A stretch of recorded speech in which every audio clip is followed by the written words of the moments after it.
We are live. Welcome to today's NASCAR Cup Series Pennzoil 400 coverage from the Las Vegas Motor Speedway. And here today we have for you the fifth race of the NASCAR Cup Series schedule and our fourth and final live commentary stream of the race weekend.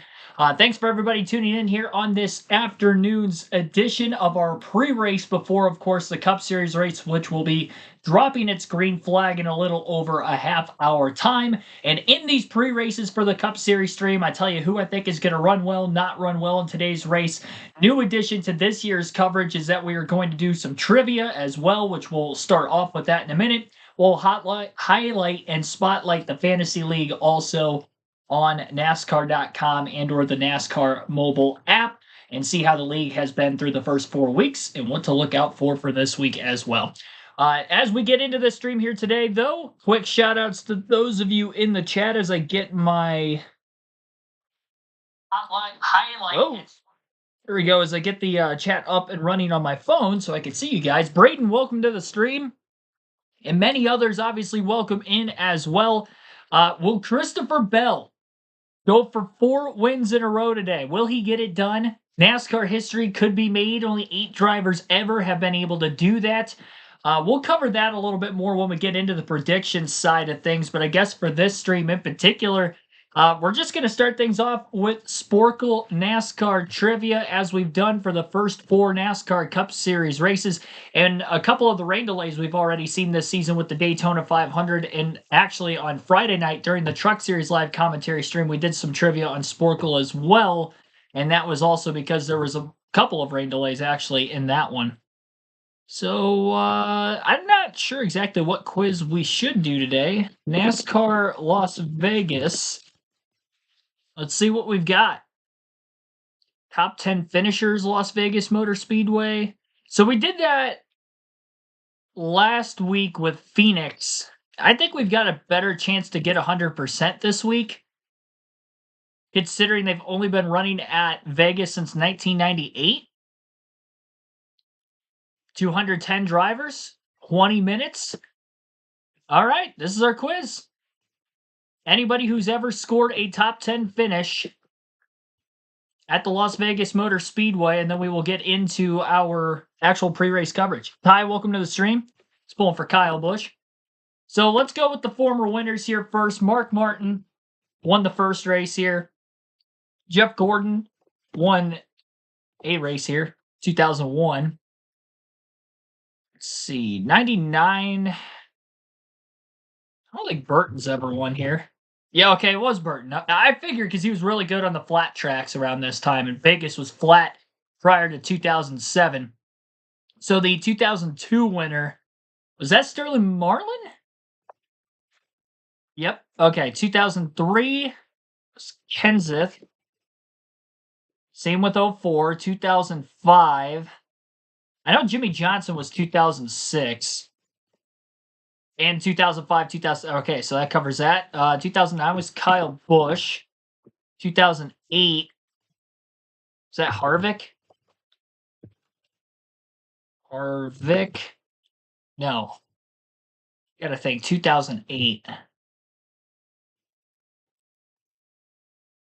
Edwards? There we go.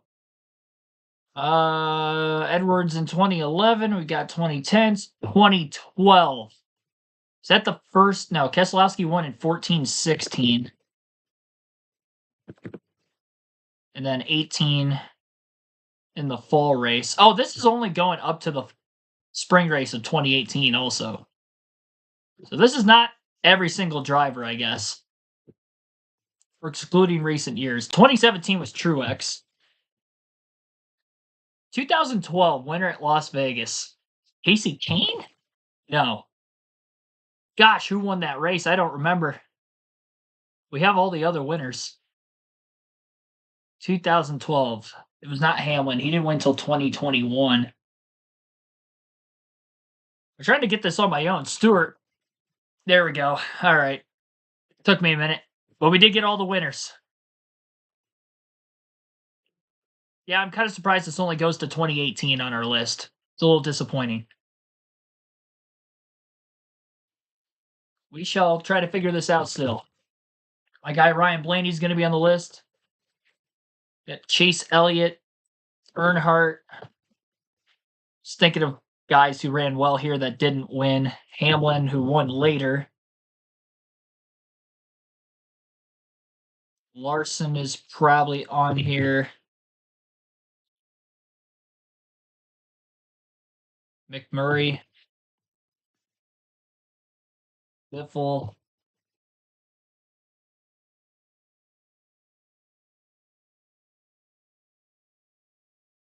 Go Hendrick Motorsports. Let's go Vickers. All right, put Casey Kane, Earnhardt, Martin. Years?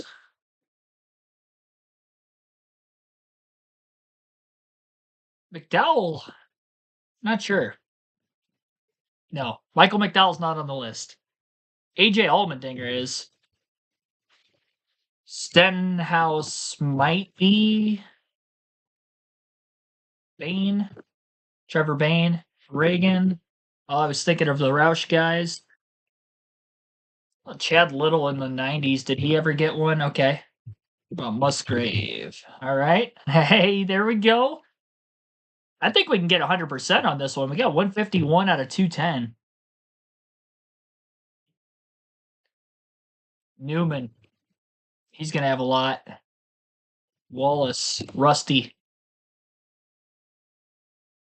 This is going to be a quick quiz. I think we can get this done here. I think we can get this one. Who else could have had a Menard? Oh, yes. Third. Wow, in 2014. RCR, I guess, while we're that route, Boyer. We only got 40 to go already. Labonte, big name. It's got 6 between Bobby and Terry.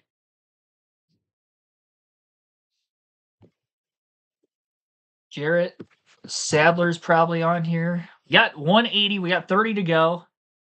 Ricky Rudd. Oh, wow. Ricky Rudd's not on here. Nemechek probably is. He was pretty good in that 01 kart.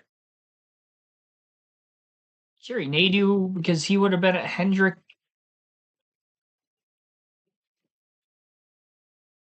Put Craven. Shot in the dark. Let's just put Scott Riggs. Nope. Dillon. Austin Dillon. I was kind of thinking more recent years. He was 5th in 2016. Eric Jones on the list? Okay, Eric Jones. Suarez?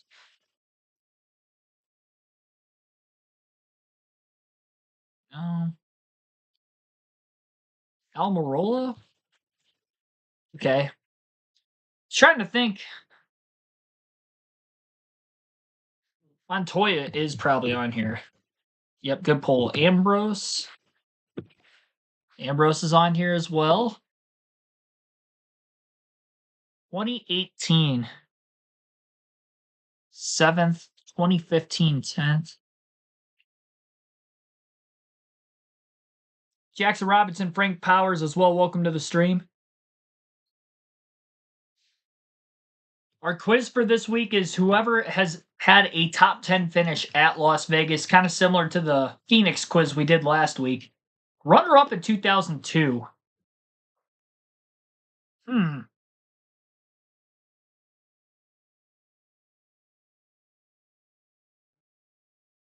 2002.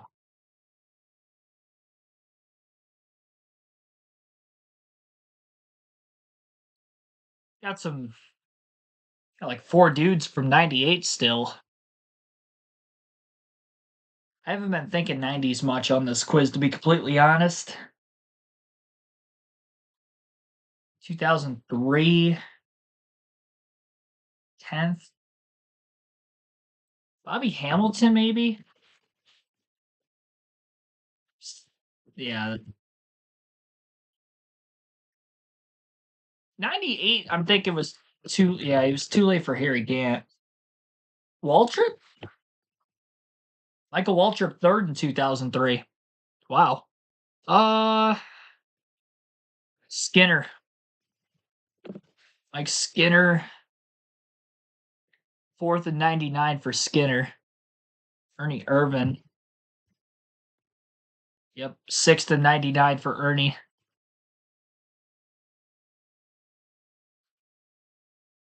There's a lot in 1998. That was the inaugural race here.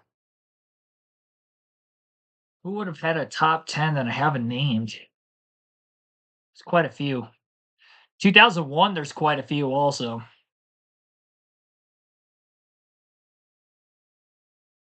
There's probably like one organization that I've skipped.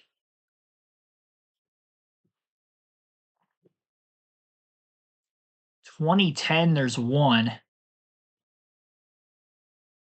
2017, 4th.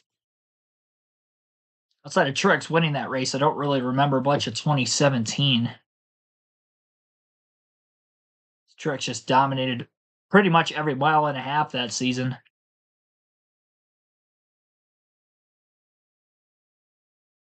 Did Danica Patrick ever have one? No, okay.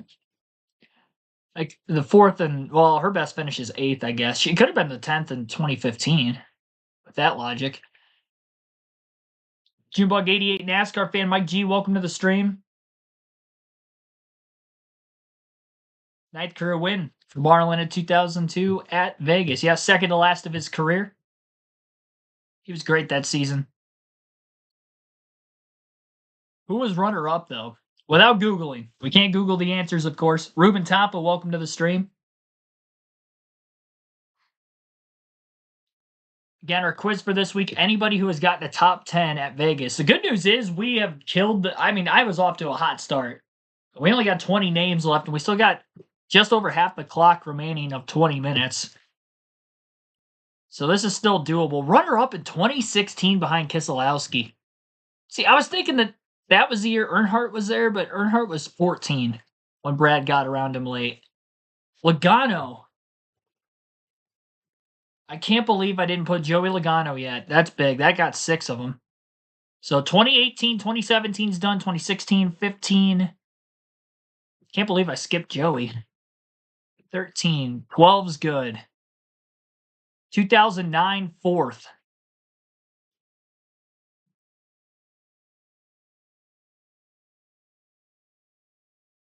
I'm just going to put Sorensen on here.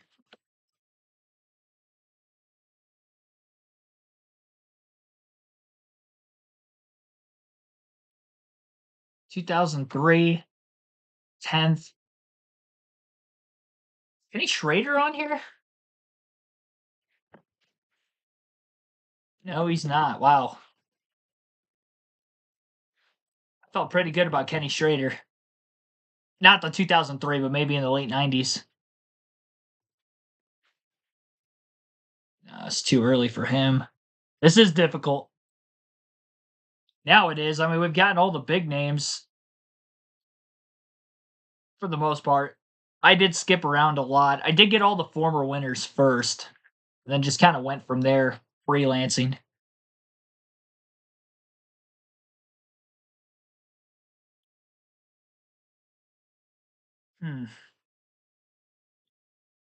Show 98. Yeah, there was a lot from 98. We need 4th, 5th, 7th. See,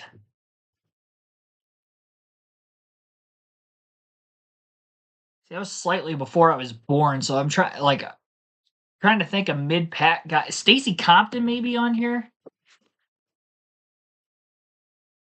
Jimmy Spencer?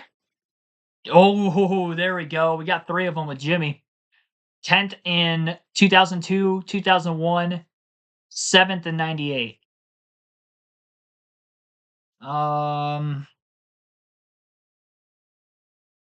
We do have Earnhardt. I don't think Dale Sr.'s on the list. Oh, no, he is on the list. He never had a top 5 at Vegas, so granted, he would have only had 3 races here, but.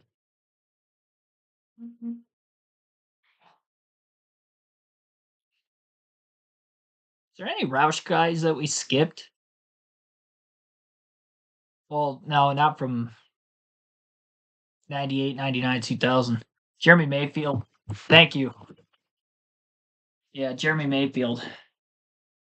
That's a big one.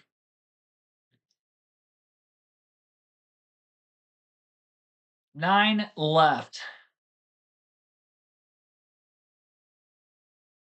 We got 7 minutes. Who have we not named?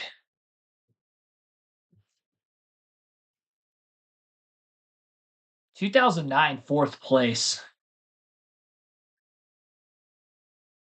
Bush was the winner. Who could that no.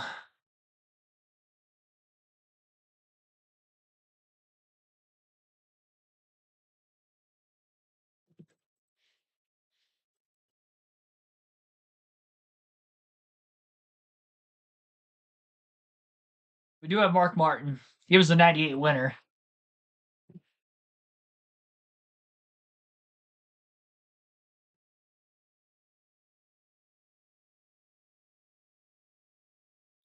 The 98, 2000, 2001, like that could be the same driver for all 3 of those years. No, we would have already tried Wallace, so Kenny Wallace isn't on there. I did put Casey Kane already.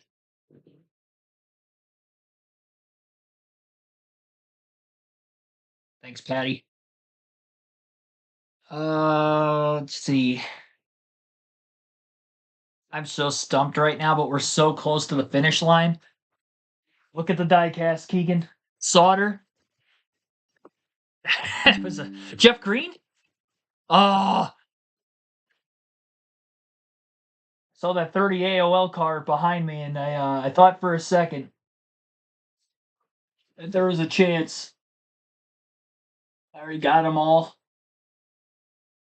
I wonder if David Rudiman in 09, because he was good on the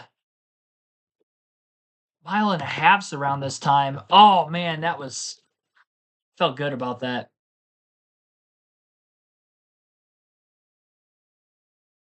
Gilliland? No. Steve Park is probably on here. Steve Park, 10th in 2003, 7th in 2001.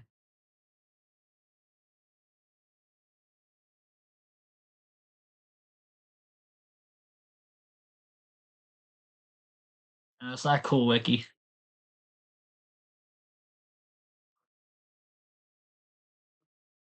Eight more.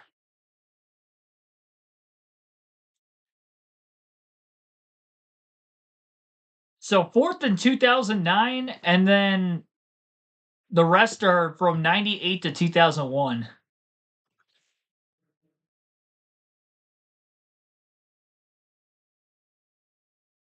That 2009 one's bother me.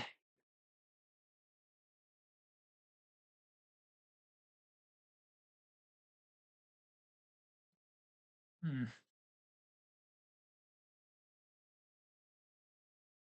John Andretti? Oh no, I felt good about that one. I felt like I had a sneak pick on that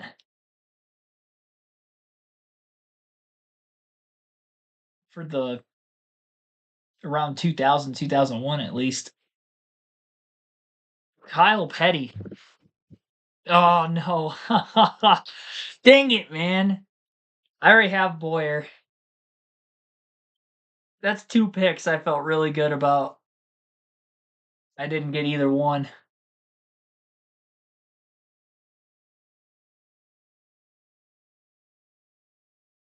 Kenny Irwin? Nope.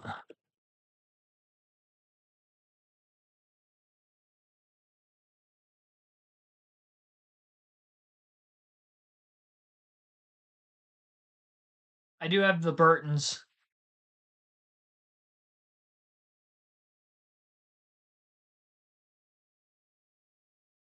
I do have Ambrose already.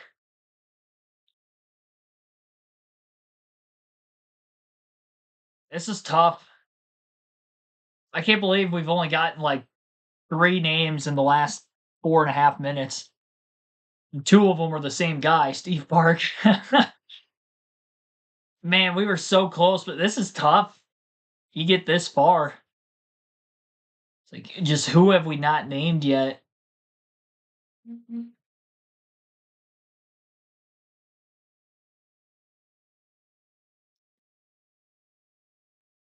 I'm stumped, honestly. I tried Casey Atwood for '01, but that's way too early in his career.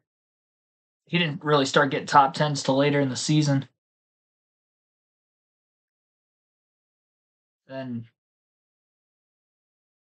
fourth in '98, sixth in 2000, fourth, fifth, and ninth in 2001. See, I tried Ricky Rudd already, but he wasn't on the list. I did try Bobby Hamilton. He wasn't on the list either.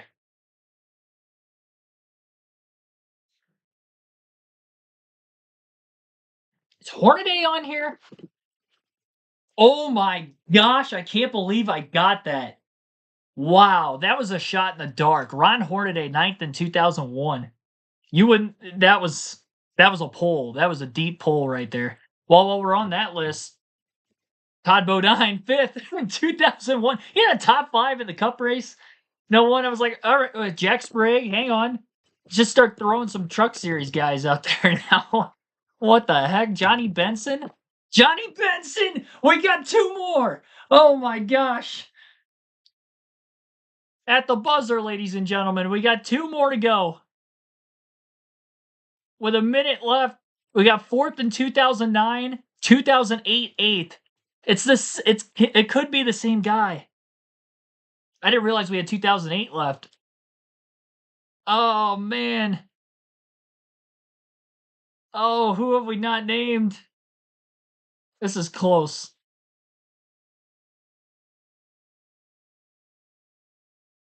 So stumped, right? Hornish? Oh man. This is so close.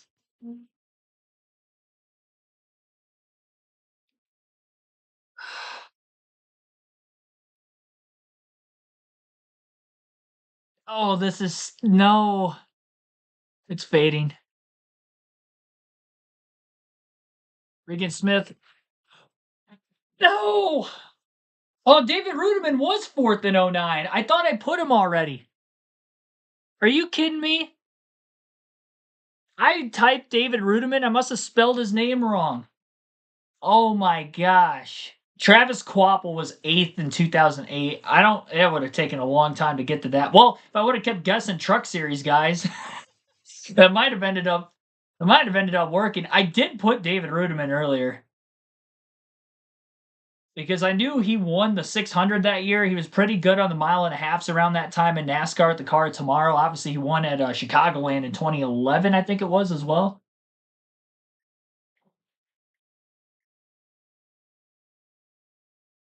Man, so close. So Travis Kvapil.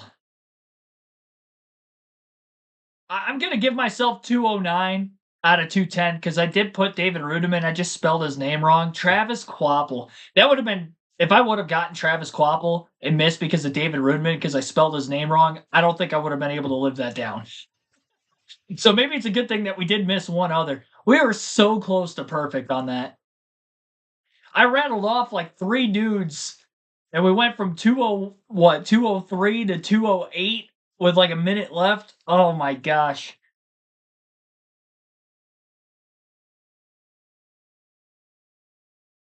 Wow. All right. Well, that's it for the quiz for this week. 99%. I mean, we can't get any closer. We literally couldn't get any closer. We'll try again next week. Next week they're at Homestead, another track that hasn't been on the schedule all that long. So maybe there's a shot we can go for 100 next week. Remember Travis Kvapil, and also remember how to spell David Rudiman's name right. Maybe we can get it next week.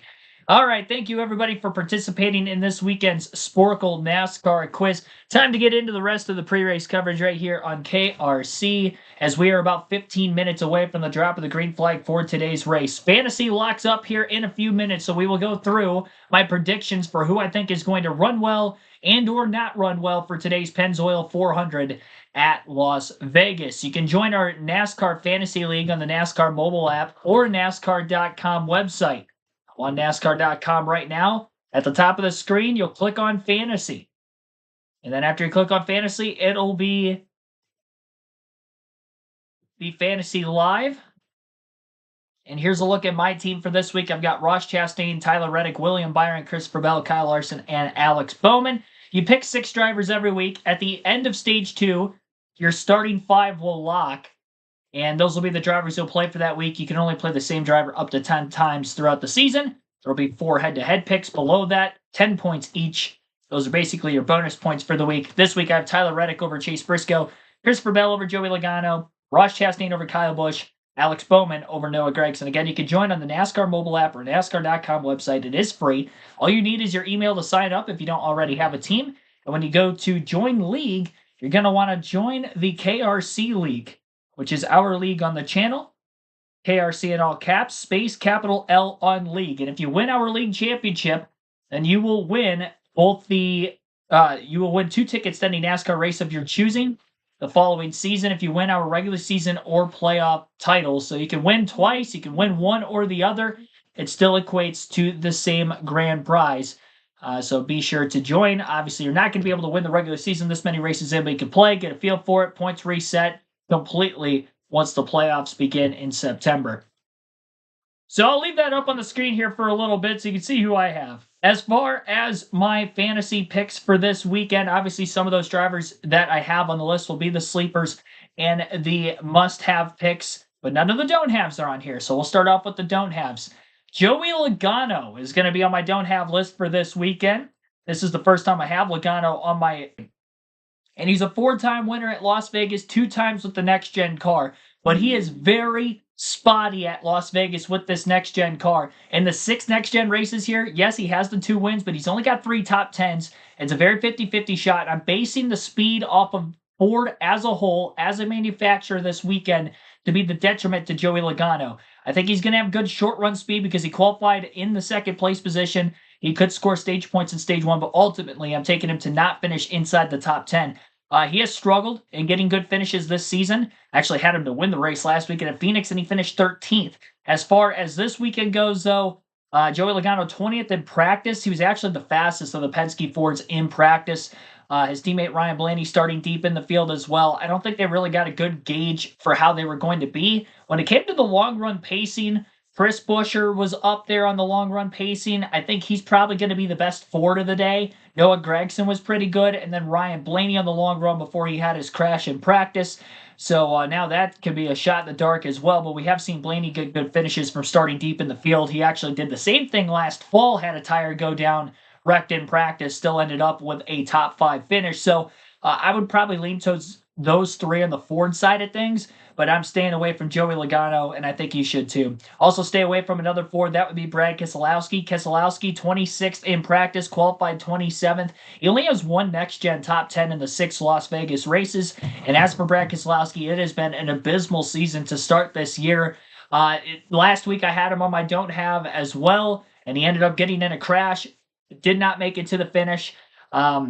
I just don't have high hopes for Brad Keselowski. I think the speed for RFK Racing out of the gate has been great, although Chris Buescher has had decent finishes. Brad has not. Brad's just a risky pick, so I would stay away from him. And Ty Gibbs, kind of the same thing as Brad Keselowski, just hasn't been good this year. And really, that has been since the end of last season. I believe it's 10 straight finishes outside the top 10 for Ty Gibbs going into the last 5 races of last year, 6 races of last year, and then the first 4 of this year. If you want to count the Clash, he missed the Clash as well at Bowman Gray Stadium. And Toyota has had speed this weekend. The 2311 Toyotas look pretty good in practice. Qualifying kind of mid-pack. I think they'll be better on the long run. That seemed to be the case in practice as well. Christopher Bell is going to be probably really good today. Denny Hamlin, I would expect. Chase Briscoe, maybe a hit or miss. But Ty Gibbs, definitely stay away from him. Uh, Picking him to finish outside the top 10. So first he's been on my don't have list this season that he has ended up having finishes outside the top 10. He's only had one finish better than 30th in the last 9 races. Again, end of last season to the first 4 races of this year. 10 if you include the clash and him missing that as well. So yeah, stay away from Ty Gibbs. Definitely a risky pick. There's other Toyota drivers who you can roll with. Gibbs starts to pick it up here in the middle of the season. We could start looking to maybe use him more in the summer, considering you have up to 10 times you can use specific driver. And by that point, there'll be probably drivers you want to stay away from because you can only use them a couple more. So save him as well. So Joey Logano, Ty Gibbs, Brad Keselowski on the don't have list to, at the very least, finish outside the top 10 this week. The 3 drivers who will be sleepers for today's race, I kind of alluded to Noah Gragson being pretty quick. Gragson finished 6th in the spring race here last season with SHR. He's back at a Ford again. He was top 10 in practice, 6th overall. And his long run averages were actually pretty good.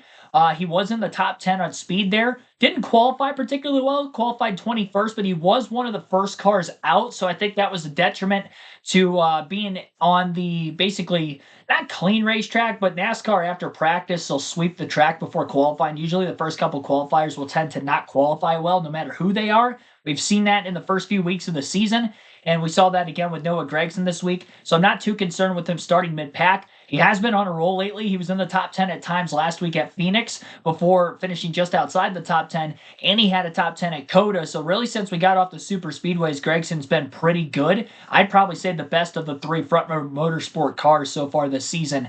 Ross Chastain, I'm going to throw him on the sleeper pick just because he's in Trackhouse equipment. You can consider him a must-have too. 5.5 average finish for Ross Chastain at Las Vegas in the next-gen era, which is the last 6 races here. That is the best of any current driver. That car was bad fast in practice. You can argue that yesterday in practice, Ross Chastain had probably the quickest car. He was the fastest in 5 to 30 lap averages, so 5, 10, 15, 20, 25, 30 lap averages. He was the quickest across the board. Fastest overall, obviously, as well. Qualified in the... See here. I did not put that on there. I meant to.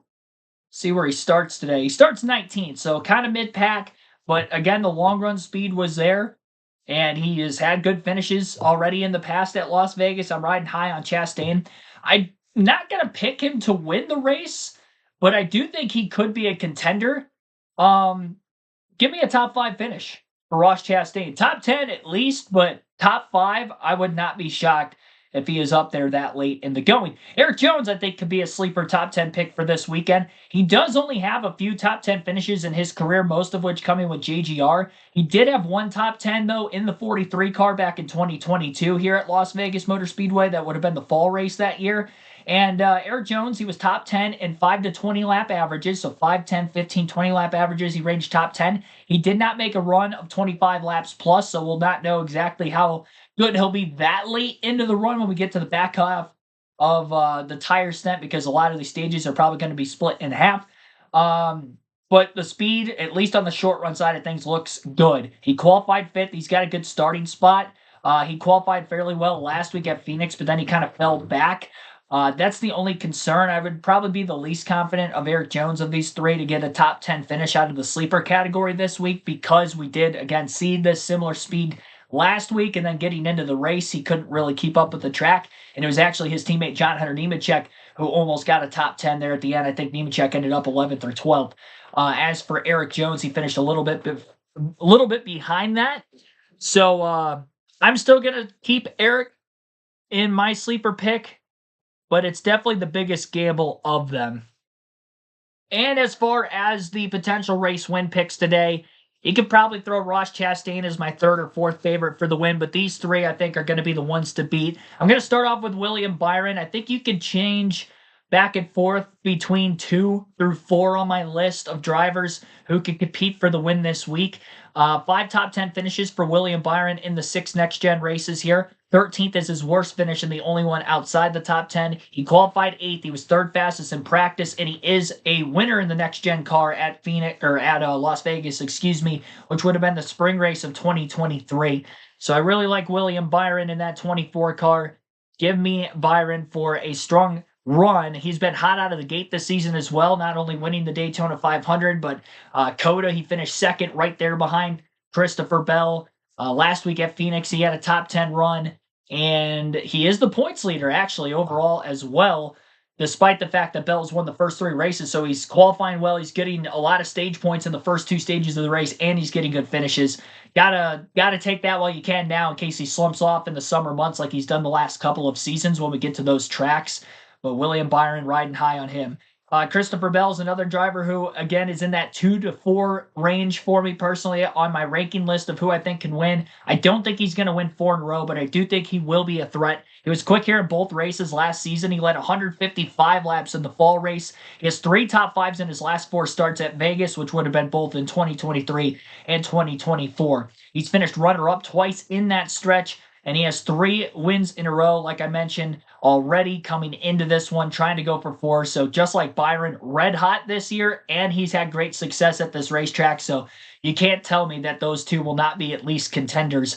Here's the guy I'm taking for the win, though, here today. And I've got some big stats to kind of go off of it, not just for Larson himself, but also for the overall race winner, what we've seen with the next-gen car here. Kyle Larson is my pick to win the race here this weekend. I did kind of spill his last name out there moments ago, but yeah, Kyle Larson's my pick to win this race, get his first win of the season. Qualified 10th, he was 4th in practice. He has 3 wins and 2 runner-ups in the last 8 races here. Better than any other driver in those 8 races.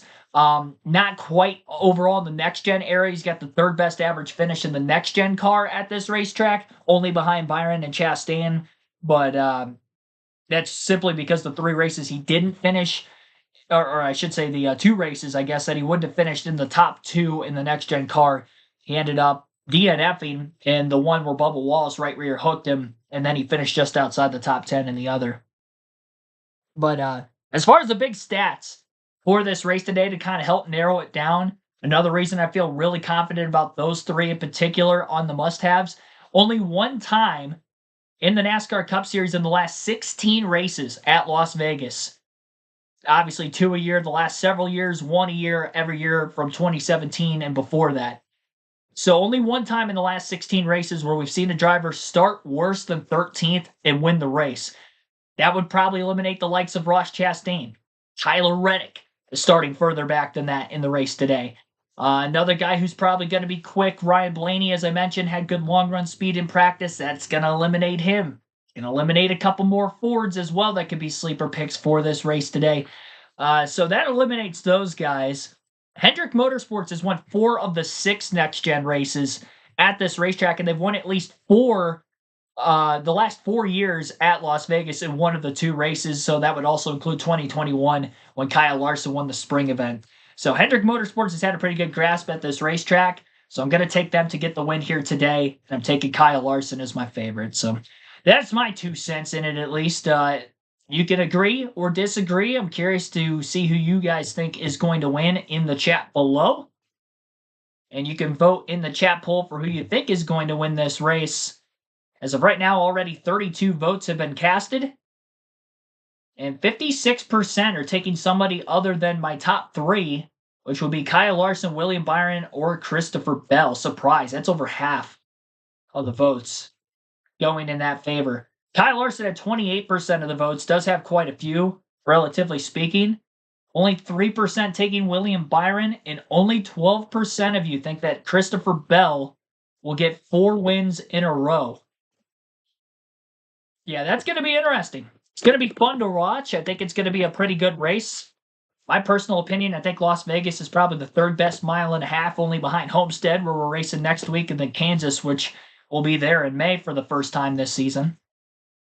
We've got some good NASCAR racetracks coming up here with these Cup cars in particular for the next couple of weeks. Get the chat back up on my phone. See what you guys think of the predictions. Billy Kramer, welcome to the stream. Brett Whiteside's welcome. Pulling for Rowdy. Yeah, Kyle Busch is going to be an interesting one. I don't know what to think of him.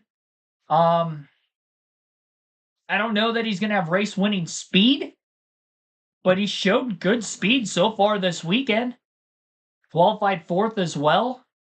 I think he's going to fade a little bit more on the long run. I didn't see the long run speed in practice out of Busch, but he could be an outside shot to get a top 10 finish. I feel like he's going to run in that like 7th to 12th range all day, get some points along the way, which is no big deal considering that he's in the top 10 in points here early in the season as well. Much better improvement on the start of this year than what he even had last season. Chris Davis, he's also pulling for Kyle Busch to win. Home track, too. Be a big one for him in his career to end his winless streak. Braden, will there be lots of wrecks? Now, that's an interesting question because when I was looking at Racing Reference earlier in the stream, I noticed that there were a lot more cautions in the spring event at Vegas than what there has been in the fall race for whatever reason. And that doesn't matter whether the fall race was in the daytime or in the nighttime, because it was in the nighttime for a while when they first brought Vegas here, but then they moved it a little later in the season. So the temperatures weren't quite as warm. They're still cooler this weekend than what we'll see in the fall, which also is kind of weird because usually cooler temps means more grip. But the wind, in particular this weekend, and maybe that's been the case the last several years for the spring event at Vegas, very windy all weekend. So handling is going to be a big factor. I mean, we did see a wreck in practice. Granted, that was because of a flat right rear tire for Ryan Blaney, but still. That's the first time we've seen a wreck in practice so far this season. Fighter jets just flying over the grandstands at the Las Vegas Motor Speedway. Cars are rolling out onto the racetrack here. We're going to get this race underway shortly. And the last thing we have to do now is go through the starting lineup for today's Pennzoil 400 at Las Vegas. So you can follow along on the screen, and I'll give you my deep descriptive analysis, I guess, for each driver in the field along the way. In row number 1, we've got Michael McDowell and Joey Logano. McDowell's first career pole at Las Vegas, and Joey Logano, the active driver with the most wins at Vegas, 4 of them including last season in the fall. In row number 2 will be Austin Cindric, who has a best finish of 6th in 2023 at Las Vegas, and Kyle Busch, who was a defending winner of this race in 2009. Eric Jones alongside Alex Bowman in row 3. Vegas best for Jones, 8th 3 times. Alex Bowman, former winner as well, 2022 in the spring event. Josh Berry, coming off a top 5 at Phoenix last week, will be inside of row 4, with the 2023 Spring Vegas winner William Byron to his outside. In row number 5 will be Zane Smith and Kyle Larson. Larson, a 3-time Vegas winner coming into the race here today.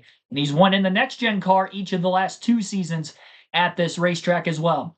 In row number 6 will be Chris Buescher, whose best finish at Vegas was 9th in 2020, and his teammate Ryan Preece. In row number 7 will be Christopher Bell, who goes for 4 wins in a row today. He led 155 laps here last fall, and he's finished runner-up twice. Tyler Reddick, who finished runner-up in the spring event last season, also in the row, flipped in the fall. So what will we see out of Reddick here today? In row number 8 will be Denny Hamlin and Chase Elliott. Hamlin is a former Vegas winner, 2021 fall, and Chase Elliott, 4 straight finishes outside the top 10 for him, but did show good speed in practice, so looking to get that first top 10 in 5 races here in the desert.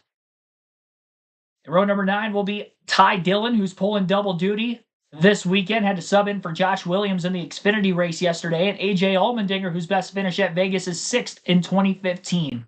In row number 10 will be the 2 guys who were 1st and 2nd overall in practice yesterday. Ross Chastain, who was fastest, and Bubba Wallace, who was 2nd. And in row number 11, 2 more drivers who impressed in practice yesterday. Noah Gragson, 6th fastest overall, also finished 6th in the spring event last season, and Austin Dillon, who was 5th overall in practice yesterday. And in row number 12 will be Daniel Suarez, who was 3rd here in the fall, and Chase Briscoe's best finish, 4th in the spring event of 2022. In row 13 will be Carson Hocevar and Cole Custer. Custer's 3rd next-gen start here, and Carson Hocevar 15th in the spring event last season. In row 14 will be 3-time Vegas winner Brad Keselowski and Shane Van Gisbergen, who makes his first Vegas start today. And in row number 15 will be Ty Gibbs, who had a top 5 here last spring, and John Hunter Nemechek, fellow Toyota driver, who finished 9th in the fall. Ricky Stenhouse Jr., Todd Gillen make up row 16. Stenhouse, Vegas best 3rd in 2020. Row 17 for Justin Haley and Riley Herbst. Herbst, the hometown native of Las Vegas, Nevada. Justin Haley, who has just 1 top 10 finish in the next-gen car here. Would have been with Colleague Racing in the 31 a couple years ago. And rounding out the field in row 18 will be Cody Ware and Ryan Blaney. Blaney starting at the rear because he had wrecked in practice with a flat right rear tire in turn 2.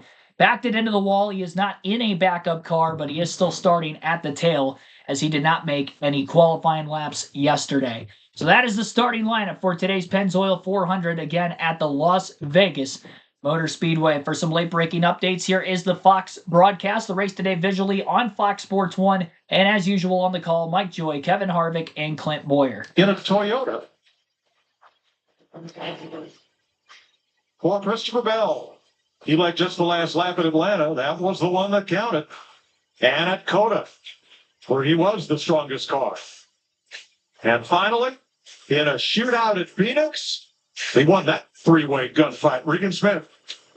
Like, what a fantastic 3 weeks it has been for Christopher Bell. Unfortunately, though, yesterday they found an issue in the throttle body of that race car. That meant they had to change it out. It affects when the driver gets on and off of the gas pedal, meaning he will drop to the rear today. If he's going to get that 4 straight win, it will be a little more complicated. The goal is going to be to get as far forward as quick as they can so they can get a good read on that car in clean air. He does have good company starting back there with him also. Ryan Blaney, a practice issue yesterday, blew a right rear tire. You see right there, Ryan helping the team fix the race car. It was all hands on deck. He will also be going to the rear. He's done that the past 2 races here at Vegas. Another one of the experience doing that. Keep an eye on those 2 guys. All right, thanks, Regan. Now, let's take a closer look at the rear diffuser and travel stops with our crew chief, Larry McReynolds. Yeah, Mike, aerodynamics so important at this very fast mile-and-a-half racetrack. Anything teams can do to help the downforce, the grip of the car in the corners, it's going to help the handling of that race car. Make the lap times faster. Let's go to our Toyota Camry cutaway car, and let's look at that rear diffuser under the rear of the car. As the air flows under the bottom, when it gets to the rear diffuser, the speed really picks up. You see the strakes or the fins. You want to keep the air organized in those strakes. That makes downforce. You also want those strakes as close to the racetrack as you possibly can. That makes the most amount of downforce. But you don't want to bottom it out. Look how disorganized the air is. When you do that, you've lost downforce. How the teams control the travel in the rear of the car. Let's take a look at the inside of the right rear shock, and you're going to see a travel stop there. How you increase or decrease the travel is with those yellow polyurethane shims. You can add or you can take away. You don't want that shock shaft bottoming out. That totally upsets the race car. But guys, this can be a real challenge, especially in bumps in 1 and 2. They get worse every time we come here. I think that's what compounds the tire problems with the failure with the lower air pressure as well. Well, the hard part about guessing about that today, and I call it a guess because I believe it is, there's science behind it, but when you run that slower pace, the car doesn't travel as much, and you're going to let air out of the tires, and so many things that go with setting that gap. Will be interesting to see who gets it right. So leading the field, the Toyota GR Supra. And our honorary pace car driver, Chelsea Green, the inaugural reigning I forgot about that. Women's U.S. champion. Wrestling fan. Beautiful Myself. day, a little warmer than it's been here. Friday night, it was chilly for the truck race. Things improved yesterday. And here's the nicest day of the weekend, 63 degrees, going into the 70s. I bet. Winds out of the southeast at 11. Warmer than it is here. Mostly cloudy. Track temp 78. Here's one that we're going to have to be ready for. It always catches me off guard here. Restarts, Kevin. They're so chaotic. Our stage splits today will be 80-85 to make up our total distance of 400 miles, 267 laps around this mile-and-a-half racetrack. Pit road speed 45 miles per hour. In our estimated fuel window under green flag conditions, 60 to 64 laps. So they will have to pit at least one time in each stage. Which was not the case at Phoenix last week, and obviously Coda the first couple of weeks. They were pitting towards the end of the stages. More straightforward, traditional, modern-day NASCAR race.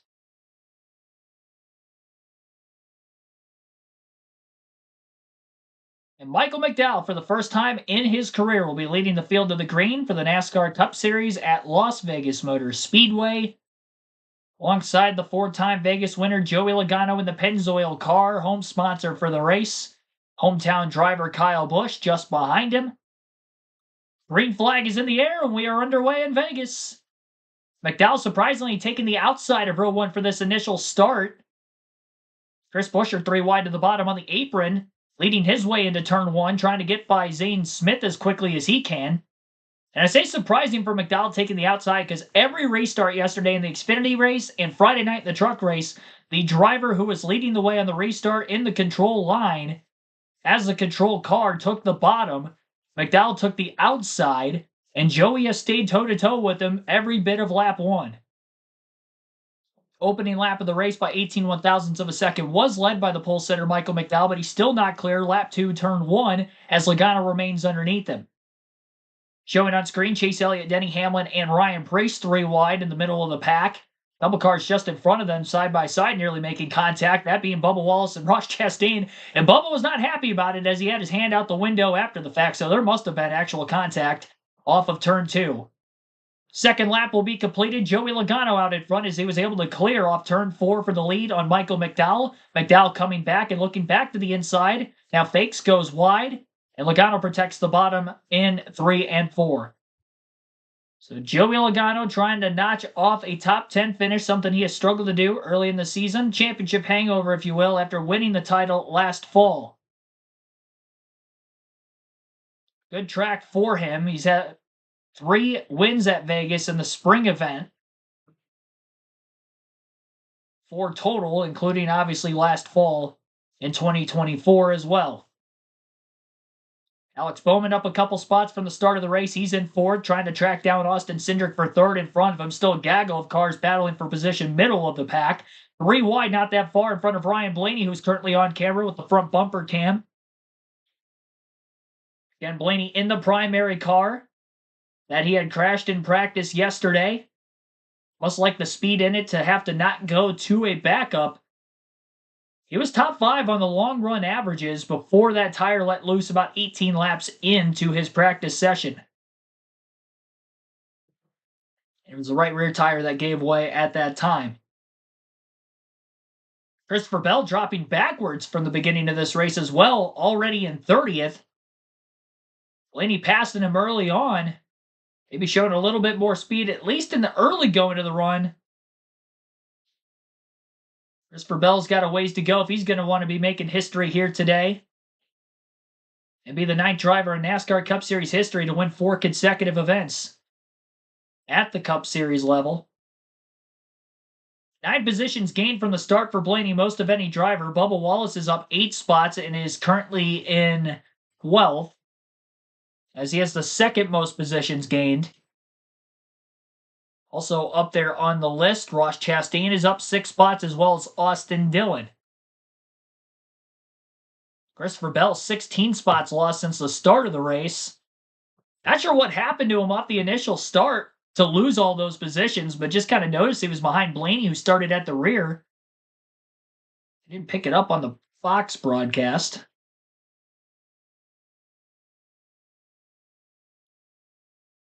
Top 5 as they cross the line to complete lap 7. Joey Logano in the lead, Michael McDowell in 2nd, Austin Cindric 3rd, William Byron 4th, and Alex Bowman is in 5th. Byron made the pass on Bowman a couple laps ago and is now putting more pressure towards the back of Austin Cindric than what Bowman was when he was in 4th for the first few laps. Mostly single filed out now finally through the top half of the field. Las Vegas, as the track continues to degrade over time with this older asphalt, last repaved and reconfigured back in 2007, 18 years ago. The Blaney watch, he's up to 26th. Ty Gibbs, who started deep in the field, not that far behind him as well, is up several positions as he battles Noah Gragson, who has dropped backwards a handful of spots since the start of the race. Noah qualified 21st and is currently 27th. After holding off Ty Gibbs for at least another corner. Joey Logano's lead over Michael McDowell at the front of the field is only a half a second. Byron closer to the back of the 2 than the 2 is to the 71, but each of the top 4 are within 1 second of the leader Logano. 10 laps in the first commercial break on Fox Sports 1. It will be full screen. And so we'll just go through the full field running order then for the first time here today in this race, with that being the case. Joey Logano in 1st, Michael McDowell 2nd, Austin Cindric 3rd, William Byron 4th, Alex Bowman 5th, Kyle Busch in 6th, Eric Jones in 7th, Zane Smith 8th, Kyle Larson 9th, and Josh Berry in 10th. Bubba Wallace is up 9 spots to 11, Tyler Reddick 12th, Chase Elliott 13th, Ross Chastain 14th, Denny Hamlin 15th, Austin Dillon 16th, Daniel Suarez 17th, AJ Allmendinger 18th, Chris Buescher 19th, and Ryan Preece 20th.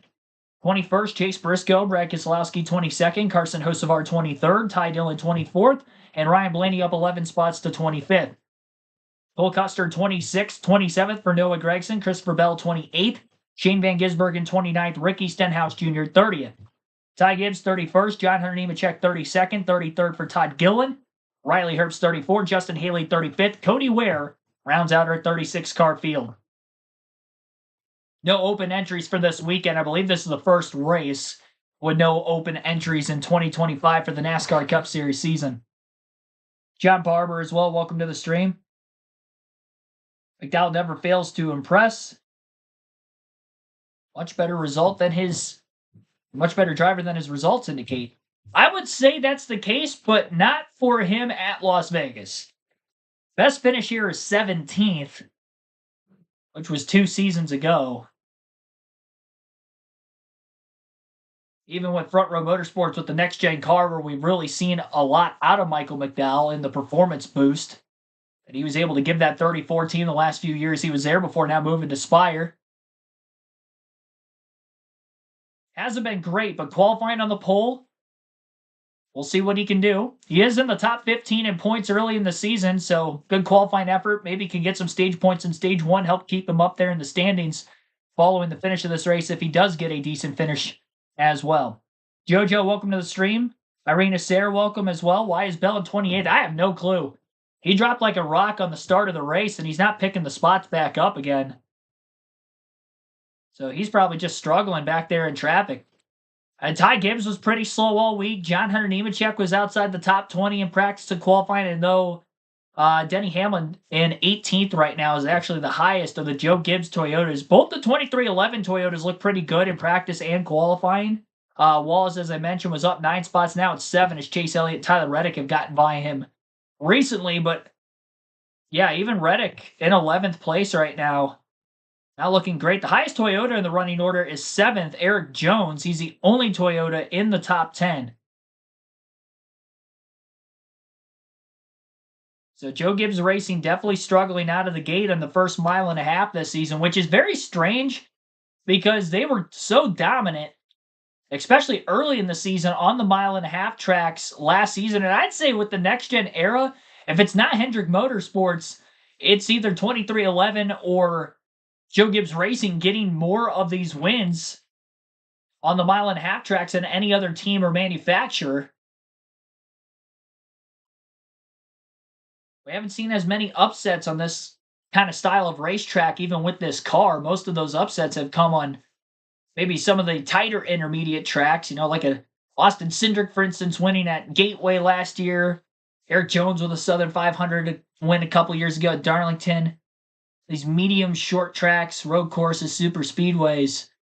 Not as much on the 1.5 mile cookie cutter ovals.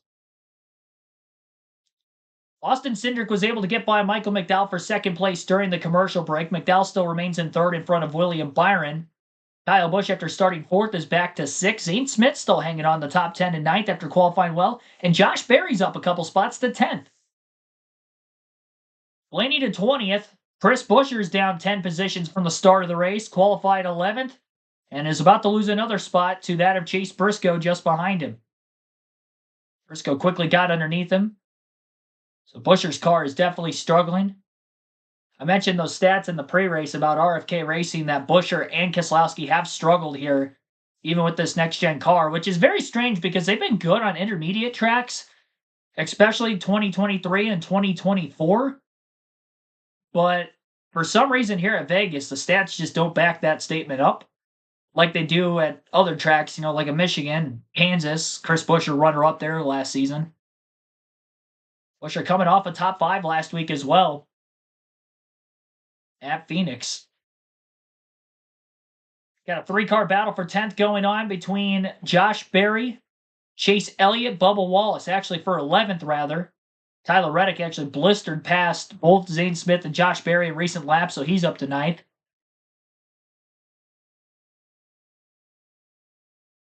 The 23 and the 9 have been battling back and forth for a minute because Chase got around Bubba a couple laps ago. Bubba got around him on the start. And now Wallace is right back underneath him and battling him again. So I'm not sure if maybe the dirty air with traffic in front of them is causing Elliott to make some mistakes, allow the 23 to get back to him, or what the case is there. Failed pass attempt that last lap in 1 and 2 for Wallace, lost a lot of ground to Elliott. Elliott broke away and now gets to the inside of Josh Berry himself. Down the front stretch, he'll continue to the bottom of the track in 1 and 2 to try to break into 11th. And it looks like he's got him clear up turn 2. Fastest lap in the early going of the race looks to be from the pole or current race leader. The driver who started outside of the front row, Joey Logano, 29.318 for Joey. And again, a bonus point is awarded to the driver who does get the fastest lap of the race. Half a second lead over Austin Cindric, who is running relatively quick lap times as well as Logano. Last couple of laps, Cindric's been within 100th of a second on the lap time sheet compared to his teammate Logano leading with the clean air. Michael McDowell's finally starting to slip through the field a little bit after qualifying on the pole. He was top 5 in practice as well, but the long run speed out of the Spire cars, despite being good on the top end speed in practice, was left a little to be desired. Carson Hocevar, who started mid-pack in this one, is kind of fading as well here. He's outside the top 20. McDowell has fallen to 5th. Kyle Busch now battles him for that 5th spot. Eric Jones still holding on strong in 7th after qualifying 5th. Lost those couple positions on the opening lap or two and settled in quickly. He's got a couple of speedy race cars behind him and good race car drivers, Larson, Reddick, and Elliott. Zane Smith's dropped out of the top 10. He's now back to 12th. So some of those underdogs, if you will, that qualified up in the top 10 are starting to slide just a bit, as we saw last week at Phoenix as well. Still green flag. We haven't had a caution yet. Lap 26 has been completed. Christopher Kennedy, thanks for tuning in. Bell had to start from the rear, had to replace something with the fuel pressure. Appreciate that update. He's definitely not making up spots anywhere as quick as Ryan Blaney. Up to 25th for Bell. Blaney's 19th. Up 17 positions from last and 36th. Well, the car that he wrecked in practice yesterday. Chris Buescher, I think, is the biggest loser so far. 13 positions lost since the start of the race. 11 for Ty Dillon. 9 spots for Noah Gragson, which is a bit of a surprise for me because he was very quick yesterday. Had pretty good long run speed in practice. He was top 10 overall. Slightly different track conditions than what we had. More overcast skies with the air temperature of 63 degrees for the start of the race. It'll warm up slightly when we get into the afternoon. This race started just after 12:30 p.m. local time.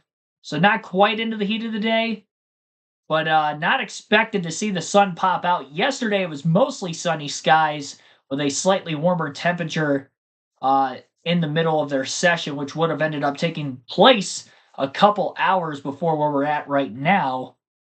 Practice was at 1:30 p.m. yesterday afternoon Eastern time, which would have been in the late morning hours in the Las Vegas area. Point to the fast lap, each stage of the whole race. It's over the whole race. So only one driver is going to get the fastest lap point by the end of the race. And in the event of today, with 267 laps, they got 267 laps to try to run the quickest. Connor Zilic got it in the Xfinity race yesterday. I do like the CW's graphic. Like, they actually had the graphic of who has the fastest lap throughout the course of the race on their leaderboard, but I haven't seen that out of Fox for the truck or the Cup race yet. Curious to see if Amazon Prime maybe tries to hop on that, TNT, NBC, when they get their coverage. I don't remember seeing that the first week at Daytona either, but I definitely remember seeing it the last couple of weeks. Earl Arnold Jr., thanks for tuning in. Oh, I forgot the bonus picks for fantasy. That's tough. Well, the best thing that could happen there is maybe the drivers that you do end up picking for the Fantasy League bonus points don't end up beating the other, so then you don't technically miss out on anything. I mean, that's all you can hope for. I feel like this week they were relatively easy, though. like Bowman or Gregson was an option between the two of them, which was surprising because I'm like, well, Bowman's pretty good at Vegas. And I mean, I get Gregson was quick in practice yesterday, but the equipment of a Hendrick car versus a front row motorsport car is not there. Oh, we got problems. Ryan Blaney is on pit road. He's still on pit road. A lot of trouble here. More trouble. Not good. We got problems. It's going to go at least one and maybe 2 laps down as pit stops begin with 8 laps to halfway in stage 1. Blaney's away, finally. Well, that's what we talk about is we see our leader forced everybody to come to pit road. And Sean Logano in the pit lane. yeah, pit stops going on, but Austin very Cindric, lengthy who had one for caught Ryan Blaney. Logano on the racetrack, was trying to make the pass, had difficulty doing that, and Logano abandoned the lead to come to pit road. Larson is in. We're not getting any pit road updates? Freak. Oh, okay, there we go. Right now, things don't smooth for him. Had some debris on the grill earlier, though. Spent a couple laps trying to get that off of the nose. Otherwise, didn't want anything different. Jamie? Troy Logano led 30 laps, just came in, said on lap 25, balance is good, but they're just going to tighten him up a little bit. They did that with air pressure, as you see. Austin Cindric in the 2 car and a tire on the track. The caution is out. Is that from Blaney? Bring out the first yellow flag of the day. Oh, and I'd be shocked if that was from Blaney because they were struggling with the left Picked a front. fine time. I think it's Briscoe's tire, guys. No, Well, we talk about that's the second. so many things. There's that left rear tire off of Chase Briscoe's car. Wow. So many things happen on pit road, and those are the dotting of the I's and the crossing of the T's that you have to do in order to win these races. And so close to being on the ragged edge every time these cars hit pit road. So Austin Cindric coming to pit road, handed the lead to Kyle Busch over Chase Elliott and Tyler Reddick. Well, this is going to be interesting because there's a lot of cars a lap down because they had short pitted this stage inside the fuel window, obviously, but a little bit before halfway. That Ryan Blaney stop, that was a scheduled stop. They had a lot of problems on the left front, so I wonder if he's potentially 2 laps down instead of 1. Tough to tell on our screen right now, but he might be 2 laps down. 21 cars are on the lead lap, and it looks like Joey Logano in 21st will get the free pass. But with the caution coming out right in the middle of green flag pit stops, huge break for the drivers who are still out there, and Kyle Busch, again, is the race leader. Left rear tire coming off the 19 of Briscoe, and you could see it right as he was pulling out of his pit box. That tire was wobbly. As soon as they dropped the jack. Crew members were shouting that they didn't get it tight, and well, now they'll be on about a 2-week vacation, so tough break there. Briscoe's had a tough start to the season with his new team. Honestly, kind of picking up from where Martin Truex Jr. left off the second half of last year. He's having some tough runs in that car as well. Try to get some parts and pieces underneath the car. We'll see how that's going to affect, especially if Briscoe's riding on the diffuser, which he probably was. Damage to that's going to mean less downforce. That's a big break for Christopher Bell, who was at the back of the pack and not gaining a lot of positions at the start of the race. He's now up to 8th. Noah Gragson, who lost a dozen positions off the start of the race, he's up to 10th now. There were some drivers who just hit pit road at the time of the caution that were on the lead lap, like William Byron got bailed out with the yellow, Michael McDowell. They were able to complete their stop and not lose a lap. But as for the drivers who had already cycled out, unfortunately, not as good for them. Alex Bowman was also on pit road, but on the lead lap. Cindric. Joey Logano was leading when he came into the pits. He was the first car a lap down. Kyle Larson, 23rd, is a lap down. Denny Hamlin's a lap down. Big names back here. Chastain. Blaney, as I mentioned. And Ryan Blaney is actually 2 laps down because of that slow pit stop. So taking the wave around, he's only going to get 1 of his 2 laps back. Tough time to have a bad pit stop.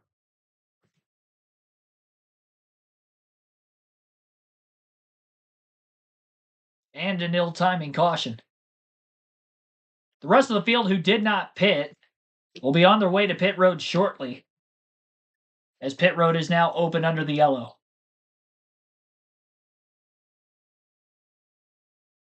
Yeah, and Regan? Mike Josh Berry, good again this week on fourth place from last week. Running inside the top 5 right now in the 21 car. Just lacking a little bit of rear grip right now, but nothing too major in the 9 of Chase Elliott. Right rear was building too free as he went. He thought it was manageable right there, though, Amy. 45, Tyler Reddick said got better as they ran. Not bad on the bottom either. Pretty happy with it. He told me this car was really good yesterday in practice. The right-hand side idle push, a lot going on all at once, but 3 and 4 biggest weakness. They needed a little more grip, air pressure adjustment for the 8. Tight race off of pit road, won by Kyle Busch. Chase Elliott by a nose, second, right there behind him. Spot gain for Wallace, spot lost for Berry, same for Bell and Hocevar. 1 spot gain for the 20. And -1 spot for the 77. No major hiccups on pit road of position or major losses. So, everybody that was a lap down going to take the wave around to get their lap back, but now they're in the back half of the field despite qualifying well and or moving through the field quickly in the opening laps of this race. And we've got a restart ensuing. So again, this is our first caution of the day here at Las Vegas Motor Speedway. Ryan Blaney's only going to get 1 of his 2 laps back. If everybody's able to get their lap back, though, from being 1 lap down with the free pass, then Ryan Blaney and Chase Briscoe would be the only 2 battling for the free pass position on this restart. Obviously, assuming that everybody else stays on the lead lap to the end of the stage if we go green the rest of the way. Had just 1 caution for incident in the Xfinity Series race yesterday, 2 in the truck race. Both of them in the truck series were stage 3. Lap 1 was the only caution for incident in the Xfinity race all day yesterday. Stage 3, caution free over 100 laps. So in a weekend that hasn't yielded a lot of yellows, we shall see how many more we're going to get today. We're guaranteed at least 2 more, lap 80 and lap 165 with the stage ends. But just worth noting. We'll take our first break here. You're listening live to the Pennzoil 400 on KRC at Las Vegas for the NASCAR Cup Series.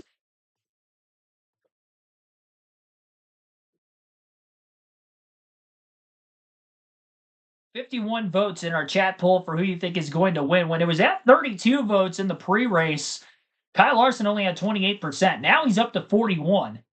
And he's just 2% behind other. 12% still for Christopher Bell. And only 4% for William Byron. He's up 1% from where he was earlier. So a lot of Larson votes of the last 20 is what that's telling me. So our chat poll is getting tighter. And again, you'll have until the end of stage 2 to vote for who you think is going to win. We'll also do our diecast showing at the end of stage 2. And per usual, we will do the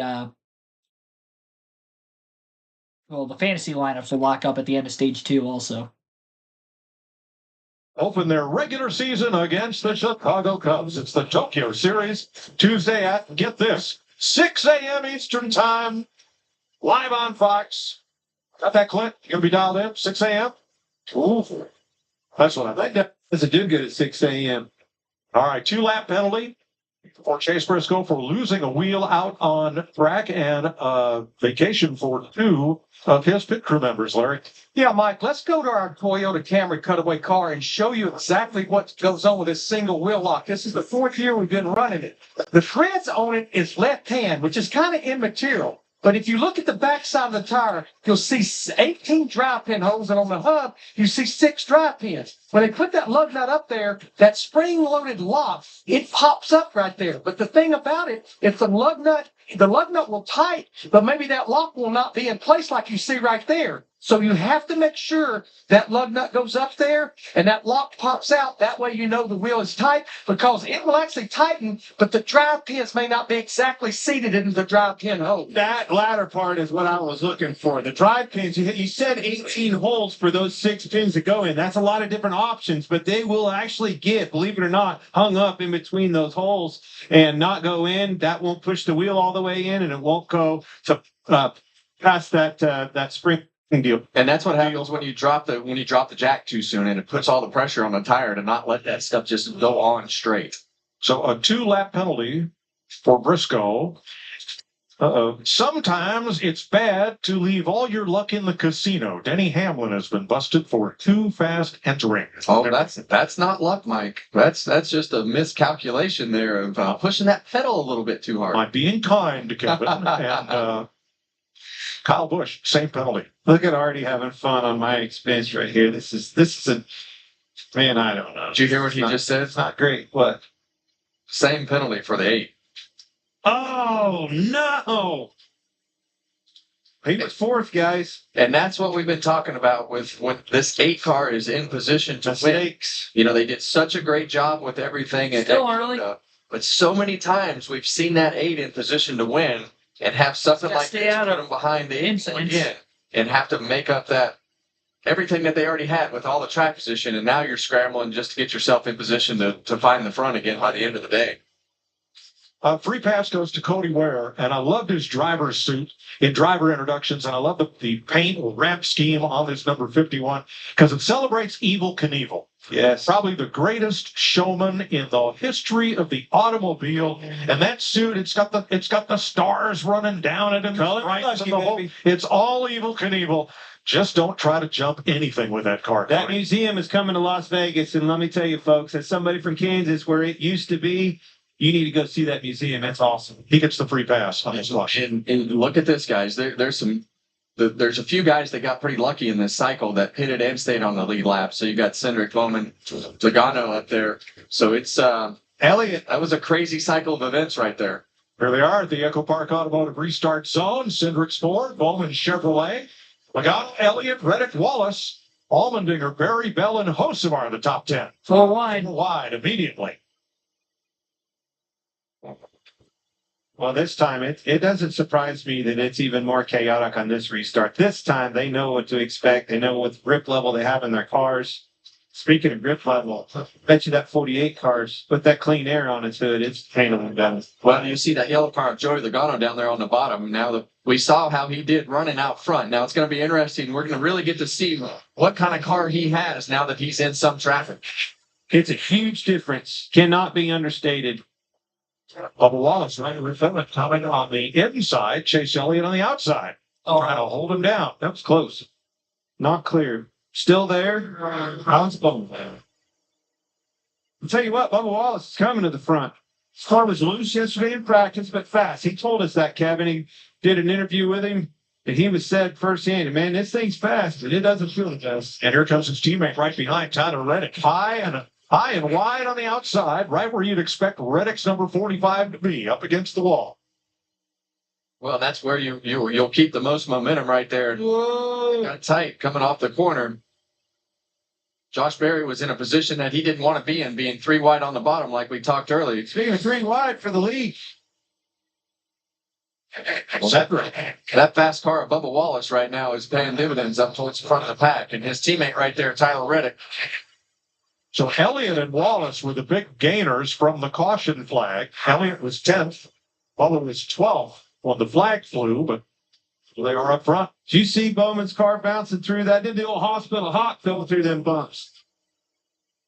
And a lot of that just has to do with the positioning that you put the car in on the entry to the corner. You have to square that entry up to be able to get across those bumps correctly. So look at it. Oh, yeah, he just turned the he car. actually didn't even get to the bump. Yeah, he just turned it. He tried to be aggressive and turn that car back down the hill, and that was just trying to be aggressive with the car and just got a little overboard with it and got the back out from underneath him. We've got his attention, I promise you. Well, front 5 single file, then double wide. It's still 3 wide racing back in the field. As we work our way through, we've been through the first caution flag of the day. We're Chase Briscoe, now on board in the Ford Performance Cam. That was Phil Cricks. And here's Chase Elliott trying to take second place, or third rather, back from Bubba Wallace. And does. Well, these races all have some twists and turns that kind of set the tone of the day of who's going to be up front, who's going to have a chance to win these races. But that loose wheel of Chase Briscoe's has really turned the front of this pack into a little bit different group of people. We saw Austin Cindric and Bowman already up there, but you look back from there, Wallace and Logano and Ferry and Allmendinger, I mean, it cast a whole new group of guys up towards the front. Austin Cindric's been out front for 9 laps. Was challenging Logano for the lead under green, and Joey dropped off and went to pit road, handing the lead to Cindric. And now things cycle back around after the caution. I talked about Hendrick Motorsports a lot in pre-race, but I didn't have these two as the ones that leading that charge. I had the 5 and the 24. Boy, I was wrong. Alex Bowman holding a pretty wheel out there as his teammate Chase Elliott. Yeah, we saw his car above Wallace really take off fast. We know he has a lot of speed in the beginning run of his car, and see him kind of settle in as this run starts to go. Joey Logano went 30 laps early. Been challenged here by Josh Berry on the inside. Well, continuing to impress everybody with his Wood Brothers car. Josh Berry doing a great job. Yeah, and Josh Berry's doing a great job. But Joey Logano, I think for us, we saw this happen at Atlanta, different style racetrack. They get in traffic and their car doesn't handle as well in traffic as it does at clean air, which is the same for everybody, but it seems like it affects his more than most. Ooh, a little wobble there from Berry as they come off the corner.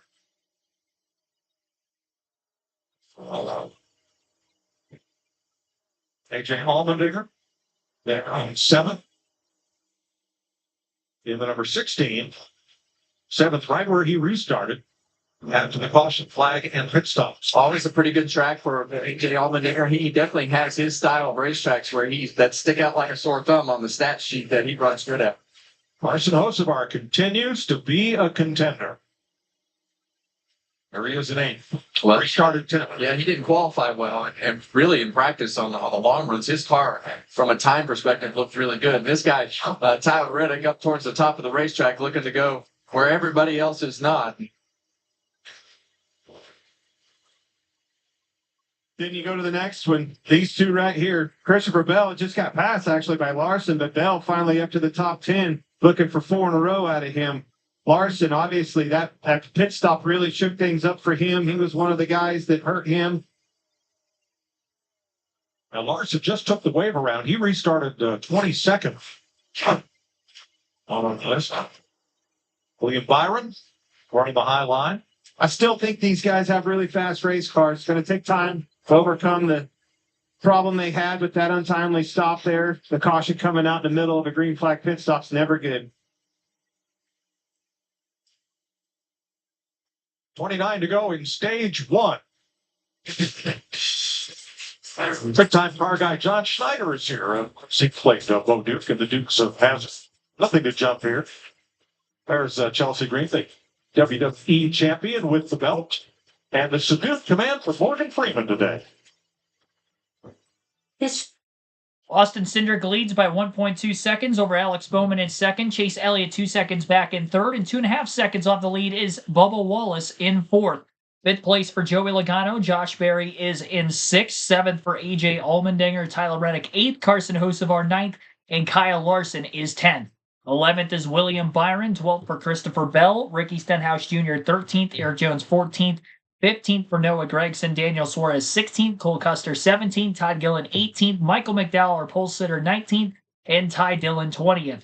21st, Riley Herbst, Ross Chastain 22nd, Ryan Priest 23rd, Zayden Smith 24th, Kyle Busch from the rear after a pit road speeding penalty is 25th, Austin Dillon 26th, Brad Keselowski 27th, his teammate Chris Buescher 28th, 29th for John Hunter Nemechek and Justin Haley 30th, Shane Van Gisbergen 31st, Ty Gibbs 32nd, Cody Ware 33rd, 1 lap down for both Ryan Blaney and Denny Hamlin. Hamlin had the speeding penalty on pit road.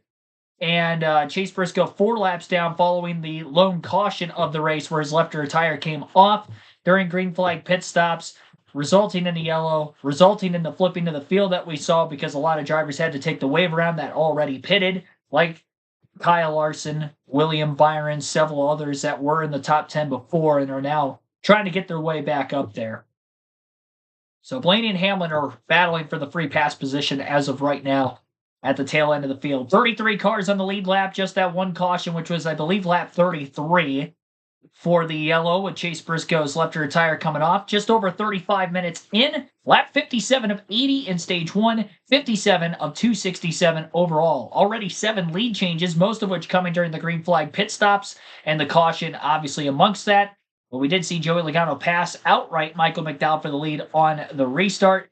And Austin Cindric's led every lap since this most recent restart, as he was able to kind of set pace at the front of the field, and he's, as of right now, still holding on to about a 9/10 of a second advantage over the 2 Hendrick Motorsports Chevys behind him. We'll take a quick break. Again, you're listening live on KRC to the Pennzoil 400 at Las Vegas.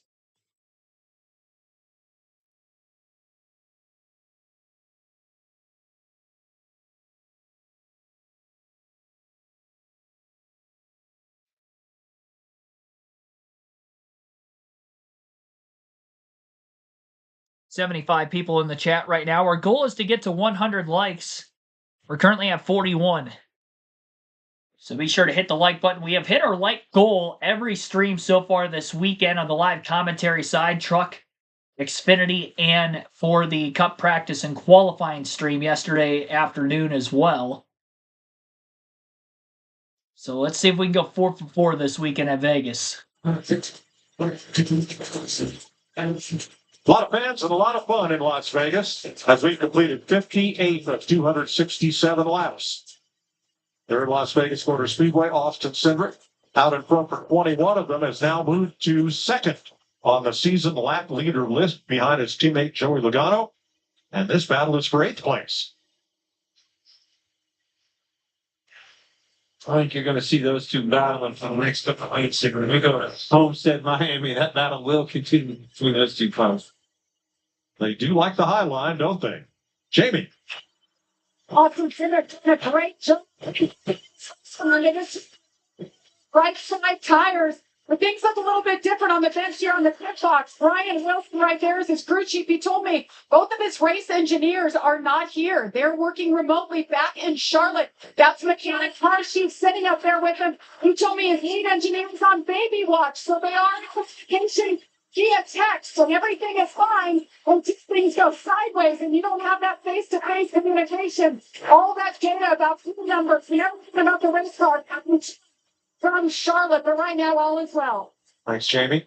Now, Austin Cindric setting a pretty good pace here. He may start lapping cars before the end of the stage. That would be bad news for his Penske teammate, Ryan Blaney. Blaney right now is in the free pass position, the first car 1 lap down. But if Cindric catches the back of the field, Cody Ware, Ty Gibbs, John Hunter Nemechek, that would take Blaney out of the free pass position. So you're leading. Your teammate's got a shot to get back on the lead lap. How hard do you press these last few laps? Well, you're going to press hard because the teammate you're trying to keep a lap down is one of the fastest cars on the racetrack. So you want to keep them a lap down, whether they're on your team or not, for sure. No wonder. I was your teammate. Well, there you go. Wait a minute. Larry. Yeah, I've been watching Denny Hamlin, this 11 car. Remember, had the pit road speeding penalty right now, a lap down back in 35th. I've been comparing his data, throttle and brake, to Alex Bowman and Austin Cindric. He is out of the gas so much earlier and so much more than those two up there leading the race. And he's doing something I see nobody else doing. He's having to use a little bit of brake, getting in both ends of the racetrack. Well, it's definitely awful right now. I mean, he's definitely fighting some issues that Way off the pace. put him way off the pace. 7th place here, Kyle Larson moving up.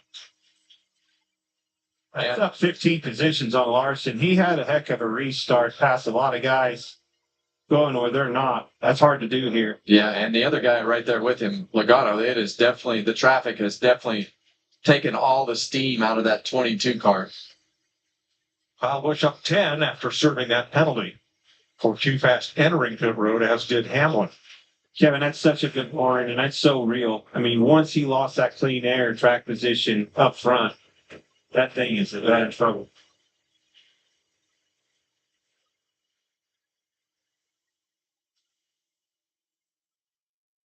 Hometown of Riley Herbst carrying the Toyota Cam there, with Kyle Busch alongside. Kyle Busch up 11 spots, digging himself out of that speeding penalty. Hurts holding him off for the moment, and there comes Chris Buescher. UFL is back. Skip Holtz's Birmingham Stallions, a spring dynasty chasing a fourth title, but the rest of the league is coming for that crown. The new season kicks off March 28th on Fox.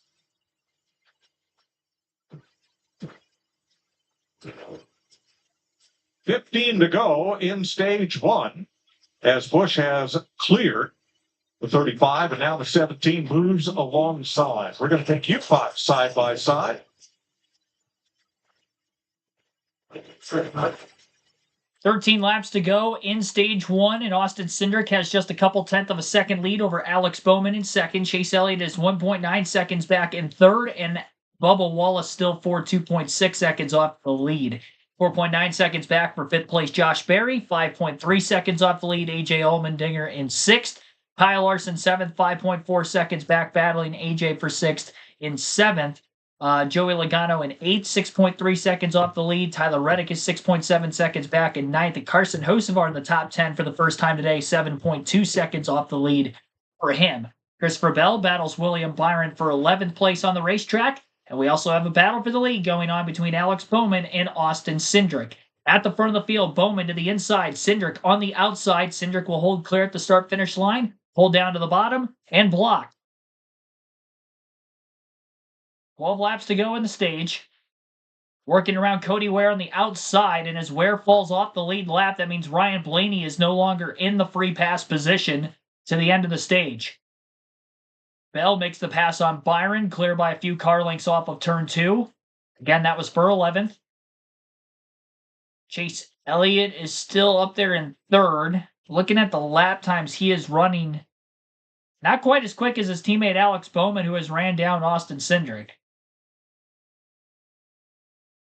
Bowman's got time to make this pass if he continues to just get better over the course of the longer run, as long as that 9 car doesn't start creeping in, which he could if the 48 and the 2 really get to racing each other side by side quite often. Stu, thanks for tuning in. Who we got for the win today? I got Kyle Larson to win the race today. He was my pre-race pick.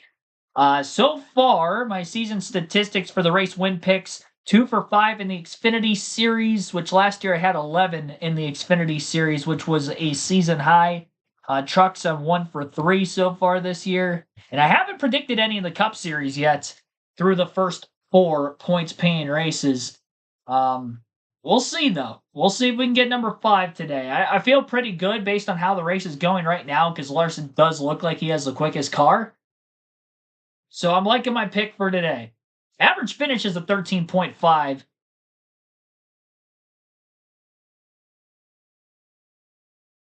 Closest I was, I took Byron at Coda, and he ended up second right behind Bell, so we'll see.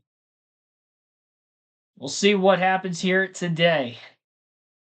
8.5 laps to go in stage 1. I would have thought Austin Cindric, after qualifying third, would still have the speed, even on the longer runs, to be running where he's at right now. Ty Gibbs actually just went a lap down moments ago as well. And so Gibbs is the first car 1 lap down. I don't know that Blaney's going to be able to catch Cody Ware and Ty Gibbs before the end of the stage. I don't think he's got that much pace. John Hunter Nemechek is 21.8 seconds off the lead. So I don't think he is going to get caught by Cindric before the end of the stage. Gibbs is quite a ways ahead of Cody Ware. I would imagine that Ty Gibbs should get the free pass. Josh Berry during the commercial break has dropped back to 7th place, about to drop to 8th if Joey Logano gets by him. Logano with a run off the high side on the exit of turn 4. Riding the wall. Josh Berry pulling to the bottom. Logano stays on the outside of Berry. Side drafts him. And he should get by in turns 1 and 2. Very consistent with running down on the bottom of the racetrack right now. Not going to fight hard for that position. Tyler Reddick is closing quick. Josh Berry better be careful here. He could fall out of the top 10 for the end of the stage. Those 3 cars behind him are not that far back. And Reddick is catching him very quick as well now. Through the middle line of the racetrack, trying to get clean air on the nose, but still run higher than the 21. I think Reddick's got a good shot to get up to 8th on this next lap.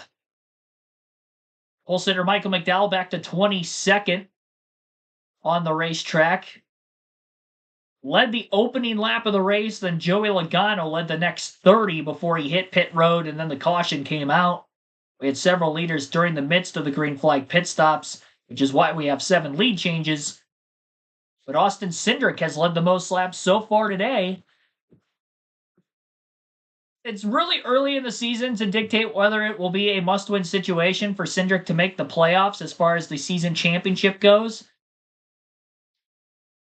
But one of his best performances, at least on a mile-and-a-half track, we've seen out of him in what is now his 4th year at Penske, full time in the NASCAR Cup Series. Bowman was putting him under pressure for a little bit and actually got to the inside of Cindric with about 11 to go in the stage. After failing to make that pass, though, Cindric's getting through the lap traffic better and overall just maintaining that gap of just over half a second to Alex Bowman. Bowman slipped back. The lap times for Cindric were actually quicker than Bowman that last lap. Quicker than Chase Elliott. Fastest car on the racetrack was actually Kyle Larson back in 5th. It was a few thousandths of a second quicker than Austin Cindric with the clean air in the 2. Larson is a little over half a second behind Bubba Wallace for 4th, so I don't know that he'll catch him before the end of the stage, as we'll have just 2 to go this time by. Carson Hocevar makes a pass on Tyler Reddick for 9th as he continues to press forward late in stage 1. Those 2 are not that far behind Barry. He might have a shot at the 21 car still. And Christopher Bell looking to the inside of Reddick as well for 10th to get that final position for a stage point. 1 point per position for each of the top 10 spots. And Bell clear off turn 4 by quite a bit. And not a major run by Reddick on the front stretch after running the outside and Bell passing him down on the bottom. So Reddick fading here all of a sudden. He was putting pressure on Barry for 8th and then all of a sudden loses 2 positions. Chase Elliott quicker than Alex Bowman. Bowman is slowing way down. He was underneath of Austin Cindric looking for the lead about 10 laps ago, and now he's almost 2 seconds back. And Chase Elliott is within a half a second of the 48 car. Don't think he's going to catch him as we're on the last lap of the stage. But definitely didn't see this coming here. Crossing the start-finish line off turn 4, Austin Cindric wins stage 1 at Las Vegas. Alex Bowman 2nd, Chase Elliott 3rd, Bubba Wallace 4th, and Kyle Larson ends up in 5th. AJ Allmendinger 6th, 7th for Joey Logano, Josh Berry 8th, Carson Hocevar 9th, and Christopher Bell rounds out the top 10. So that is your stage 1 results for those who will be getting stage points. Second caution of the day here at lap 80 for the stage 1 end. Stage 2 will be 85 laps.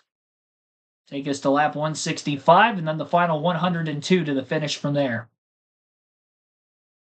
Blaney passed Cody in the running order. He did, but he definitely wouldn't have been able to get to Ty Gibbs. So Ty Gibbs does hold on to get the free pass in 32nd. I don't think he's going to take the wave around. I mean, he could take the wave around.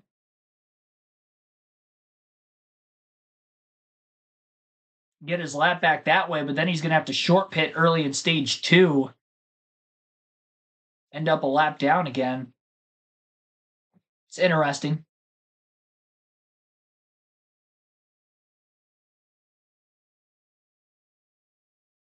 Yeah, Joe Gibbs Racing, man, they are struggling right now.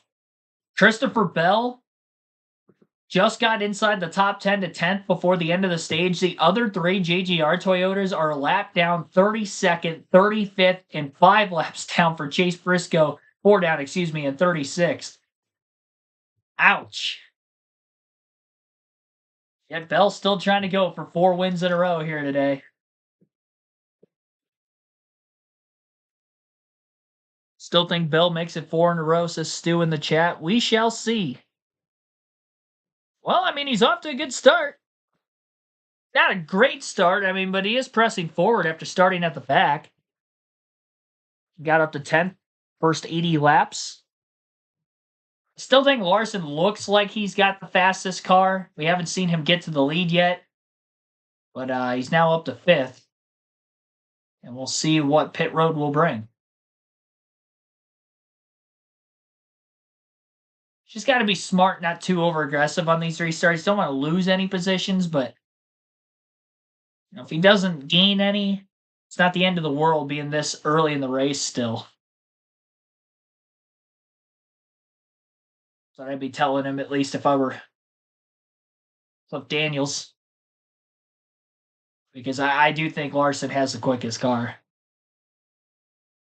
I'd say Bubba Wallace probably has the best short run car. He gains a handful of positions every restart. But through the course of the long run, it looks like it's Kyle Larson. Carson Hocevar was looking really fast there in stage 1, too, which is surprising. And I only say that because the Spire cars didn't have long run speed in practice yesterday, but they had short run speed. And we kind of saw that with Michael McDowell qualifying on the pole. But then he dropped outside of the top 20. Meanwhile, Carson Hocevar, who started mid-pack, is up to 9th. Obviously, we did have flipping to the pit stops in there as well with the timely left rear tire coming off caution for Briscoe. Now here's a look at Kevin Harvick preparing Patrick for the challenges of Sonoma. Yeah, I would err to being over the line on the left side of it, but really use that hill to shove the throttle back on there. But close to that apex wall, and maybe just not as wide. A car narrower through the whole thing allows you to get this line right here. Destined to drive, Patrick Dempsey's return to racing, and that premieres tonight, right after this Cup race, 7 p.m. Eastern Time on FS1. All right, let's check with Jamie Little as we're under caution, the end of stage 1. Well, Mike, defending series champion Joey Logano has had an all-star pit crew for many years, but this time around, they have a new jackman. Let's meet Team 22. Joe Daly, front tire changer, second season of Cup, Nascar champion last year. Jake Seminara, I'm the rear tire changer. Met my wife in 6th grade. Love you. Jeremy Ogles, tire carrier, two-time Cup Series champion. Ty Snelson, Jackman. I was a two-time All-American football player in college. Vic Hensley, fueler. I've been in this sport for 20 years. Led by crew chief Paul Wolf. Holman Presley up on the roof as spotter. And there they are. They're in pit stall 6 today, and that pit stall has won 3 of the last 4 races here at Las Vegas. Pole sitter usually takes pit stall number 1. There's our Hunt Brothers Pizza onboard camera. Here we go. Who started outside the front row here and led 30 laps early. His teammate, Austin Cindric, leads him on to pit road. Regan. Chase Elliott in the 9 car, very good that run right there. Just ended a little bit too free with the car as he finished off and maybe hurt the right front a little bit. They're going to make a small adjustment to tighten him up. The 5 car of Kyle Larson, one word from him, the car was phenomenal. Don't change it a bit. Jamie? Austin Cindric pretty happy with that number 2. He said he's just one number tight, though. They're going to adjust for that with air pressure. And you see the 48 of Alex Bowman. Pretty happy. He said, I have a huge vibration. It's the biggest issue. Let's not adjust on it much. See a lot of air pressure once again, Mike. We're going to see a lead change, Mike. Chase Elliott and Bubba Wallace beat Austin Cindric off pit road. So that'll put Elliott Chevrolet out front at 84 laps. Stage winner, Austin Cindric and his team Penske Ford.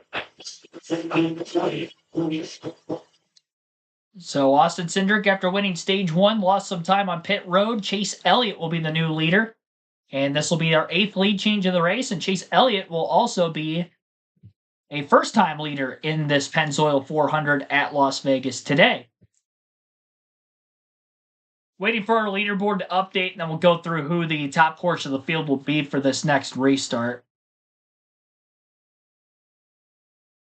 Once they get to the start-finish line, the race leader specifically gets to the start-finish line every lap, that's when our leaderboard changes. So it takes a minute under caution flag pit stop sequences for that to be the case.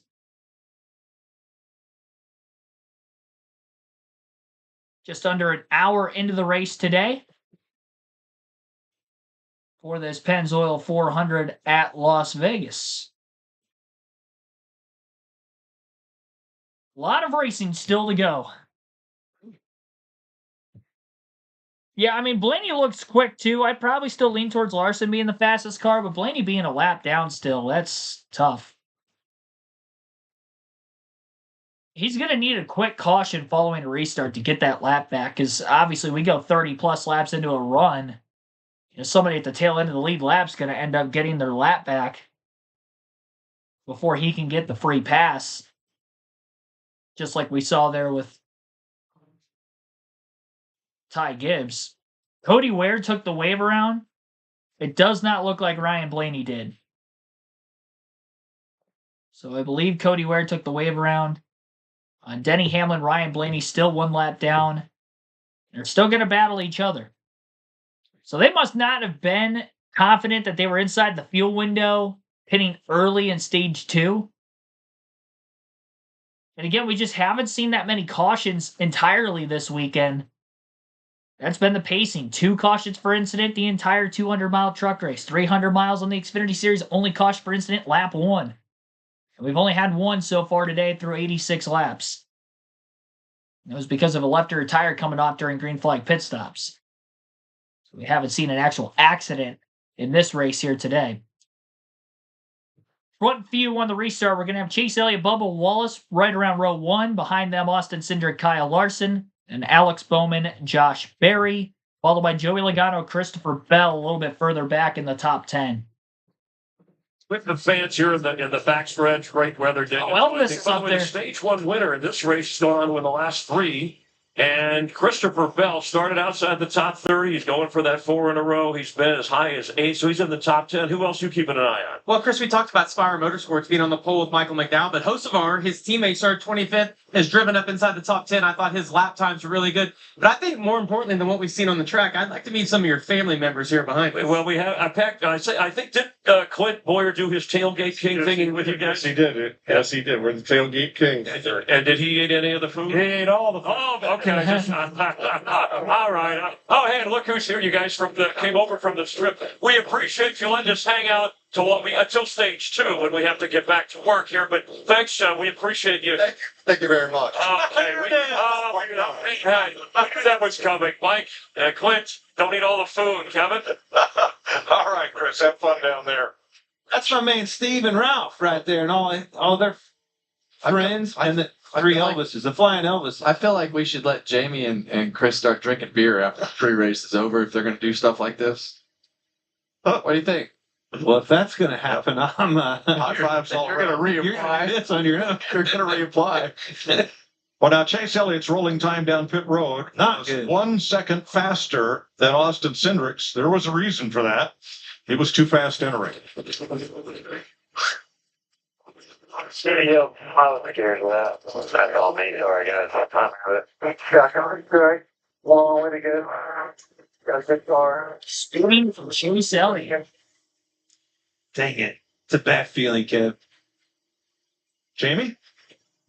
Well, Mike, I've been listening to the radios. A lot of drivers are talking about the extra marbles on the track that they're not used to seeing. These are the tires that came off the 48, and he had reported he had a major vibration. Well, they just told him all this rubber buildup is really what's leading to that vibration. And remember, we have a softer left side tire. Perhaps, guys, that's what's leading to the extra marbles today. Jamie? Well, I can tell you this. This was always a place, and Clint, you can attest to this. High corner speeds. Everything that happens around Las Vegas Motor Speedway is really fast, and it always seemed like the tires shook here more than they shook anywhere else. Yep. Chase Elliott was caught speeding, Larry says, in the very first segment of pit road, right past the yellow line. He has 2 speeding penalties in the last 3 races, but only 1 in the previous 109. So for the restart, Bubba Wallace, Austin Cindric, a Toyota and a Ford, then the Chevys of Larson and Bowman, the Fords of Berry and Logano. Right, here we go. Restart to begin stage 2. Wallace, Cindric, front row, moving up after Chase Elliott had the speeding penalty on pit road. And it'll be Bubba Wallace who is the control car. He takes the inside line. Green flag is in the air. Kyle Larson in line right behind him. Josh Berry giving a push to the back of Bowman. Bowman getting a bit wiggly into turn 1. He loses ground. Couldn't give the 2 car a shot. And now Kyle Larson is into second place in front of Austin Cindric. Byron, 3 wide middle between Hocevar, And it looks like, I can't tell who that was to the outside of him. Daniel Suarez in the 99, the other Chevrolet. Larson tried to power past Bubba Wallace for the lead off turn 4 on the outside, but he might have had to lift on the exit of the corner because he couldn't hold the speed that he would have had otherwise down the straightaway for running that wider line, and actually lost time to the 23. Still remains in second, though. Joey Logano gets by Alex Bowman. His hand's out the window, so not sure if he's pitting here or what happened to Alex Bowman. I think Bowman is pitting. He's dropping back like a rock. Here he comes. So the hand out the window was because he was coming to pit road. Winner here 3 years ago on pit road.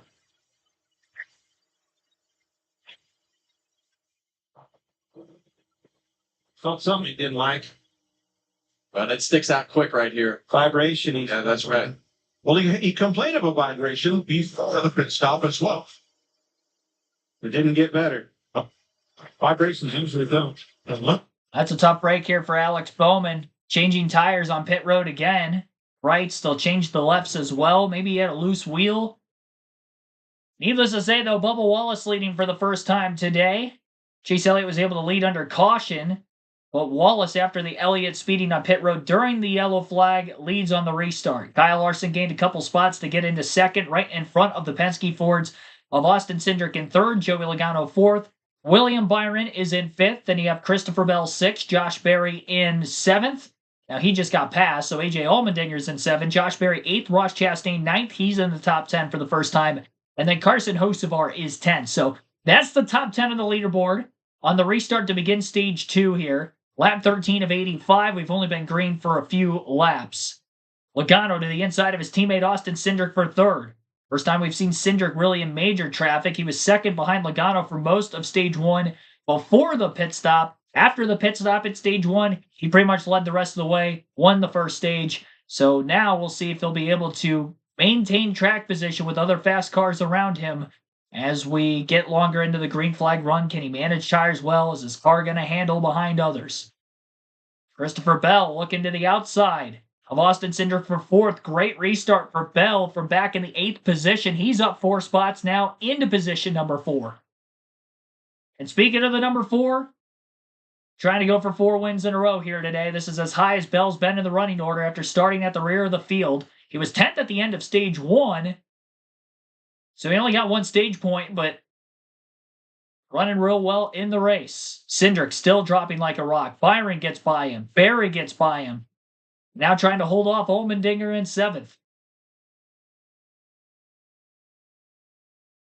Toyota, Chevy, Ford front of the field. Something's getting blown around the racetrack. It looks like a trash bag. I thought it was Bear Bond at first, but then the way it got shredded, I believe it was a trash bag. So the leaders were racing by it off of the exit of turn 4. It's getting split apart. Hopefully no debris gets caught on the grill of any drivers, causing any overheating issues. Very windy in Las Vegas this weekend. Probably blew out of the infield camping area somewhere. Easy Network, thanks for tuning in. 65 likes. That's great. 66 now. Our goal is to get to 100 likes on the stream, so be sure to hit the like button if you haven't done so yet. Subscribe for more daily NASCAR content. Live commentary streams every NASCAR race weekend for Truck Xfinity Cup races, as well as Cup practice and qualifying. Full screen commercial break right now on FS1.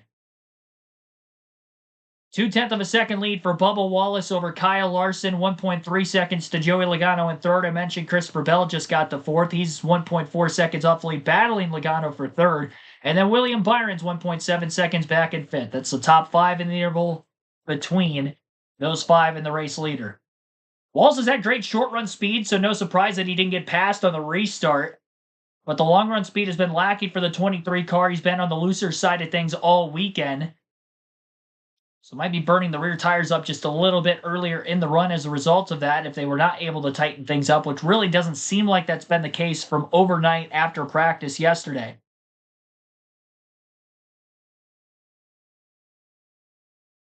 And Larson, who has looked like the quickest car of the field, at least through stage 1, still trying to get into the lead for the first time himself. Larson's won at Vegas each of the last 2 seasons.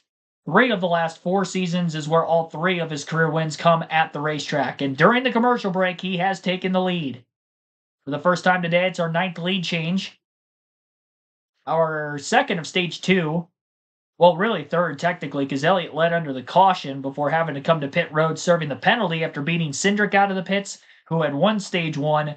Wallace jumped up to the lead on the restart, and now Kyle Larson passed him. This is the second outright pass for the lead, not including green flag pit stops or restarts so far here today. And we'll see if Larson can get away, because Bell just passed Logano simultaneously that last lap for third. And now Christopher Bell's within 1 second of the lead and closing fast on Wallace for P2. Well, my 3 favorites for the race were Larson, Bell, and Byron. They're all up in the top 5. And Ross Chastain was kind of my sneak pick there, and he is in 10th. Noah Gragson was a big wild card sleeper pick. He's 15th. He's not doing bad right now by any means.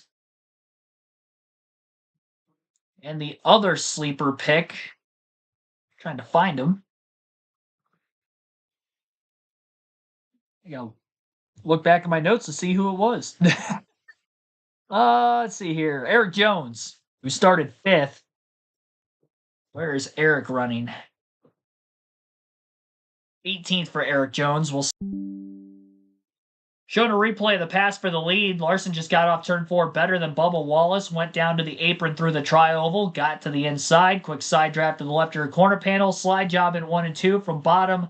And slides clear by a car length and a half to 2 car lengths off the exit of the corner. So that is how he maneuvered his way past the 23 to get to the lead. And he is running the quickest laps of the race of any driver during this current green flag run while leading as well. He's extended his lead to 0.6 of a second over Bubba Wallace. And now Christopher Bell, who was 0.9 of a second off the lead, is about 1.2 seconds back in third.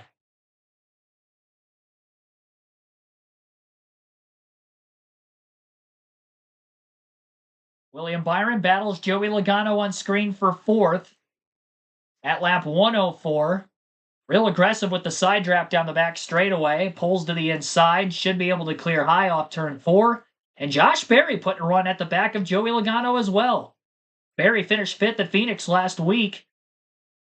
And impressing in the Wood Brothers machine again here this weekend. Qualified top 10.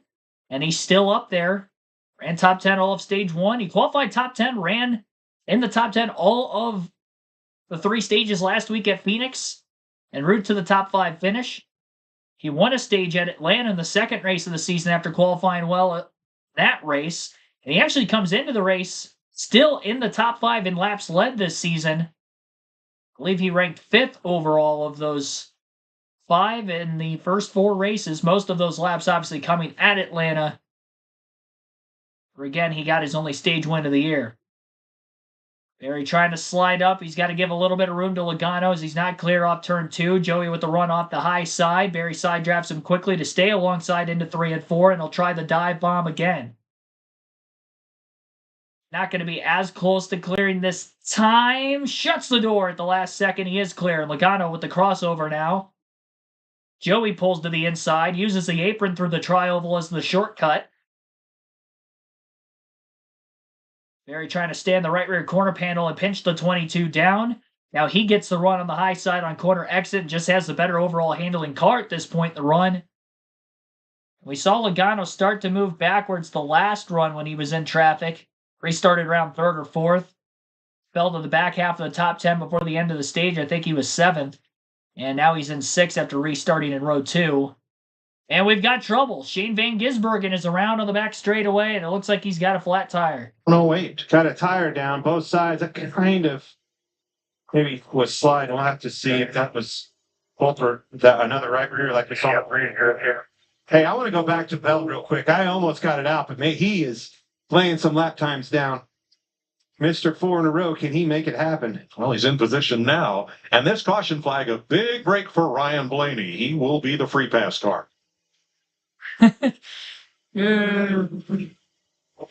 Coming off turn 2. 3 wide, tight racing quarters back there. Oof. Had cars on both sides of him. Just lost the air on his car, got out from underneath of him, spun out. Did a good job of keeping it down and out of the wall, though. And being in the middle like that, of when those cars are staggered and the way that these cars are, of having the air hit the right front fender or left front fender, the things that the car will do just suddenly when you're not in a clean air position can catch you off guard, and it'll be around before you even know what happened, as it was there. Third caution of the day, Kyle Larson leading for the first time today. He's led the last 9 laps. Fell right behind him.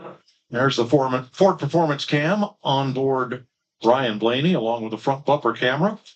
And that view of the driver. Now he will get back on the lead lap. He took a wave around earlier because he exited the pits 2 laps down after having trouble on the left front on his first run of the day. Drove up past 16th on his last run and up past 20th on this one. Here is the Kubota cam on board Ross Chastain today. So what you're saying is Blaney has passed a lot of cars. And pit road is open. Here comes everybody. Christopher Bell peels off in front of Regan.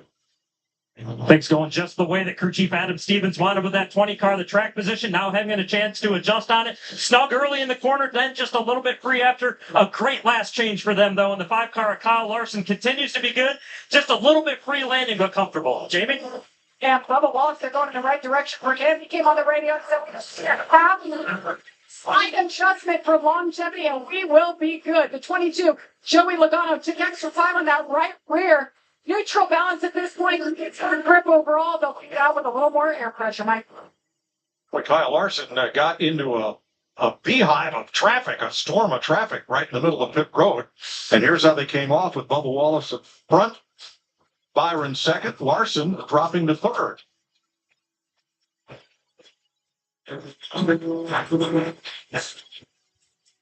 Christopher Bell lost a lot of time on pit road. I'm not sure exactly what happened to him, but he didn't come out in the top 3. He was running in second. We'll have to wait and see where he shakes up. I think he ended up backing into his box again. Either that or he had an incident on pit road, because he was nowhere near the top 10. Still waiting on our leaderboard to update, I do believe. So I'm not going to go through the running order leading into the next restart quite yet. Ross Doherty, thanks for tuning in. Deborah Wilson, pulling for Joey Logano down in the chat as well.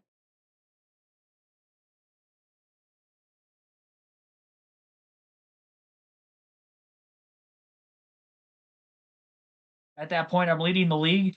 Well, leading the league coming into the week as well. NASCAR Fantasy League on the NASCAR mobile app, NASCAR.com website. I think I had a 6-point lead coming into the weekend. Better have it up and running here so I can make sure I got my starting 5 in, because I messed that up at COTA and that cost me some points.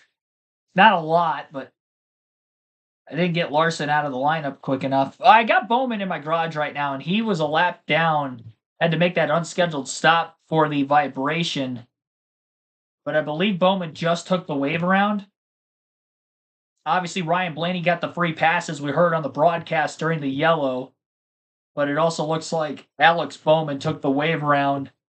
I think Bowman's going to be short on fuel to the end of the stage. I don't think he's going to be able to make it from when he pitted under green. But he's going to be able to go pretty deep, so he's hoping for another caution before the end of stage 2 so he can ensure he'll stay on the lead lap. Bowman's got a quick car because he was running in the top 5, finished second in stage 1, but then had the vibration on the restart, had to make the unscheduled stop from the top 5, and that's why he's not up there with the likes of William Byron and Kyle Larson of the Hendrick Chevys. Great pit stop for Bubba Wallace to regain the lead, gaining 2 positions. He was third right before the yellow came out, got passed on the longer run by Larson and Bell. We know he's got good short run speed, so we'll see if he can fire off in this next restart as good as he did on the last. So front row should be Bubba Wallace and William Byron. Kyle Larson, Tyler Reddick around row 2, and then Josh Berry, Carson Hocevar. The 2 second-year drivers full-time in the Cup Series are around row 3. Unpack this. This is something I don't think we have seen before. Well, let's take a listen to the radio, and that's going to tell a big part of the story.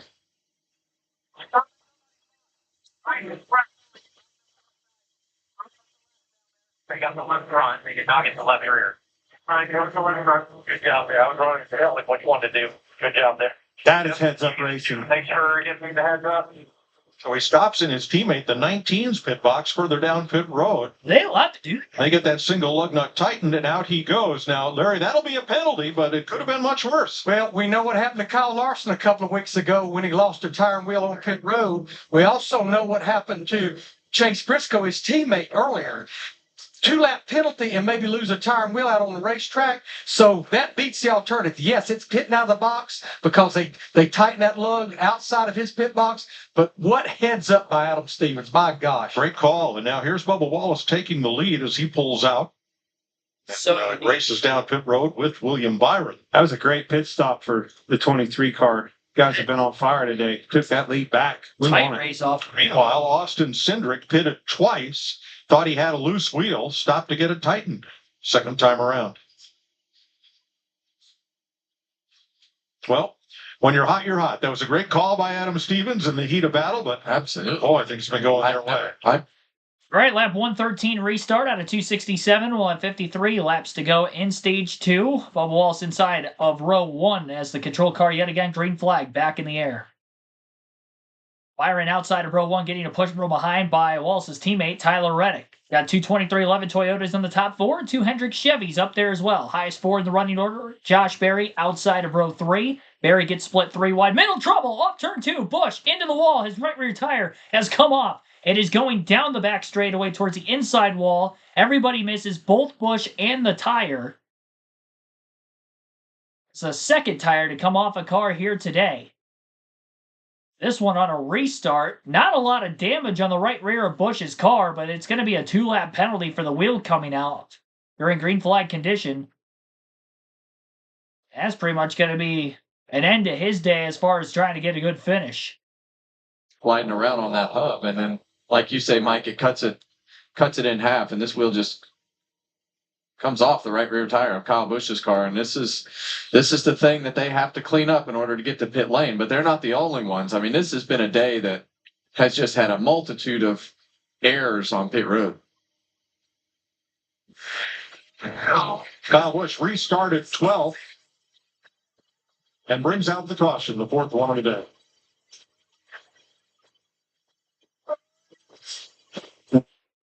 Bubba Wallace holds on to the lead on the restart. Kyle Larson still scored in 2nd. William Byron 3rd. Tyler Reddick 4th. And Carson Hocevar is 5th at the time of the yellow. This is a big caution for Alex Bowman. He got the quick yellow after taking the wave around, so now he can come back in and get 4 fresh Goodyears and top off. He'll be good on fuel to the end of the stage. So, yeah, good for Alex Bowman. Towards the back half of the field. Busch is going to fall off the lead lap. Denny Hamlin will get the free pass in 32nd. He's been a lap down ever since stage 1. And now he is going to be back in contention here. Remember, he fell a lap down and actually didn't take the wave around because he was too far back from where the lead lap cars were during the caution in the middle of green flag pit stops when the tire came off of the 19 of Briscoe. So that is why at that point in time, Denny Hamlin was still lapped down. Then he was battling Ryan Blaney for the free pass before the last yellow. Blaney got it. Hamlin gets it this time.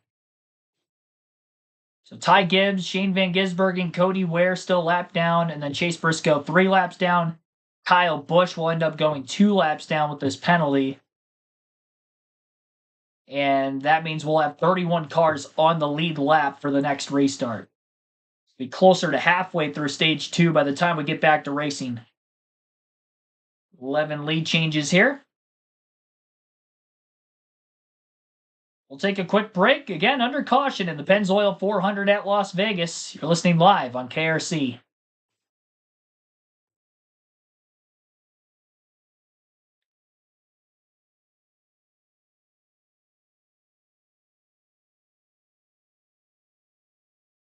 Lot of pit road blunders in this race today. My goodness.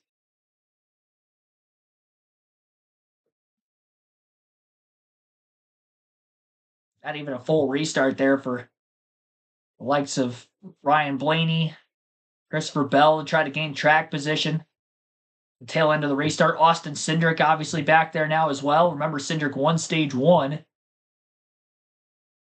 An update on the pre-race predictions and where all those drivers are running here in the early going. We got William Byron, Kyle Larson, couple must-haves, top couple spots.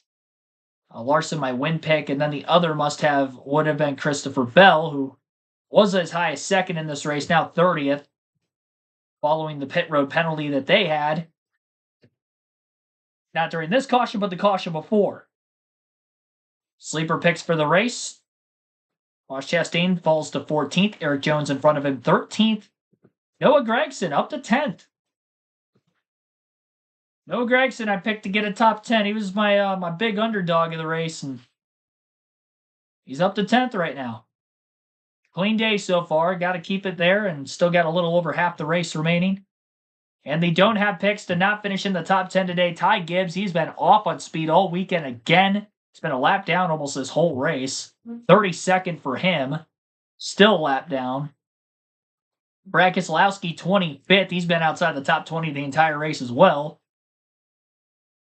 And then kind of went out on the limb, took Joey Logano. He's currently 9th, but he fades on the long run quite often now that he's back in traffic. Right. We want That's to get still it right. possible. We want to get to there. Yeah, and I think when we look at everything that's happening today, there'll probably be some pretty strong opinions about what's happening all over this racetrack. So it's been a very interesting start to this race with all the mistakes, just one after another on pit road, or loose wheels, or speeding on pit road. And that's where a lot of these races have been won and lost, because the margins have become so slim to gain an advantage that you're right on the edge of mistake all the time. All right, we are under caution. We've had pit stops, and we will update here in a minute. 116 laps complete in Las Vegas.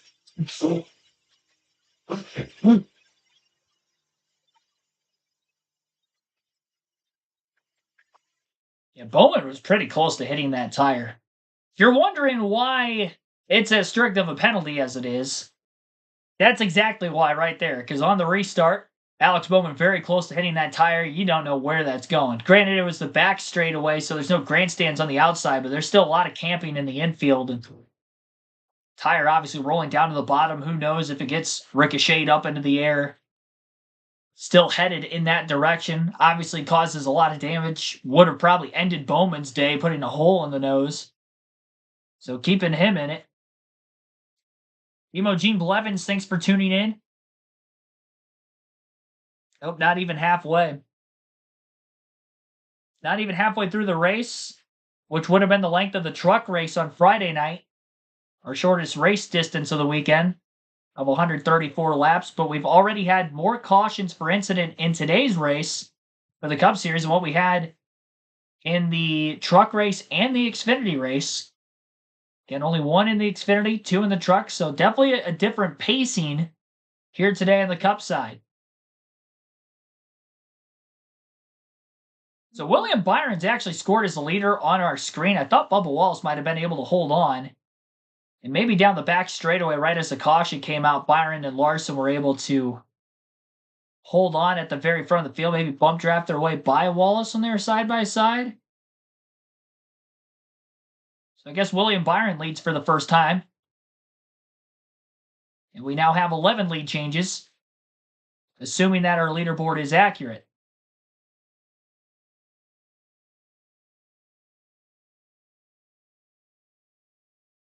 About 4 laps away from halfway through stage 2. Well within the fuel window to make it to the end. And because we weren't even a full lap into that last restart, don't expect anybody to pit for fuel or tires other than Bowman, who took the wave around the caution before and wouldn't have taken tires then, but now he has. Maybe a couple drivers tail end of the lead lap, top off on fuel, but that would be about it. Denny Hamlin, maybe. Well, he's probably not going to burn a set of tires, I guess, but he'll probably top off. Also, considering that he took free pass. Yeah, definitely an eventful race, that's for sure. A lot happening on pit road. Seen some good battles around the racetrack. A lot of movement through the field, really, too. Only seen 2 outright passes for the lead, but a lot of movement through the field because of drivers getting sent to the rear, penalties, something of that nature, driving back through it, losing spots, gaining them back. Dang it. Got my finger jammed. Today's area coverage provided by Goodyear, the best seat in the house since 1925. Happy 100th to the Goodyear blend. I'm still blown away by the reciprocity from the 19 team of Chase Briscoe and that pit stop. I'm not seeing the 20 car. Say it one more time. I am blown away. Say it one more time. One more time. Reciprocity. I'm blown away by your thesaurus. Yeah. Yeah, you, Mike, you're the only one that can help him say that word, ladies and gentlemen. I'm telling you. Meanwhile, maybe he was pulling in there for that spring sale. there you go. William Byron, the only driver to lead every race this year, is out in front with Hendrick Chevy teammate Kyle Larson alongside. Toyotas in row 2, Wallace and Reddick. Hocevar and Berry, row 3, Allmendinger, Suarez, Logano, Gregson, the top 5. Denny Hamlin was the pre-pass car. He's back on the lead lap. The first of 31 cars. Michael McDowell and Alex Bowman got nabbed for speeding, so they will start out back.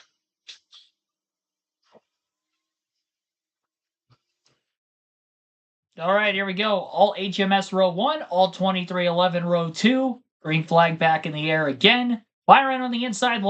Drag race into turn 1. Couple cars going down to the apron, trying to hold on to their positions. That was Ross Chastain and Chris Buescher. Josh Berry going to the outside, 3 wide.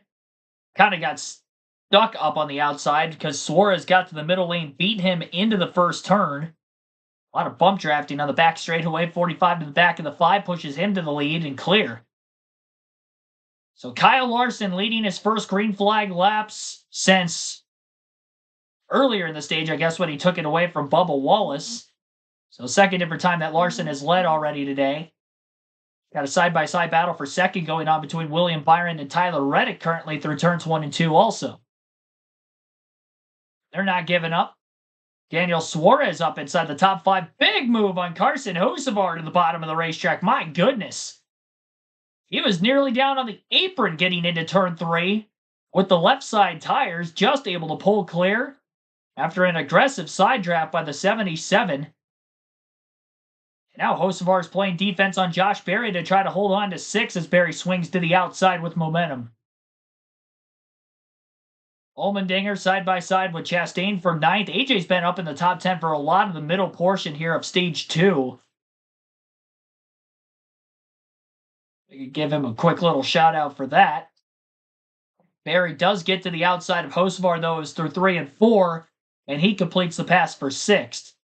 Carson was a lot better on the long run side of things there before we got to that second to last caution, which binded things back up again. So giving up time on the short run, maybe not surprising. We'll see how he does later in the stage if it continues to stay green. 43 laps to go in stage 2 with where we're at right now. Lap 124 of 267 at the line.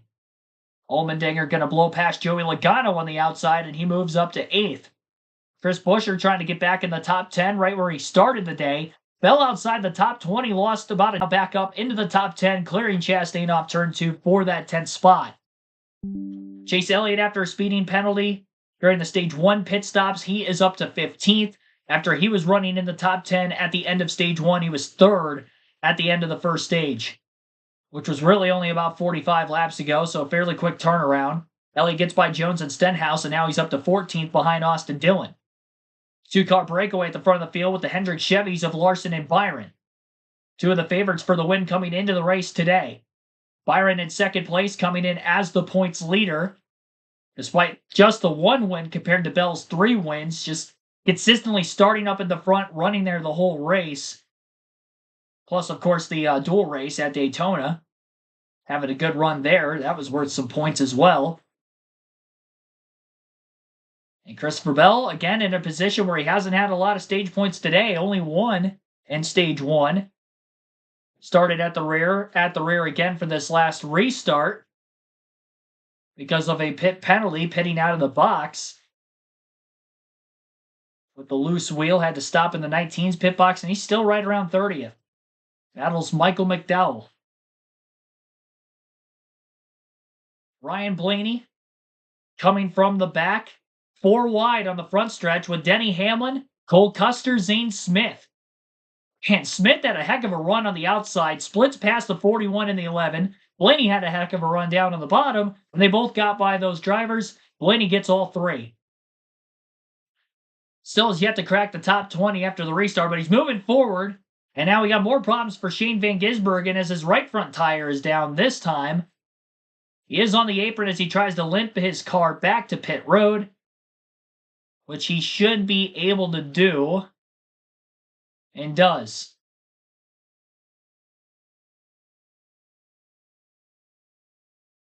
So SVG has made it back to pit road with those right front issues. Tyler Reddick has pulled slightly to the inside of Byron through 3 and 4 to battle for second place. Not able to make the pass. Byron's got a couple car lengths clear into 3 and 4. Byron's staying tight to the 5 car. Larson's definitely not pulling away, and Reddick's got the speed to try to stay with him. Reddick was runner up to Larson in the spring race last season. Van Gisbergen was a lap down when he had that issue. He's still on pit road as his team tries to make the adjustments. Second time that he's had some tires down on the right side of the car. Maybe did pull the fenders out earlier. Whatever the case is, he's 35th, 4 laps down. And Kyle Busch, after the right rear tire came off, by the way, did pull into the garage. So he is, as of right now, off the racetrack, 15 laps down and counting in 36th. Our current free pass position car would be Ty Gibbs in 32nd if a yellow were to come out. Chris Buescher battles Joey Logano for 10th. Chastain got by both cars within the last several laps for 9th. Remember, Buescher passed Chastain just before that, back by the 22 to get back in the top 10 again. We'll see if he can get back by Chastain for 9th as well here as he is right on his back bumper through 1 and 2. 34 laps to go at stage 2 this time by, winding down quickly now. Larson finally started to put some separation between himself and Byron. A half a second gap is built up there. Reddick is still fairly tight to the back of the 24 car, just a couple of car lengths separating those two for second. Blaney up to 20th on the restart. IC's been in the running order since stage 1. An initial start of the race for the first set of pit stops. I think he got as high as 16th.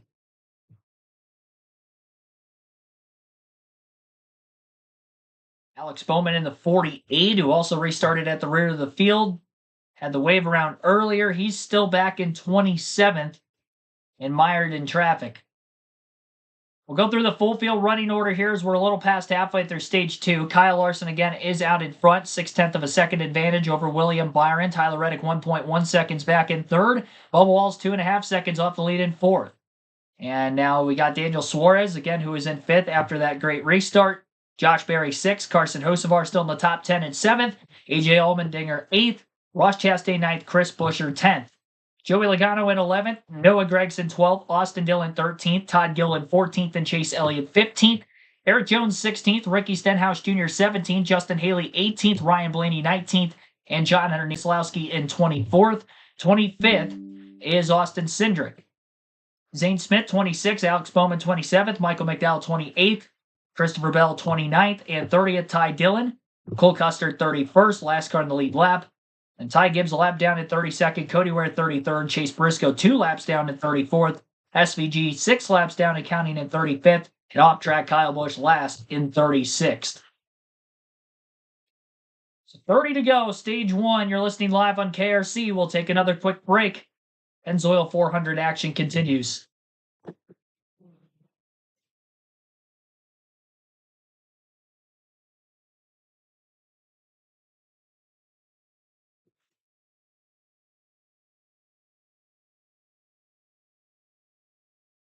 Yeah, Bowman and Bell definitely struggling back in traffic.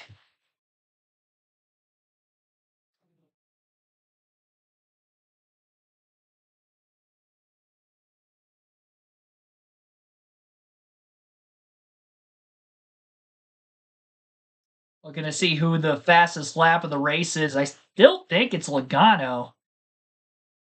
With that 29.313 all the way back on lap 3 when he got to the lead.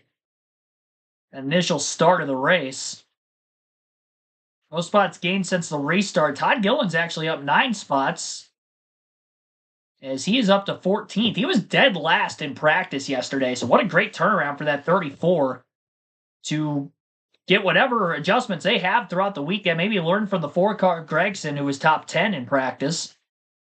Gregson in 12th, just a couple spots ahead. Front Row Motorsports is kind of having a quiet, sneaky good day. We'll see if both of them can get up near the top 10 here before the finish. Broadcast of the truck races Friday night, and it's on Fox Friday evening, 8 p.m. Eastern Time. Then IndyCar from Thornhill next Sunday on Fox, 3 p.m. Eastern. The NHRA Arizona Nationals next Sunday on FS1, 6:30 Eastern Time. So the drivers only telecast that we used to do for the Xfinity Series now moves to the trucks. That'll be fun. It is. I'm thinking that I'm going to screw this up doing the your job, Mike. Why would you screw that up? Well, It's a lot harder than people think. You'll be fine. What's your question, sir? Somehow. Buddy, you don't know what you signed up for. You're in bad trouble. I mean, listen to this guy. You just had a word that you had to have him explain to you how to say. I'm tuning in. Folks, tune in. It's going to be worth it. Well, it's going to be fun. I'm going to have a live chat watching yours. So here is the broadcast for next Friday night. Kevin Harvick anchoring, Joey Logano and Brad Keselowski, the analysts, Austin Cindric, Carson Osabach, the reporters. That's 8 p.m. Friday on Fox. I've officially lost my driver's suit. That's going to be, I was going to say you're not a driver either on that, but that's going to be a fun group. Like Hocevar being in the pits. It's going to be, Cindric does a good job at that as well. We have the tallest pit reporters. Well, that's true. Sure, got that covered. Kyle Larson out in front of these two, Byron and Reddick. Larson has won 2 of the last 3 races here at Las Vegas. By the way, next weekend, Kyle Larson is running them all. It's the Xfinity race and the Cup race. Wow. If I was Triple, that dude. here, I'd run all 3 too. Here's your Xfinity fast. He might win them all. Joey Logano back on lap 3 when he was leading. 184.1 miles down.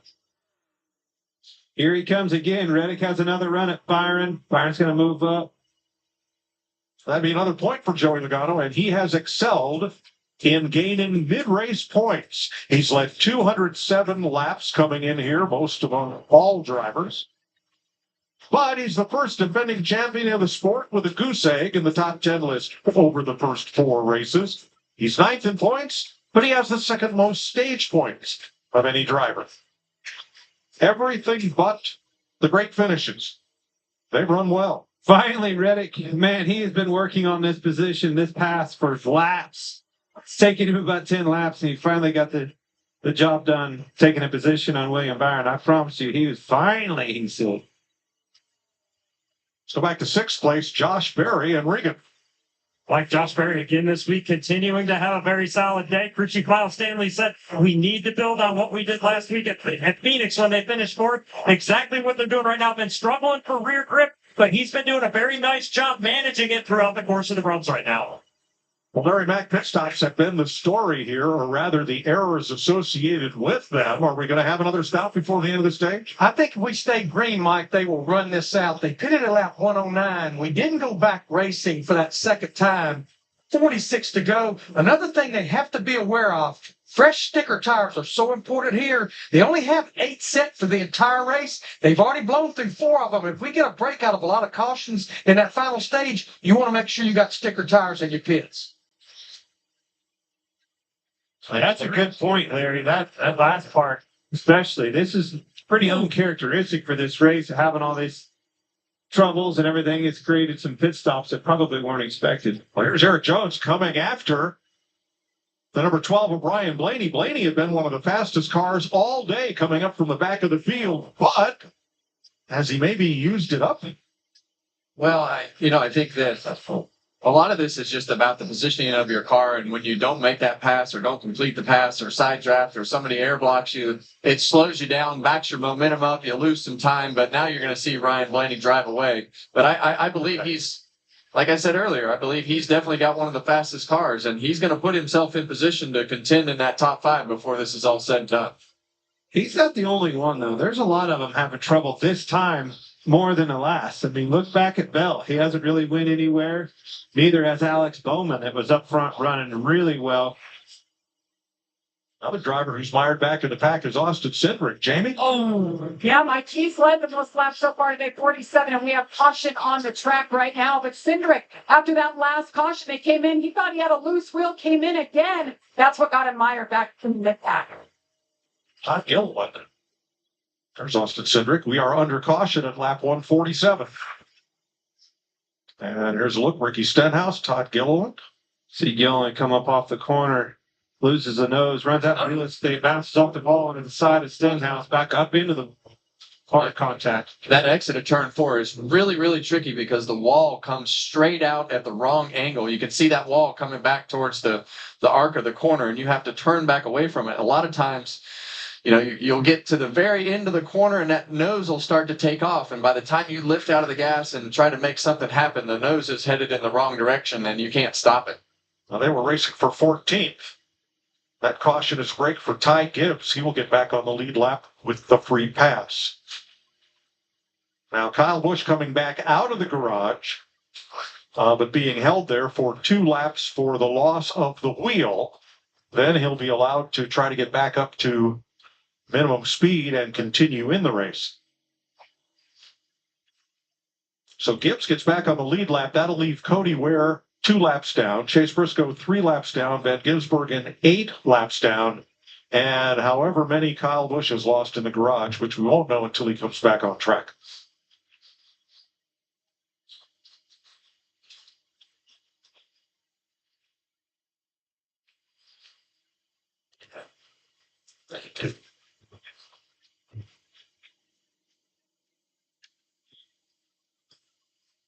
On the 1.5 miles has been just stellar.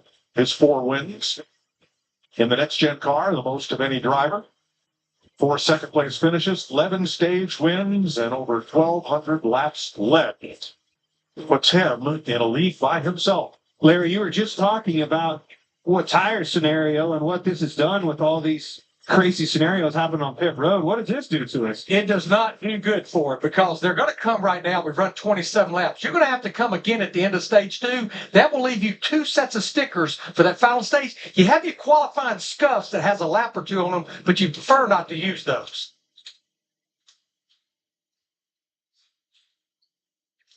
Fifth caution flag of the day. And it comes out, we've raced less than 30 laps on this set. A lot of penalties today. Kyle Busch, Denny Hamlin, Chase Elliott, Michael McDowell, Alex Bowman, and Christopher Bell have all had pit penalties, one sort or another. Yeah, and some of them penalize themselves just by, correcting a problem on pit road. So we'll see the same thing right here. I'm concerned about Larson because he has to pull out around that 41, and the other guys seem to have a cleaner shot off of pit road. So let's see what happens right here. 12 lead changes among 9 drivers here as we're just past the halfway point, and everybody on the lead lap heads for pit road. Regan. 24 car, William Byron running in second place right now. Car is good and clean air. He likes it when he gets up front, but still needs a little more front response out of what his front tires are doing. And the 5 car, Kyle Larson, still is really good. Cliff Daniels asked him, need anything for a short run? He said, nope, just keep it as it is, JB. And the 45 to Tyler Reddick, pretty good, tightened up, and then it got loose. Now he wants an adjustment just to tighten him up, but he's happy with it. 23. Bubba Wallace said he just needs a little help on fire off, but otherwise they're good. Those 2311 cars are putting in force today, looking good. Couple of cars out quick from pit lane with just 2 tires for Chastain, Jones, and Hamlin. That will put them up front when we go back to green. They're having a big time here in Vegas.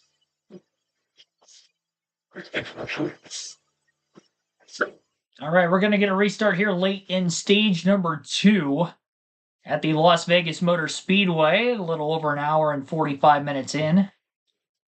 It's our 5th caution of the race. Stage 2 will end at lap 165, so we'll have a little less than 15 to go on the restart. 28 laps spent under yellow and counting at this point. Waiting for our leaderboard to cycle out. The top 3 cars off pit road all took right side tires only, and Ross Chastain won the race out of the pits as a result. Also, with the caution flag coming out, Ty Gibbs got the free pass. He's back on the lead lap in 32nd.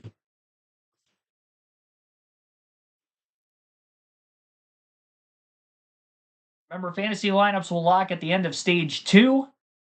We'll have our diecast showing at the end of stage 2, and our chat poll will also end at the end of stage 2. 87 votes have been casted for who you think is going to win today's Pennzoil 400 at Las Vegas. 49% taking somebody other than Larson, Byron, and Bell. Cedric not in the 3, so the other won stage 1. And Ross Chastain, who would fall under the other category, will be the leader. But Kyle Larson, who has looked like he has had the fastest car of the race today, now going to be the first of those on the 4 fresh tires on the restart from 4th when we get back to racing. Larson's led for 38 laps, which I believe is second most, only behind Austin Cindric. Cindric has led for 47. Joey Logano just behind Larson, 30 laps led at the start of the race. 19 for Bubba Wallace. Chastain leading his first few.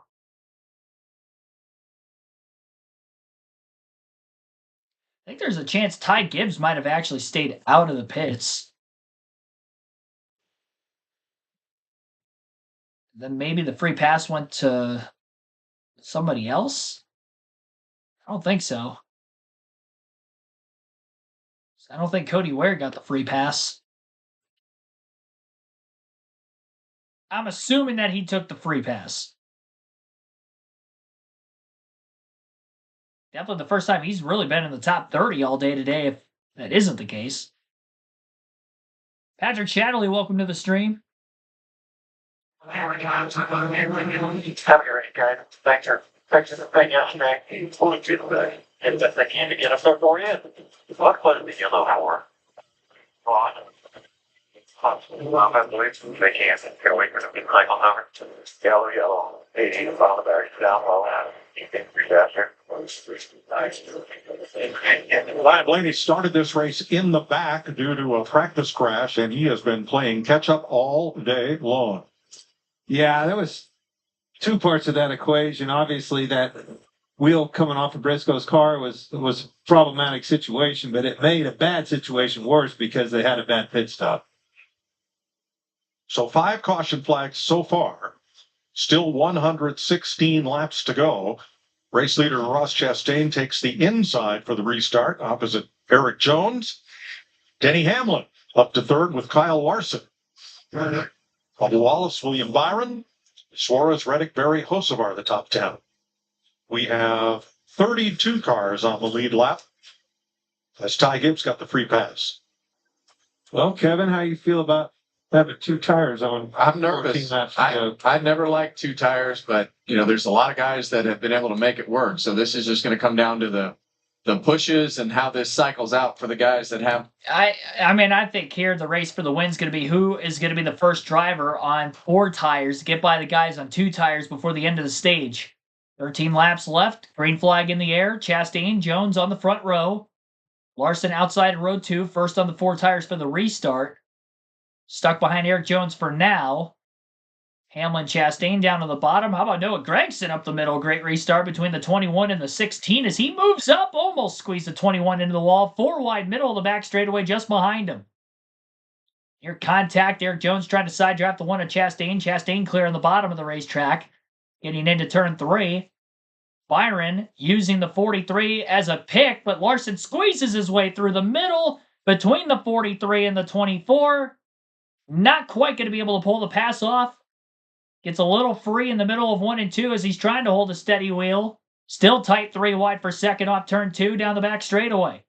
Nowhere to go for Bubba Wallace. So he'll push the 43 clear for at least another corner. Bubba on the outside with a huge head of steam. Now it's 3 wide for third. And this is buying Ross Chastain more time on those right sides only out in front of the field and with the clean air.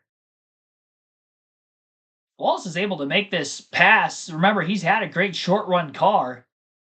Larson in the middle lane. I can see his car bottoming out right in the middle of the corner. Definitely got the air pressure low on the left rear. Byron's going to be the one of those 3 to shoot forward and clear for 3rd place. While the 5 and the 23 are still side by side. Hocevar slams the door shut just behind him in 6th on Josh Berry. Down to the apron, 3 wide, A.J. Allmendinger, who is trying to get back up in the top 10 after losing several spots on the restart. And Ryan Blaney up in the top 10 for the first time today to position number 10 and looking to make the pass on Hamlin for 9th, who is the only one of the drivers who took right sides only to start fading very quickly on this restart. Eric Jones still holding on for 2nd place right now as William Byron's right behind him and looking low on the front stretch for position number 2. 9 laps to go in the stage. Byron is there underneath the 43. Into turn 1, he is clear. Kyle Larson down towards the bottom lane of the racetrack as well. Can't quite get to the inside of the 43 yet. He's going to have to wait till 3 and 4.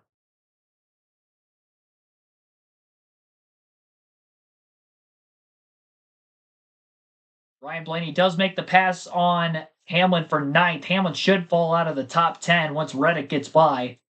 Larson on the outside through 3 and 4 clear on Eric Jones for 3rd. How far will Jones fall before the end of the stage?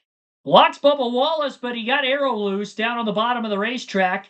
Big save for Jones as he loses several positions through 1 and 2. And he's going to fall out of the top 10 quickly now. Blaney gets by him and Josh Berry down the back straightaway to move to 7th. Suarez, Hocevar, and Wallace all got by the 43 also. Walls never touched him, but might have gotten the air underneath the rear spoiler of the car, and obviously with the old left side tires as well. Bad combination there for Eric Jones. Chastain trying to play defense for 6.5 laps on William Byron. The longer he's able to do so, the more of a chance Larson's going to have to try to catch his teammate who got by him on the restart. Reddick still battling to try to get by Denny Hamlin. Eric Jones right there as well. He might be able to get a 2-for-1 special here through 3 and 4, and he does as he's clear for 8th, and Jones will push him down the front stretch. It's a great save by Eric Jones, but definitely lost several spots, and he's not going to have a real shot of staying in the top 10 anymore to the end of the stage. Chastain should, and he might still have a shot to win in stage 1 as he continues to try to mirror drive, but now giving up the outside lane to Byron through 3 and 4. Willie B should be able to get a run on him, and he does. Clear. Larson to the bottom, splits around Chastain, gets to 2nd. Now the battle for the leads between the 24 and the 5. Larson goes to the middle groove, changed his line compared to where it looked like he was going to go to the bottom on entry into turn 1. Byron made the late move down to the inside himself. Larson's had a slightly quicker car. The longer the run goes than the 24, we saw Byron actually fall to 3rd on the last long green flag run. The thing is, though, we only have 13 laps to get to the end of the stage. That might be enough time for Byron to be able to hold on. A better restart to get by the 5 despite being a row behind him when they got the launch through the restart zone. 3 to go this time by in the stage. Larson fakes the bottom, again goes to the middle through 3 and 4, just like he did in turns 1 and 2 a couple laps ago. Ricky Stenhouse Jr. up into the top 10 for the first time today as he just passed Denny Hamlin for that spot. Good run for Stenhouse. See if he can keep that number 47 Chevrolet up there. Side by side for the lead, meanwhile, back straightaway. Great run for Larson up turn 2. Squeezes the 24 on entry into 3. He's clear on the bottom. Byron goes all the way to the wall on the outside through 3 and 4. He's going to look for a run to try to get a crossover on the front stretch. But he's too far back, and Larson's clear. And with 2 laps to go in the stage, now trying to hold on and get this playoff point.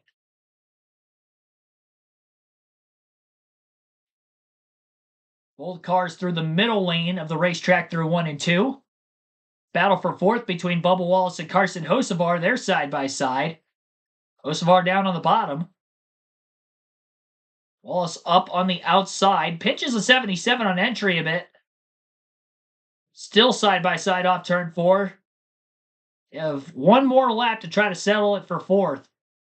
Blaney also put in a battle behind them for 6th with Daniel Suarez. Byron losing touch of Larson after losing the lead a couple laps ago. It was our 18th lead change of the race when Larson got by Byron with 2.5 laps to go in the stage. Walls with a big block on Carson Hocevar, and he'll be able to hold on for 4th place barely. Blaney did get by Daniel Suarez on the outside through 3 and 4 as they race to the line for 6th. Definitely the wildest restart we've seen so far today. Kyle Larson, though, still ends up out in front as he wins stage 2 at Las Vegas. William Byron in 2nd, Ross Chastain 3rd, Bubba Wallace 4th, Carson Hocevar 5th, Ryan Blaney 6th, Daniel Suarez 7th, Josh Berry 8th, Tyler Reddick 9th, and Ricky Stenhouse Jr. rounds out the top 10. I think the only driver who's got anything for Larson is Ryan Blaney. And that's because we haven't seen him at the front of the field yet.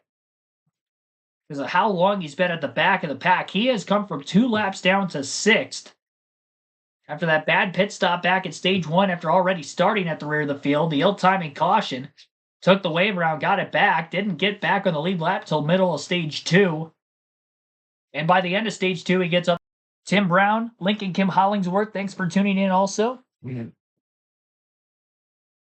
sure to hit the like button on the stream if you have not done so yet and are watching live here on KRC. Our goal is to get to 100 likes on the stream. Barrel Roll today, welcome to the stream. He's taking Logano. 77 likes is where we're at right now, and our goal to get to 100. Stage 3 is about to begin. Just over 100 laps to go. We're going to end the chat poll. 89 votes were casted. 49% of those 89 votes are taking somebody other than Larson, Byron, or Bell to get the win here today. Christopher Bell's quest for 4 wins in a row. Not looking great. He didn't really seem to show a whole lot of speed there towards the end of stage 2, unfortunately. He was as high as 2nd earlier in the race. Bell only gets 12% of the votes. Larson at 33%. He was my pick. And then Byron only getting 4% of the votes, but he was 2nd at the end of stage 2. Chastain on those right sides only. Great strategy call. Gets to 3rd. That's 8 stage points for him. And we'll probably have more of a mixed bag on this next restart, although I would imagine most of the field will be taking 4. Which does give Chastain a shot. Now he'll be on 4 tires. He had top 10 speed. He was about 8th, 9th, 10th for a lot of stage 2 before that. Now he's got a little bit better track position.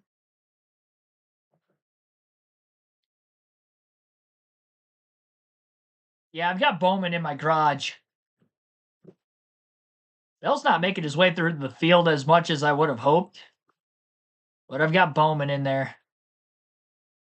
Bowman's up to 18th. Bell's still back in 27th. I might have made the wrong decision because Bowman has 8 more stage points than him, too. Oh, well. I didn't make the switch there late. I was calling the race. Not too upset about it, I guess. We'll see how that pans out for me at the end.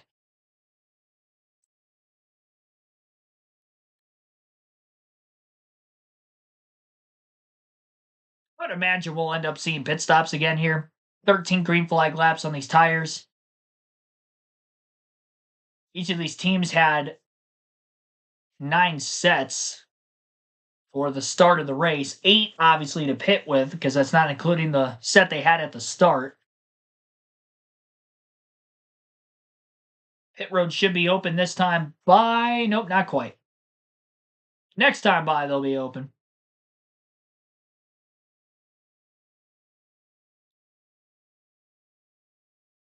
Only have 2 to 3 sets left, maybe. Well, let's see here. 1, 2, end of stage 2. Then 3, didn't pit there. 4. This will be the 5th. They should still have 3 sets left after this next pit stop. By my calculations, they should have 3. Some teams will have 2. Only, like, teams like Briscoe, who had the tire come off earlier. Bowman's only going to have 2 because he had the loose wheel, or not the loose wheel, but the vibration. They changed tires then. So there's select teams that have 2, but most of the field's going to have 3 sets of tires left after this next stop. So should be okay. Only tires are going to be that much of an issue as far as how many sets each team has left.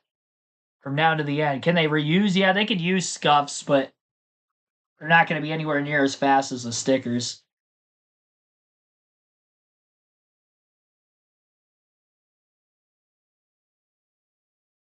So with pit road not opening last time, it should be open this time.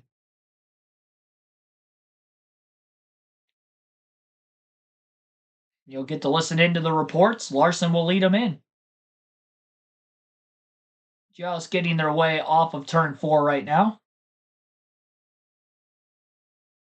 At a decimal. Hendrick Motorsports coming in 1-2. Larson and Byron. Regan.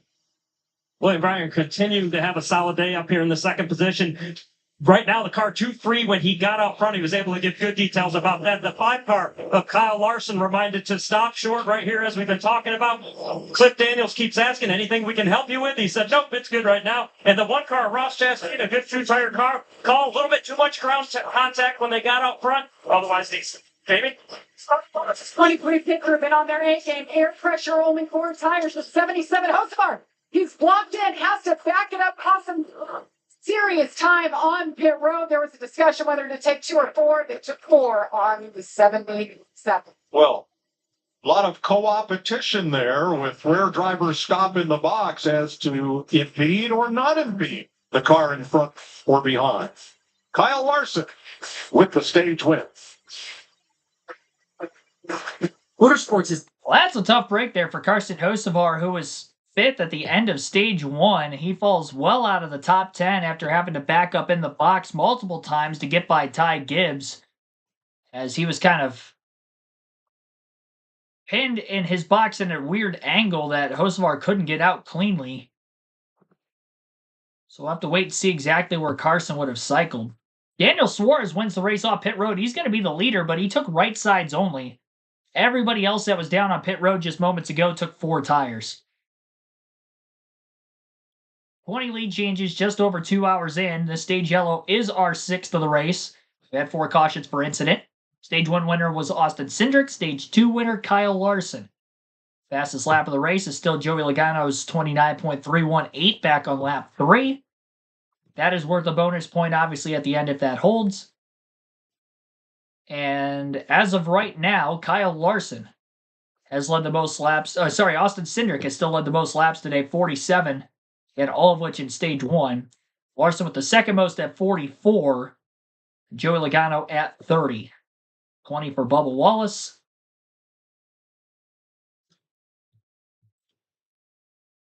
Those are the drivers who have led the most. Looks like we might have had 2 drivers stay out of the pits as well. Looks like Michael McDowell, Austin Dillon stayed out entirely. To leapfrog the field, they'll have 13-lap older tires. To the end of the stage, Daniel Suarez.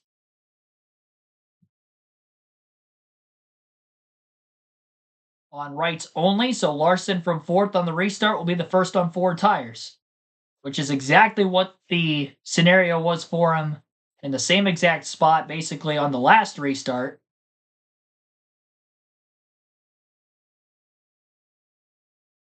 But I'd argue the cars that are in front of him a little bit slower, considering McDowell and Dillon were outside the top 20 for most of this race.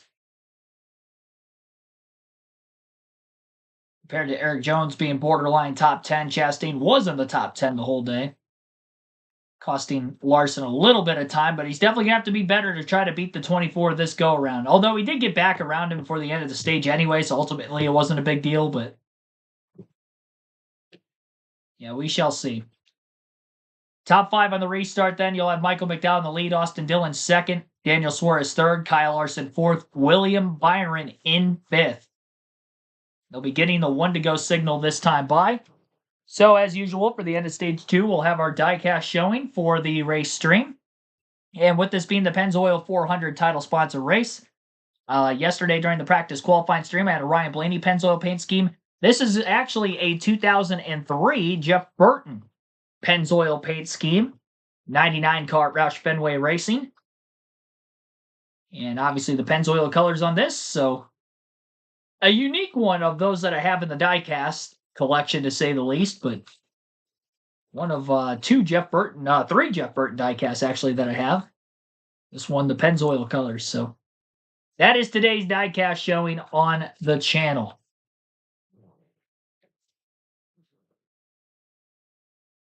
Got a lot of Roush diecasts. I was a Biffle fan growing up. Got a couple of Burtons and Edwards, Kenseth. I'm having some oh boy. Might have to log out of Hulu. I'm having some major internet connections issues here. The stream is fine. Stream is fine. Hulu on my end is not. It is raining outside right now. I don't know if that has anything to do with it. The stream is running at 100%. I hope Hulu hasn't crashed on me. That would stink. I think it did.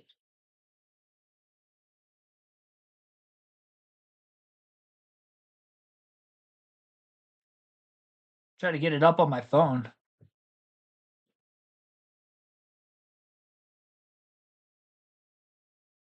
Didn't know Pennzoil was with Roush. Yeah, in the Busch series at one time, I can remember Kenseth and Mark Martin running Pennzoil schemes as well.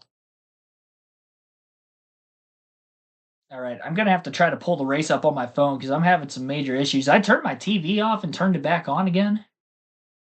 Do the same thing. I might have to watch it on my phone. Yeah, I'll have to watch it on my phone for right now while I'm waiting on my TV to start working again. Here comes the restart. Green flag is back in the air. We got Michael McDowell and Austin Dillon on the front row again on the old tires. Michael McDowell's the race leader. Out in front, pulls clear of Dillon to the outside. Stays on the outside. Larson up the middle, 3 wide. That didn't work for him the last time, but it does work for him a lot better this time around. He's still door-to-door with the 99 of Daniel Suarez. Chastain just behind him on that outside lane. Larson clears Suarez in the middle of 3 and 4. Powers to the outside of the 71 of McDowell for the lead. And in less than a lap, Kyle Larson goes from 4th to 1st around the drivers on old tires. And Larson is back out in front for the 3rd different time today. A lot better this time on the restart than the last. Byron's still back in traffic. And he's still side by side with Ross Chastain. Chastain, block on Bubba Wallace. Near contact there off turn 2. That buys time for Byron to pull clear of the 1. And now he's got clean air on the outside of the racetrack as he tries to motor past the drivers on the older Goodyears. He's on the inside of Michael McDowell currently, who stayed out of the pits entirely. Suarez is still in 2nd. And Suarez got up to 6th place, so I'm actually kind of surprised that they took rights only. That was a big gamble. As high as 5th, I think, in this one, actually, and he was 7th at the end of the last stage. If he falters out of the top 10, this is going to be a bad strategy call. He's able to get on the front row for the restart, but that was about it. Byron's going to get by him for 2nd. We'll have to see where Suarez ends up settling in when the time comes. Michael McDowell has fallen to 5th, and Austin Dillon quickly fell out of the top 10 as he took the right sides only as well. Suarez still battling with William Byron. Byron hasn't pulled clear yet. Byron's been on the outside of him for about a full lap, allowing Larson to get away.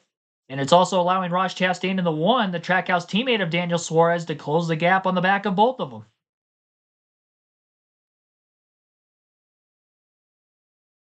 Bubba Wallace and Ryan Blaney trying to get by the 71 of McDowell on the older tires. 24 and the 99 have been side by side for a while. Only 13 laps on those left side tires for Suarez. And he is able to pull past and clear on Byron off the exit of turn 2. Turn 4, rather.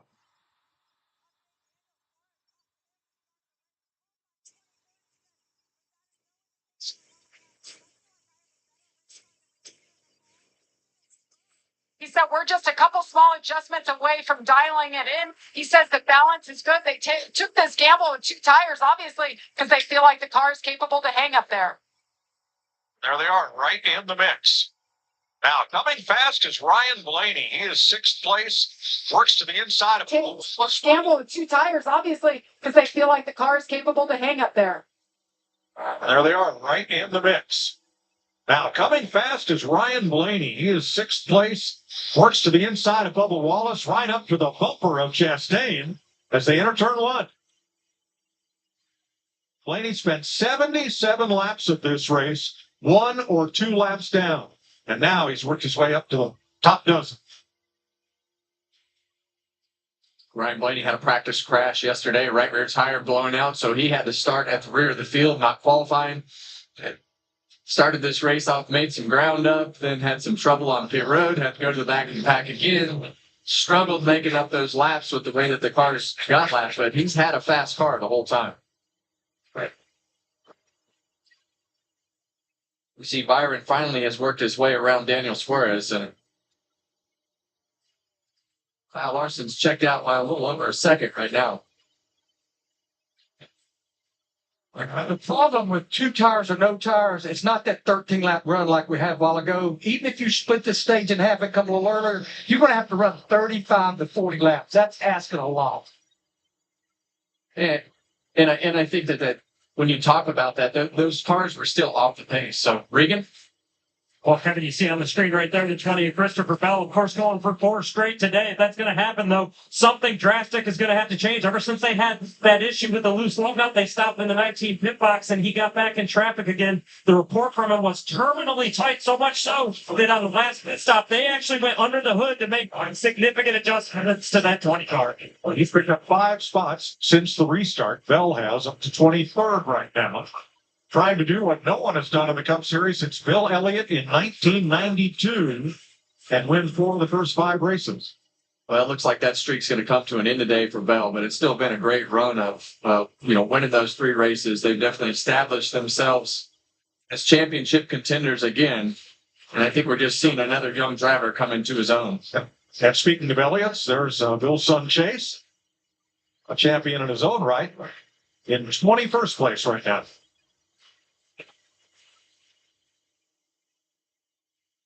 Christopher Bell trying to chase him down. Side of Eric Jones there. And back up here at 4th place, Ross Chastain has Bubba Wallace and now Ryan Blaney after him.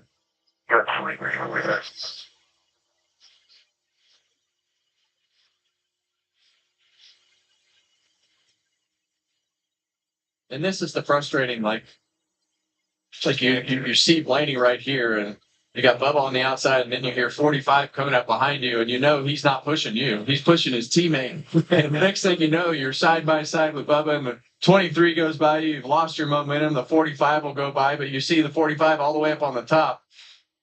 Ryan Blaney does exactly what he needs to happen right there to finish that pass and clear Bubba Wallace, because that can work out and wind up losing a spot that you thought you should have easily gained. Blaney's in a spot now where he's not going to find any friends. He is the only Ford in the top 7. Got to look back to Noah Gragson in 8th to find the next one, and then Keselowski in 12th. And really, yesterday, that's how it looked. It looked like Ryan Blaney had one of the best cars, but he didn't. The 22 car, the 6 car, none of those cars looked anywhere even close to Ryan Blaney's lap times. All right, 81 laps to go for where we're at right now. 2.5 lead for Kyle Larson built up over William Byron in the early going of the run. Daniel Suarez is in 3rd, battling with Ross Chastain, as the caution flag is out right after they cut to a full-screen commercial break. So, caution is out. It's not weather problems. The skies are clear in Las Vegas, so it's not like the truck race on Friday night, but caution flag is out, though. I have to wait for somebody to drop on the leaderboard significantly to see if maybe we could tell. This was right after they cut the full screen, so I have no clue what the caution is for. It's our 7th caution of the race, our first one for incident in Stage 3. Still outside the fuel window to make it to the end of the race, as we still have about 80 laps to go. Our fuel window under green flag conditions is 60 to 64 laps. So by the time we restart, we're going to be probably just around 10 to 15 laps outside the fuel window. Chastain just got by Suarez right before the yellow came out as well.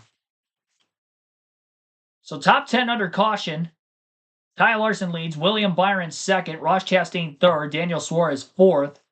Ryan Blaney fifth. Bubba Wallace sixth. Tyler Reddick seventh. Noah Gragson eighth. Michael McDowell ninth. Carson Hocevar 10th. Assuming that none of those drivers were the ones involved in this last caution. Free pass is going to go to Todd Gillen in 32nd after he hit the wall, bringing out a yellow late in stage 2. So Gillen will be back on the lead lap in the 34 car. Still waiting to see what the caution's for. Under commercial.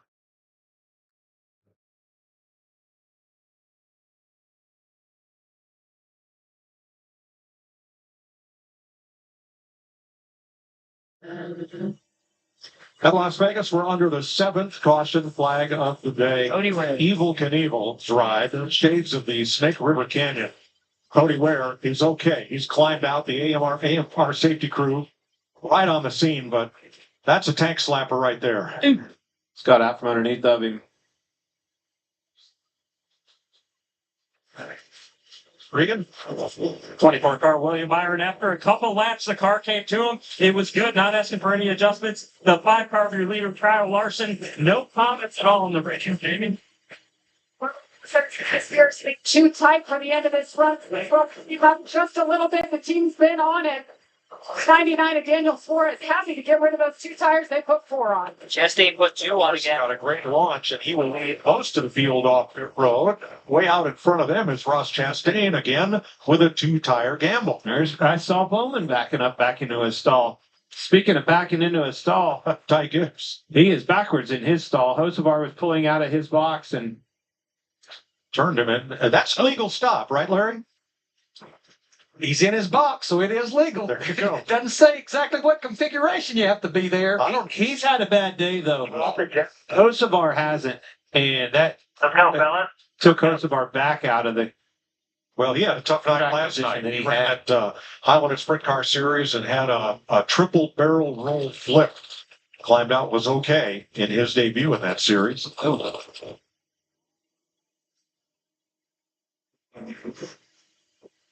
As we clean up from Cody Ware up at turns 3 and 4. There's some Hocevar radio. Did you hear Thank you there. I can understand that frustration. There it is.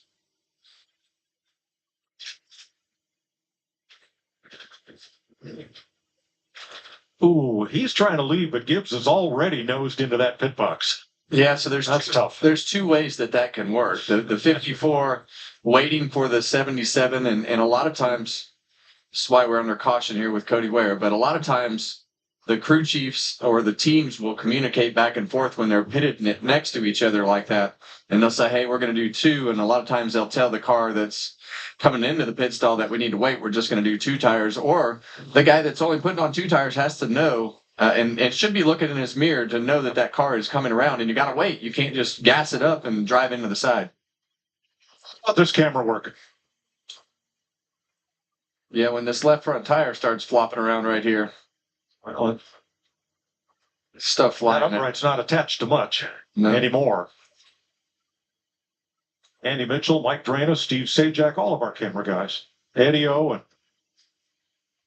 Dave Miller, Terry Ford, all of them. We really appreciate your efforts week in and week out to bring us these great pictures.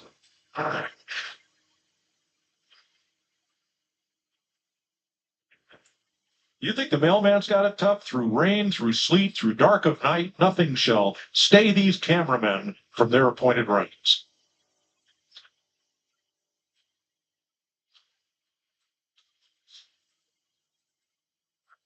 Next Sunday, the NASCAR Cup Series is in Homestead, Miami Speedway.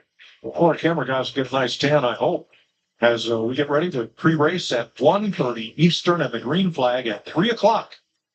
Only right here on FS1. Always one of the best races of the year. Such a unique, styled mile-and-a-half racetrack. They may be the same size, but they will drive nothing alike, running right up next to the fence, all the way around the corner on both ends to be the fast car. There's our crew. Hard at work. Well, except for Drano. I wouldn't call that work. Looks more like fun to me.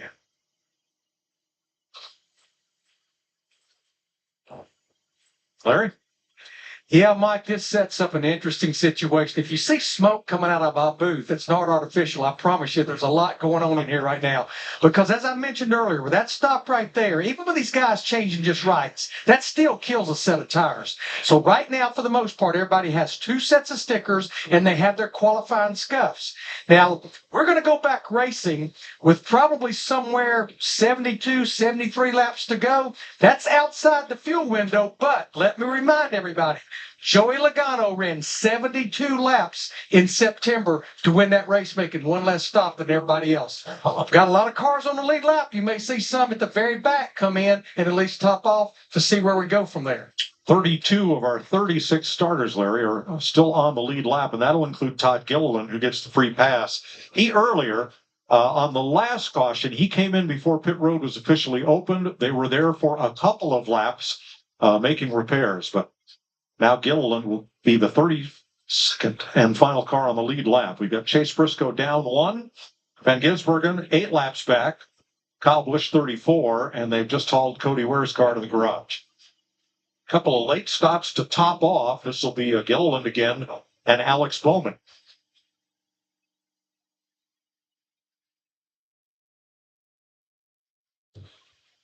What do you think of this 2-tire gamble at this stage? Well, I vote for 2 tires never. But that was just my downfall, and I think when you look at Ross Chastain and his team, they've made this work a lot. I've seen this over the years. These guys have definitely gambled and done this 2-tire strategy a lot, but it's worked out for them today. They've definitely come out on the positive side of things, and I think the closer you can keep yourself towards the front of the pack, and now you've got the lead, as little amount of time on the left side tires as any point in the race. Let's go back to the pit road incident where Carson Hocevar is trying to come out of his pit. And when he fires off, you'll see Ty Gibbs come into the picture from the right there. I mean, he's already there. Yeah, so I think that's on Carson or the communication between the 2 teams. But Ty Gibbs is already almost into his box, and from a driver's standpoint, in the top of the 77 pit box, you got to be aware of where that car is to know that you want to take off and you don't want to lose time, but you can't just run into the side of the guy in front of you coming into a stall. Definitely a lack of communication on either one of them or both of them, maybe for that matter. I noticed Carson was outside on the outer portion of his box as well.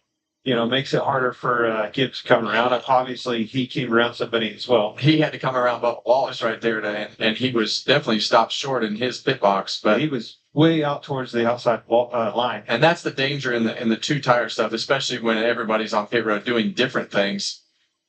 All right, now there's the choose. I want to show you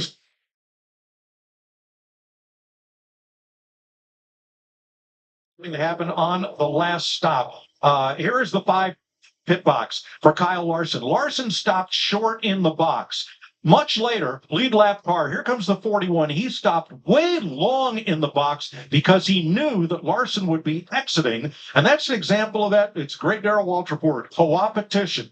Work with the fella next to you so neither one impedes the other. Just the opposite of what happened between Hocevar and Gibbs a little bit ago. That's the second time they've had an issue today between the 77 and 54 also. Another one that took 2 tires is Austin Cindric. You see him in the second row inside. They've been all over the board in this race as well. Was up front, had a really fast car early. Had some trouble through all the chaos that we've had with the cautions and the pit road mess. Took 2 tires here with a gamble to get that track position back. Let's see how it holds up. So that Toyota GR Super Pace car hits pit road. All Chevys in the front 6 except for Austin Cindric's white Ford. All right, here we go again. Green flag back in the air. Chastain, Larson on the front row. Larson might have spun his tires just a bit on the restart. Chastain with the old lefts is going to get a slightly better launch. Into turn 1 they go. Daniel Suarez cut off, squeezes up the racetrack. They were nearly 5 wide into turn 1. Still 4 wide, a couple rows deep off of turn 2. And we've got trouble. Stenhouse is around. Blaney's around just in front of him. And we've got a bigger crash towards the end of the back straightaway. Eric Jones, Ryan Blaney with some heavy impacts. This was after Stenhouse went spinning just behind them. I'm not sure if the caution was out already. Blaney was in the mix of where everybody was 4 wide.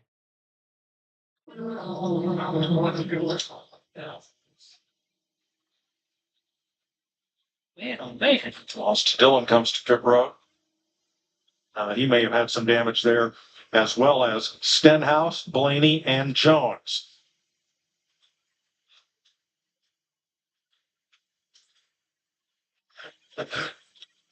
Yeah, so this wreck is going to start pretty early, and it's going to start with Austin Cindric driving over the nose of the 99 car when he tries to go and put him 3 wide here, and that's going to stack that whole bottom row up. And the next thing you know, when we come off of turn 2, we're going to have a stack up. Suarez was definitely underneath of him. That was about the first wreck. But now we got these guys all stacked up here. 4 wide coming off the corner. They just run out of room. Blaney got up into Gregson. They couldn't move on because Bubba was on the outside of him. They couldn't move up because the wall was on the outside of him. Run out of room. Tore up a really good race car. Riding with Noah Gregson, the full performance cam.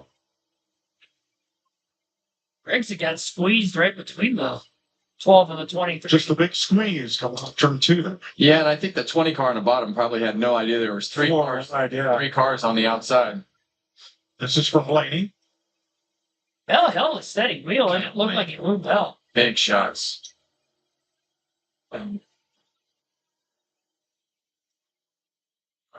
Ryan Blaney's had a frustrating day. He knows he has a really fast race car, and it seems like everything that can go wrong just keeps going wrong to keep him from getting all the way to the front. To your point, you could see the 20 car was in the middle of the racetrack. He didn't know that there was 4 wide on. Justin Haley split between them. Now, Stenhouse had already spun down off the bottom of the racetrack when the biggest part of the crash happened there. Mind you, he's still wrecking. He's going to get hit one more time right there. With Jones, second impact with Jones there. Yeah, that first impact was big. You saw his head shoot forward. I mean, we've seen so many big shots for Ryan Blaney over the last couple of years. That's another one. How about the last couple of days? Yeah. That one yesterday in practice. So here's Stenhouse, bottom left. And they get stacked up, and Allmendinger turns it inadvertently. He did a good job of keeping that thing out of the wall. Probably saved him from getting in the next. In the next wreck, yeah. 2 separate wrecks. Yeah, the next is going to be right in his lap as well. Right along with Eric Jones. Another promising weekend. Fast race car. Nothing to show for it.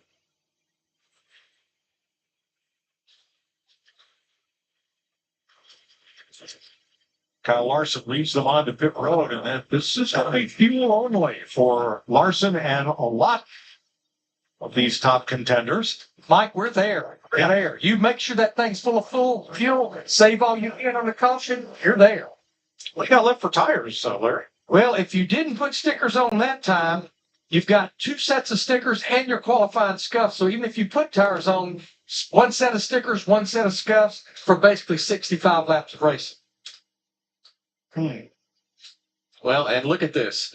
Now you see Ross Chastain flip it there. He put 4 tires on, and the leaders put no tires on. So this will be interesting. Jamie?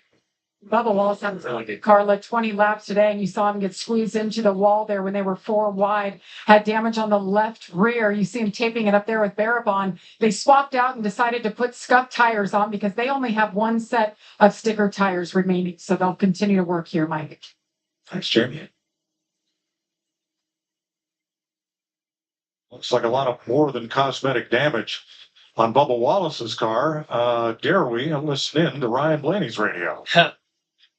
Who caused that, Timmy? Was it my fault? I mean, we were 3 wide. Hey, if you were 1 in. I was like, get through the 20, so I don't know. 20 apparently just shows through the middle. Doesn't have any regard for anybody, apparently. I don't know. Whatever. I thought it was spotter 10 feet away. As we've said, it looked as if Bell didn't realize they were 4 wide at that moment. Yeah, that's just what's created here on these restarts. Watch this impact. Oh gosh. Subtle. Yeah, that first Still impact, fine. I mean, that's probably full lock on the Hans and then smacking it back against the back of the seat. So they've done a lot of work inside the car on the foam and some of the things that they've had you do with your headrest over the past couple of years. And you see why right there. 6 cars involved. And there was a lot of cars that just barely got through there. It could have been way worse. Now let's watch and listen.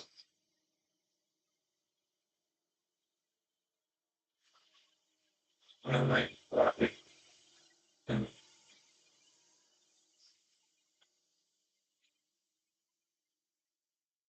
watched Justin Haley in the 7. Look through.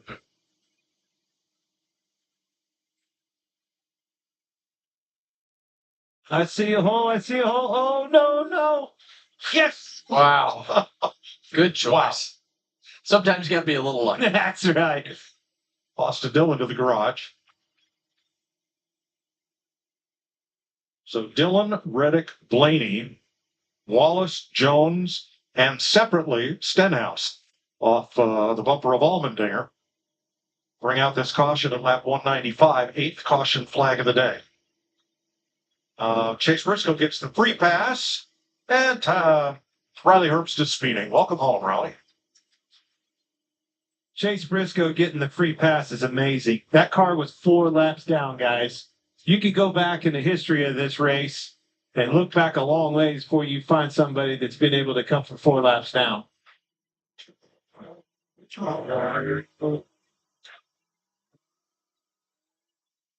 Now Chase Elliott came in for left side tires on this stop as we get ready to go back to green. That was Hertz's second speeding penalty of the day.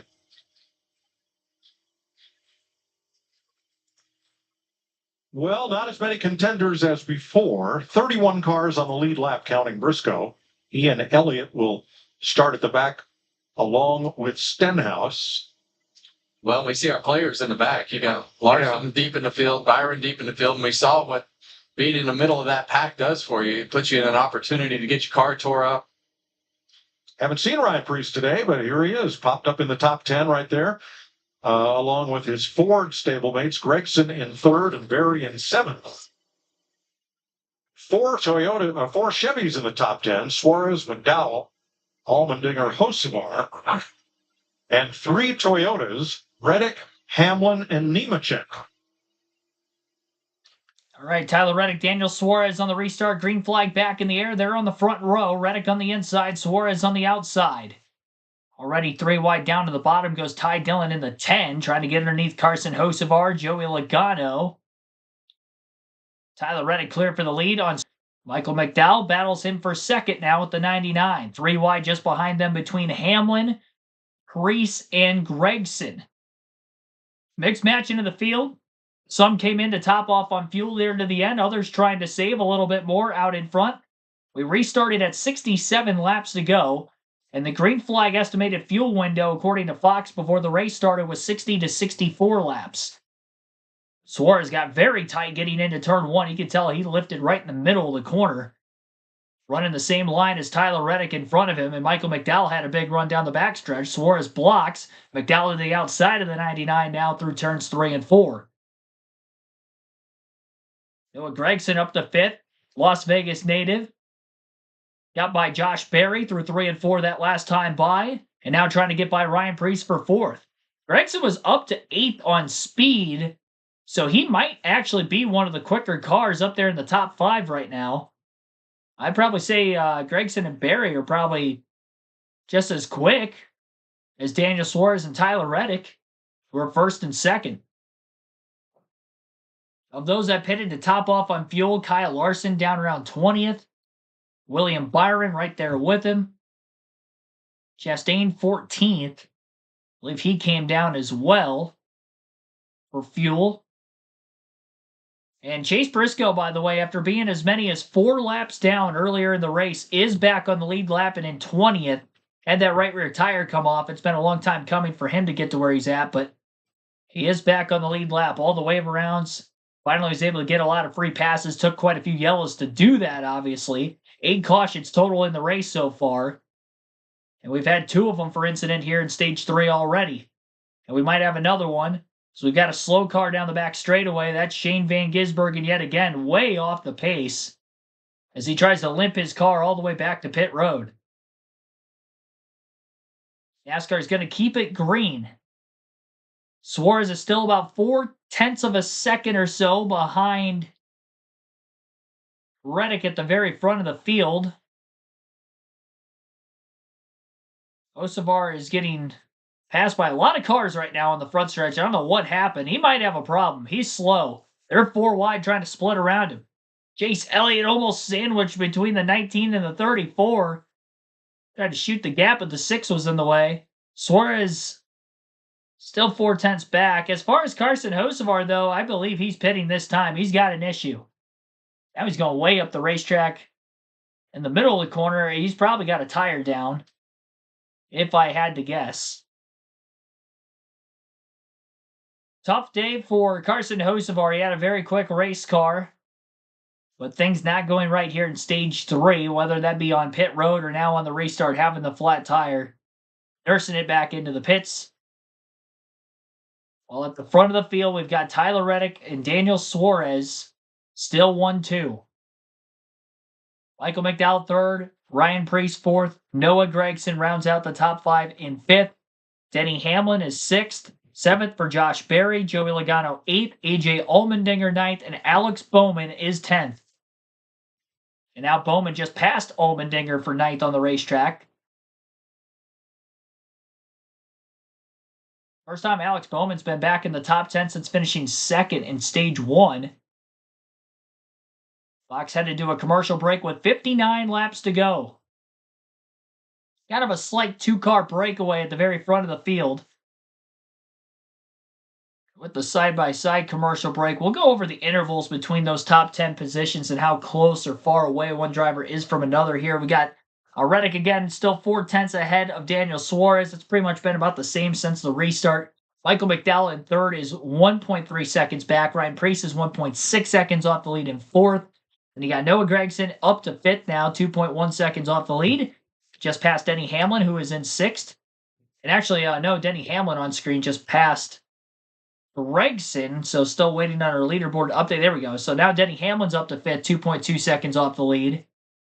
Joey Logano to 6th, 2.8 seconds back. Then Gregson in 7, 2.9 back, 3 seconds back for Josh Berry in 8th. Then Alex Bowman 9th.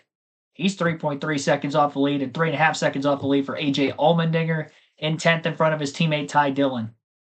27 lead changes. Have we seen the last? Can Tyler Reddick hold on? He was runner-up in the spring race last season, rolled over in the fall race at Vegas, and now he's leading late in the race. What is the fuel looking like for those drivers who did not top off on fuel and restarted in the top half of the field as well compared to those who came in and topped off? I'd imagine somebody's going to make it on gas at the end of the race without having to pit again. Joey Logano was able to go 72 laps in the fall and win the race on fuel mileage compared to everybody else by pitting one last time. What does that mean for the drivers who pitted knowing that the restart was 67 to go? I'd imagine those that topped off could make it if they save enough. Problem is they're not saving because they're having to race their way through traffic because we had over 20 cars stay out of the pits during all those caution laps that took place. So strategy is definitely all over the board right now. We'll take a break while we're waiting for them to come back full screen on the side-by-side commercial break. Listening live to the Pennzoil 400 on KRC.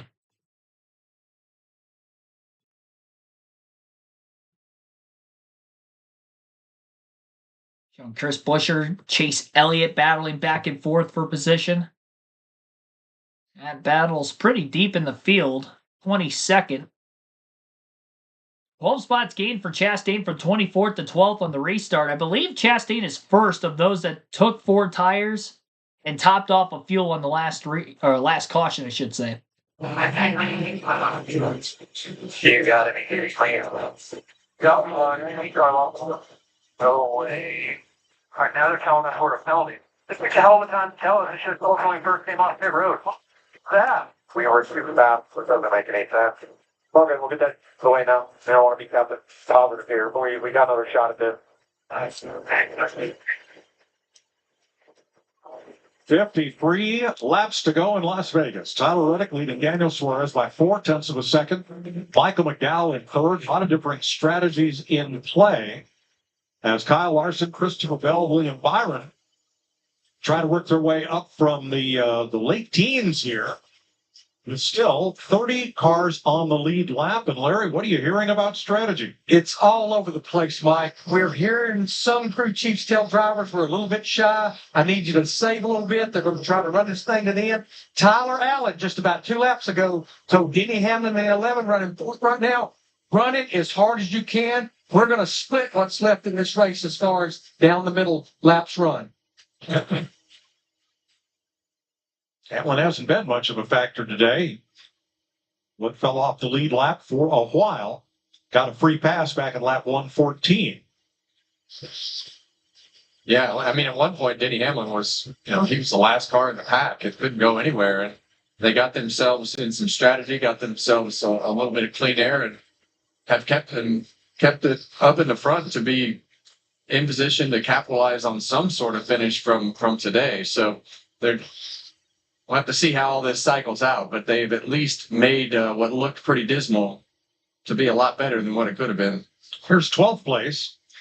Austin Cindric getting past Noah Gregson, Zane Smith. Whoa, that is close. And William Byron. Tyler Reddick now has the fastest lap of the race, 184.9. At lap 202, which would have been coming off this restart after the 8th caution flag of the day. Well, we thought Tyler would be. We don't know anything. We've made that very clear. But we thought Tyler Reddick would be a contender today based on his past history because of, the way that he's run here. But he's put himself up in the front of the field and just not sure about where the strategy is going to play out. That's exactly right. The strategy is going to be the name of the game here. It's going to come down to strategy. Who plays the cards right? Hey, by the way, we're in Vegas. But I think somebody's going to gamble. That somebody won the race. Logano won the race last year, put himself into a championship situation. And of all the guys that gambled, all the guys that have pitted, I mean, the one car of Ross Chastain is really the first of those cars that came in and got themselves at the back based upon that strategy to put fuel in their car. So William Byron is trying to chase this guy down and Ross Chastain. So we'll see. Like you say, Clint, there's a number of different ways that this can work out.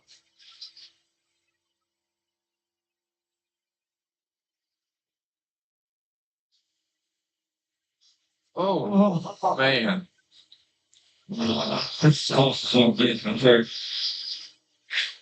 Third place. Mike Fidel hanging tough there against Denny Hamlin.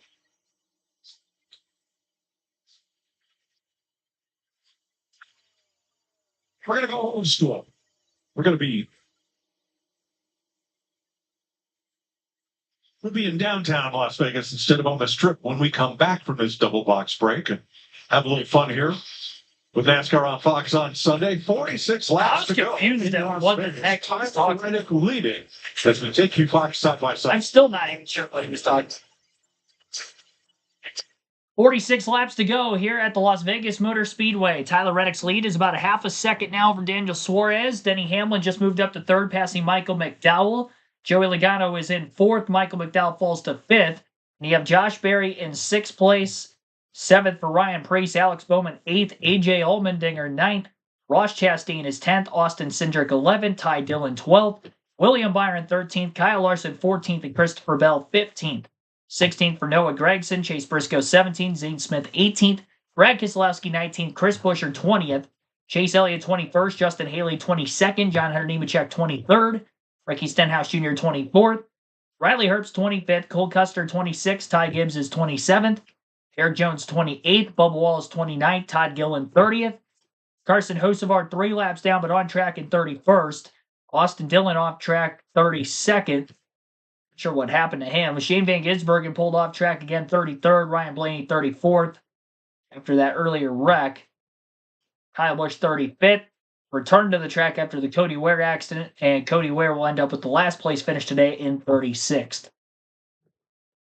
So that rounds out our 36 car field. 8 cautions to this point, 27 lead changes, 2 hours 46 minutes and counting into the race. Lap 225, 267, 42 laps to go this time by.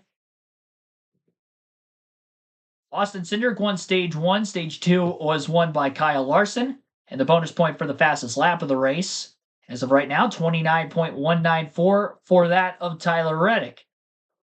Our current race leader, Tyler Reddick, has led for 29 laps. Most laps led in the race. Kyle Larson was 61. Austin Cindric with 47. And then the 30 that Tyler Reddick has currently led. Joey Logano's also led for 30 laps. Bubba Wallace for 20 are the 5 drivers who have led the most laps in the race today. I don't think we've seen the last lead change. I'd like to believe Reddick is not going to be good on fuel to the end. He's probably going to have to save quite a bit. He's managing his gap over that of Daniel Suarez, but now Denny Hamlin is starting to push a little bit harder. And all of a sudden, he is battling for second now with Suarez. And Suarez is getting closer to the 45 as he starts to get going in the right direction also. Where's their pace at compared to those who topped off on fuel? Chastain is 10th. Then you got Larson and Byron, 12th, 13th, not that far behind the one. The top 9 cars are all of which that have still stayed out and did not top off on fuel.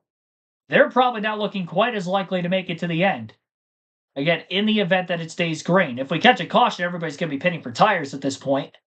As we've gone more than 20 laps into this green flag run, most of these teams still have at least 1 set left. Those that would have stayed out during the last caution entirely, most of those guys have 2 sets left. The spacing of how the yellows ended up coming out with the amount of tire wear that Las Vegas has kind of led to that kind of a strategy here in the late going. 0525, thanks for tuning into the stream. I don't think I shouted you out yet. True Texan, welcome in as well. Our like goal is 100. For the stream, we are at 89 right now, so be sure to hit the like button if you haven't done so yet. We've got a NASCAR crank it up.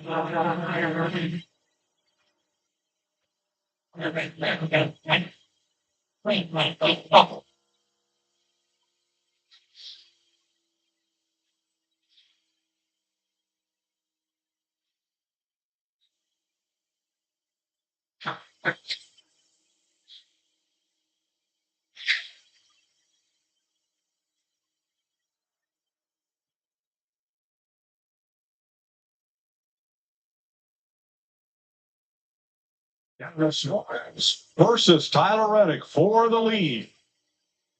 What a battle side by side. Suarez shoots to the inside in turn 3. He's been door to door with the 45 car for about a lap now, and he's going to be clear off the exit of the corner. A slumping start to the season for Daniel Suarez here in 2025, but a win would lock him into the playoffs. Despite being outside the top 25 in points early in the year, can he get it done?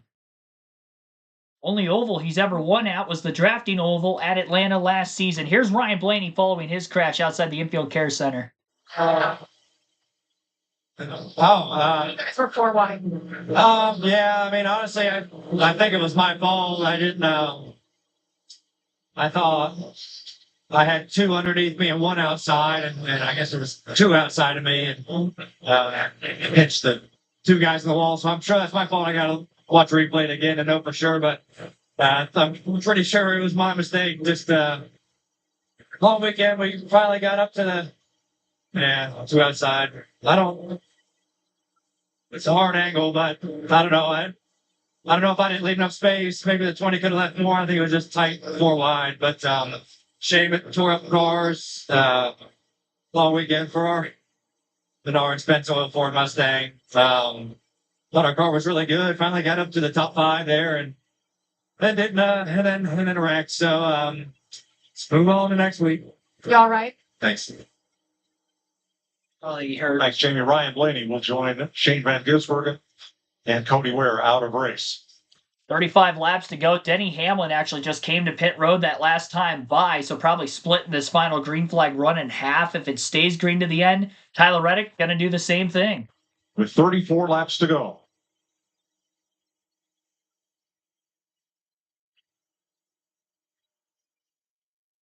Josh Berry to the inside of Suarez, and that's for the race lead.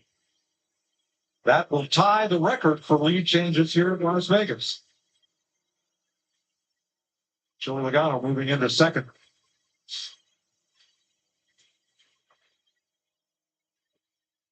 Oh, we got some trouble right there. Stop. Big time. And Tyler Reddick re-enters the race a lap down. Ouch. Yeah, Tyler Reddick, slow stop there. It looked like on the left rear had problems trying to get the lug nut secured on that tire. So Josh Berry, Joey Logano now out in front of Daniel Suarez and pulling away quickly, which really tells me that the 99 is trying to save gas. 21 to 22 are not.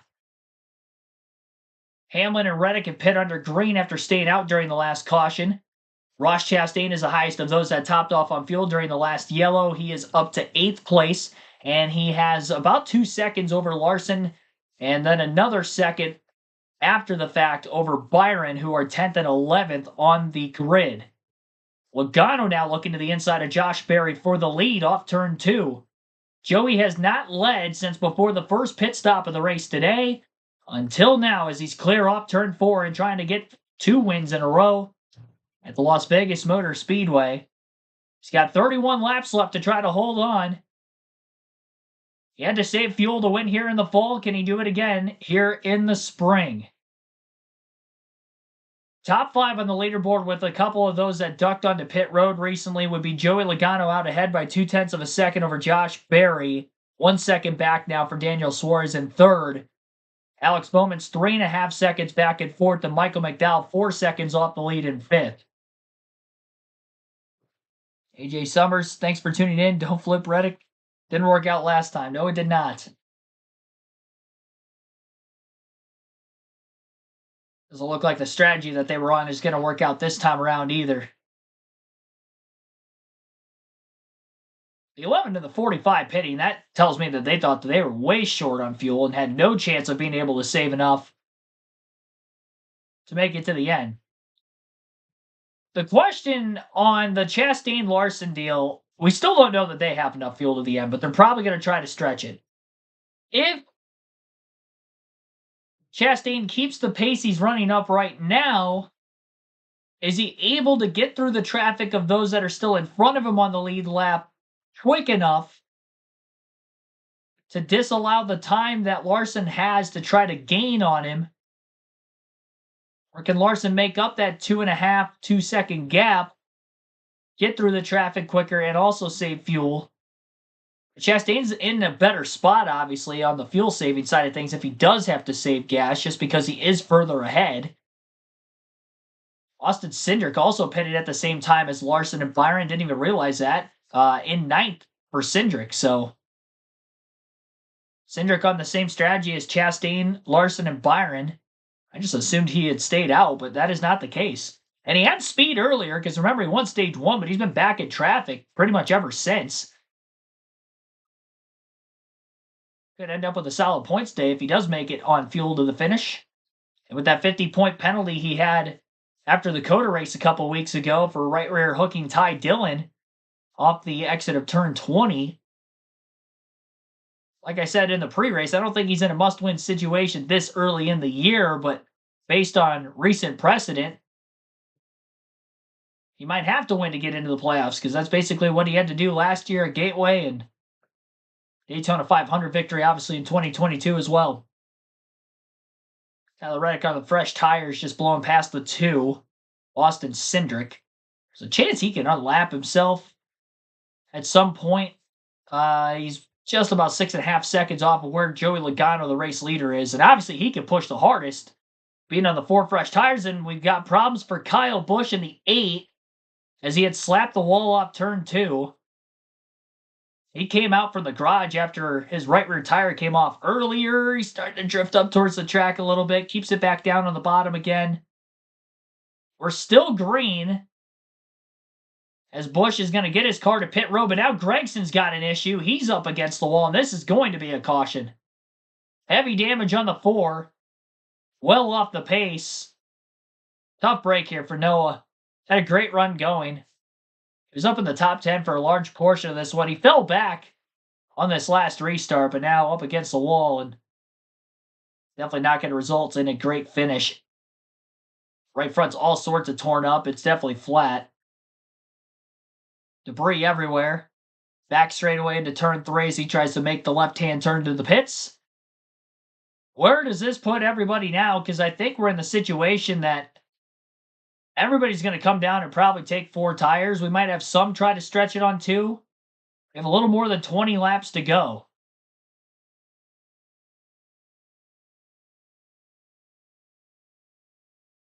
Showing Kyle Busch get up against the wall in turn 2. That was before he had his problem.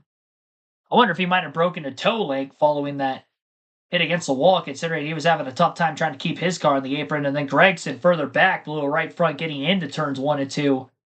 It was already near the outside, so it wasn't too hard of an impact, but right side of his car is all sorts of torn up, specifically on the right front.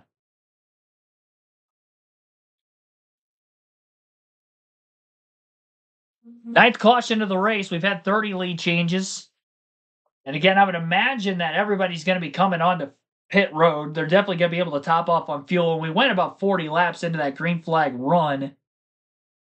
Hamlin and Reddick did not get back on the lead lap before the caution came out. I believe Hamlin got the free pass, though. No, he did not. Eric Jones in 25th would have gotten the free pass. So Hamlin and Reddick are going to have to try to take the wave around if enough lead lap cars in front of them pit. Just have to wait and see how they shake up, but Eric Jones gets the free pass position. At least one set of tires left for most of these teams here. 23 laps to go. 2 sets for those who did not pit yet.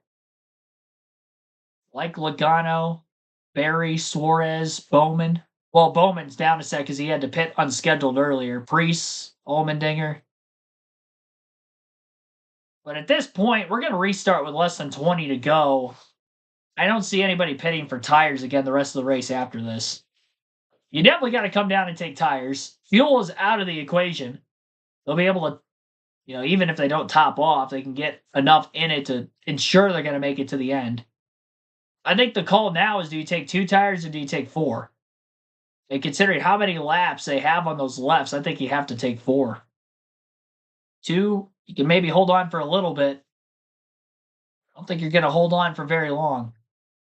Still puts Logano in the best situation because Larson, who's arguably had the fastest car in the field, is still back in 9th. Chastain, who's been pretty quick all weekend, is 5th. Bowman's been quick too. And now he's got track position in 4th. He was 2nd at the end of stage 1. He could be a contender. Pit road is open. On quick, boys. All right, pit road is open. Riga. Like crew chief Miles Stanley asked Josh Berry, what do you need for a short run here? He said, I'm not really sure. I haven't restarted up front yet today. They're going to leave it alone. He felt like they were pretty close with the car. And the one car, Ross Chastain, he knew exactly what he needed. More turn for a short run at the end of the race here, Jamie. Daniel Suarez from mid-pack to the top 5. It's been good for him since he's been up there in the top 5 with a little strategy. A 4-tire stop for him. Race leader Joey Logano pits. He comes in. Car has been good up front, but man, he was plowing tight when he was mired back in traffic. We'll see if the 22 can hang on. Guess it's not a surprise that Trackhouse takes 2 tires again. Daniel Suarez wins the race off of pit road, right sides only, I do believe. Very slow stop for Joey Logano. And maybe Suarez took 4. Suarez must have taken 4. I just assumed it was 2 because he had won the race out of the pits on Logano, but Logano just had an extremely slow stop. That's probably going to cost him the race. Went in first, came out outside the top 20. The woes for Penske today continue on. Blaney out. Logano now probably out of a chance to win unless something crazy happens here. So Daniel Suarez is the leader.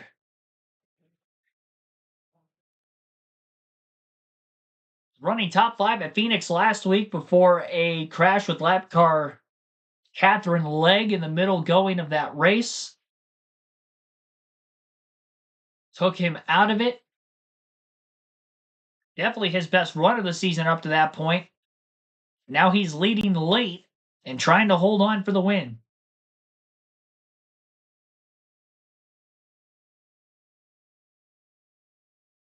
Not got the one to go signal yet.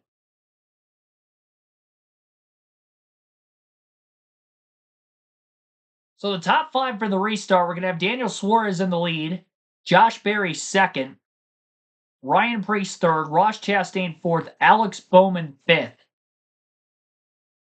That will be the top 5 following our 9th caution of the race.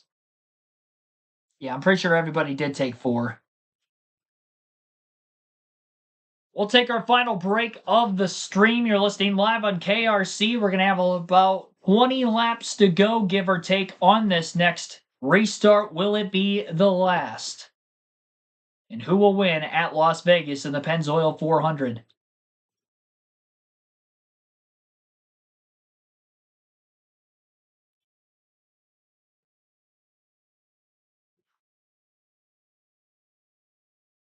Definitely going to be a wild restart, I can tell you that much. A lot of drivers fighting for a win. That coming into the race today, wouldn't have really thought it would have been in this great of contention to win the race, but the strategy fell their way, the caution fell their way, and now they're on even strategy with everybody else who has been faster throughout the course of the race that is now behind them. Kyle Larson will be 7th on the restart. He has led the most laps. He was a Stage 2 winner. Second most laps led. Austin Cindric, who won Stage 1, is in 6th, 1 spot ahead of him. Bowman, who hasn't led today but was 2nd at the end of Stage 1 and had top 5 speed early, will be 5th. Chastain, who was fastest in practice yesterday, had been top 10 all race, but more in the back half than the front half. Outside of the strategy games that they played with right sides only to get track position, and was actually 3rd at the end of Stage 2. He is now up in the inside of Row 2 behind his teammate Daniel Suarez for this restart. So the fast cars are still up there. You know, from the pre-race predictions, I had Chastain, Byron, Bell, and Larson as my must-haves. They're all in the top 13 here. 3 of them in the top 10, but definitely got some outsiders who we wouldn't have thought otherwise that are also, like I mentioned already, in contention in the late going. Going to get crazy, says Tim Brown in the chat. Yes, it will be. It's going to get very crazy. Last couple restarts were not very tame. At least they made it out of the last one without an incident. The one before that, not the case. They were 4 wide down the back straightaway. We've seen 4 wide a few times today. We see it again. Daniel Suarez on the inside of row 1. He's the control car. He waves his teammate Chastain to push. Then he launches. Green flag back in the air. 19 laps to go at Vegas. 3 wide to the bottom goes A.J. Allmendinger underneath the 2 in the 48, trying to get into 5th. Deep push into the first turn. Chastain trying to get the 99 out in front. But Josh Berry in the 21 side drafts and gets the pole off the back straightaway.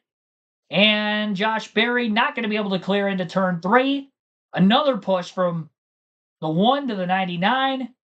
Right at the end of the backstretch, and that time it was just enough to get Suarez clear off turn 4. Fighting through the middle groove.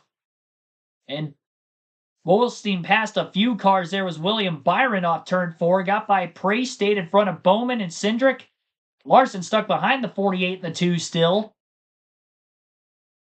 Byron is up to 4th and probably the quickest of the cars that are up in the top 5. Larson up the middle, 3 wide, has to lift as he overdrove it, almost squeezed the 16.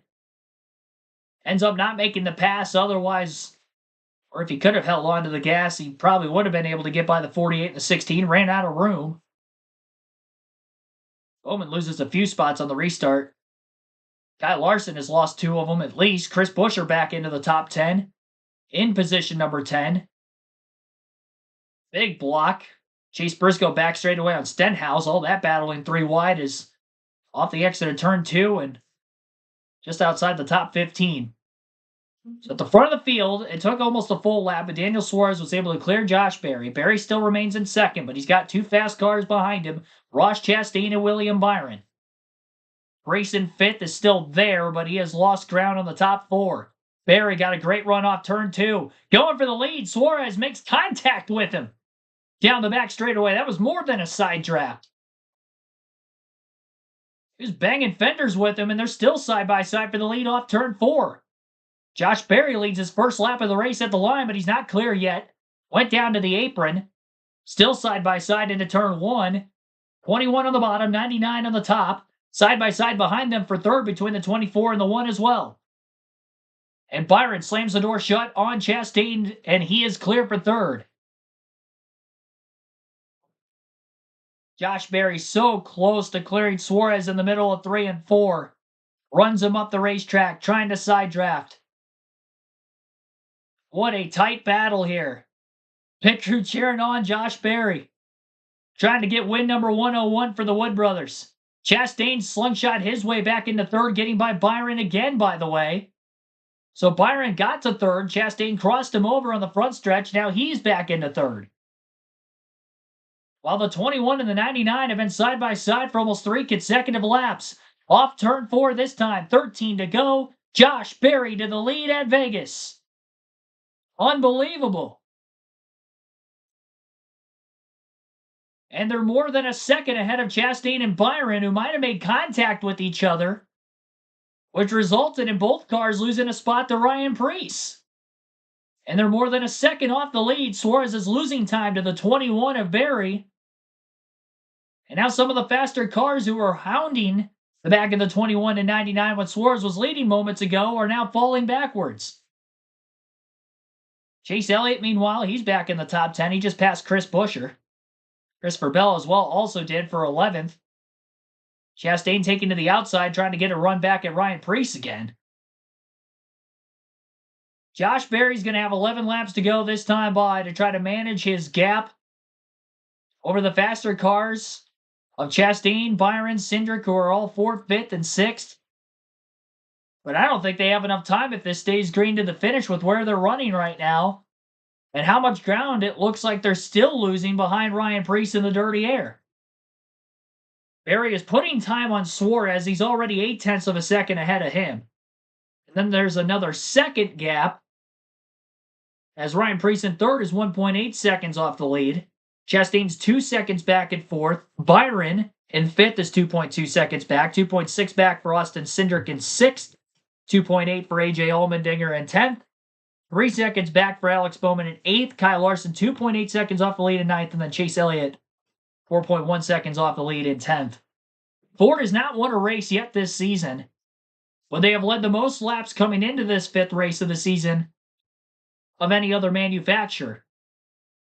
And Josh Berry, obviously never won in his Cup Series career, has a career best of 2nd with Hendrick Motorsports at Richmond in 2023, filling in for the then injured Chase Elliott. Harrison Burton got win number 100 for the Wood brothers last August at Daytona in that summer race. And Berry trying to get 101 about 6 months later.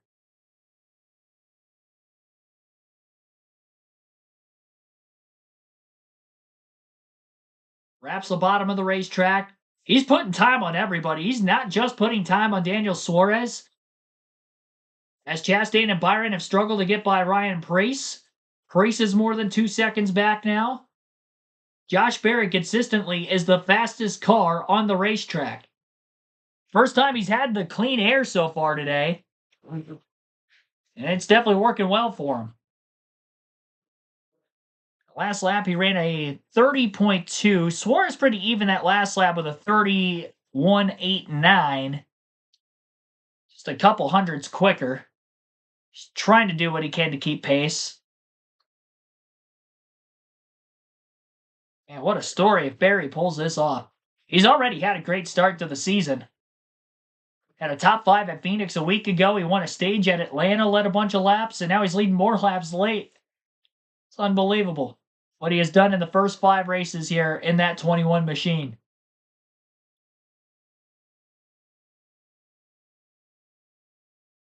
Barry does have an Xfinity Series win at Las Vegas. That was actually where his first career Xfinity Series win came. Filling in for the injured Michael Annett a few years ago, which earned him a full-time ride for a couple seasons at Junior Motorsports at that level. Got to Cup full-time for the first time last year. They're making the most out of his debut races with Hendrick Motorsports in 2023, as I mentioned already, for the injured Chase Elliott. Had some good runs at times, more on the shorter tracks. Last season with SHR in the number 4. They're already outstanding early this season. Still building the lead, 1.3 seconds, hoping it stays green to the end now. 5 laps to go for Josh Berry. Reese is still in third. He's still got a couple tenths to Chastain in fourth. They're not going anywhere. Only positions that are changing in the top 10 right now. Allmendinger and Larson are side by side for 8th.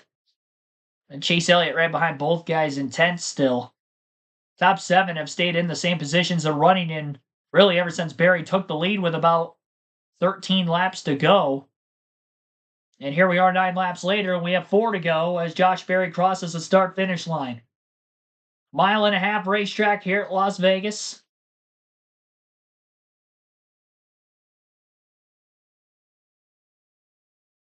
Definitely be an upset on the playoff side of things. I did see somebody in the chat, Earl in the chat, mentioned something about that. Yeah, that would be true.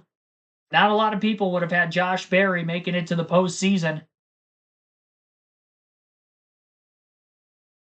Second in the Rookie of the Year honors to Carson Hocevar last year. And what some would have probably deemed better equipment. But he's definitely making the most out of this opportunity. I mean, he's still the fastest car on the racetrack on a consistent basis. He's just needing it to stay green. We have 2 to go. This time by. Racetrack is clear. It is clean. 3 miles left in the race for Josh Berry. He'll be getting to the white flag this time by.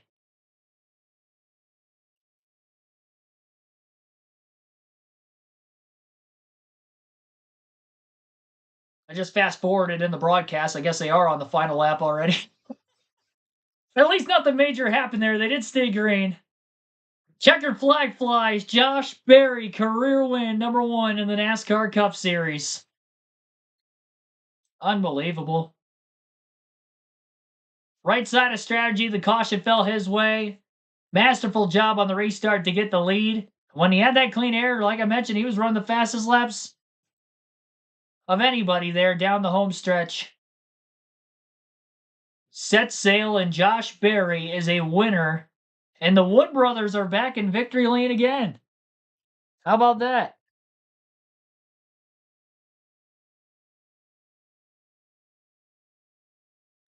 It's always a feel-good story when the Wood brothers go to victory lane. Las Vegas, first win, obviously, for that 21 car at Vegas.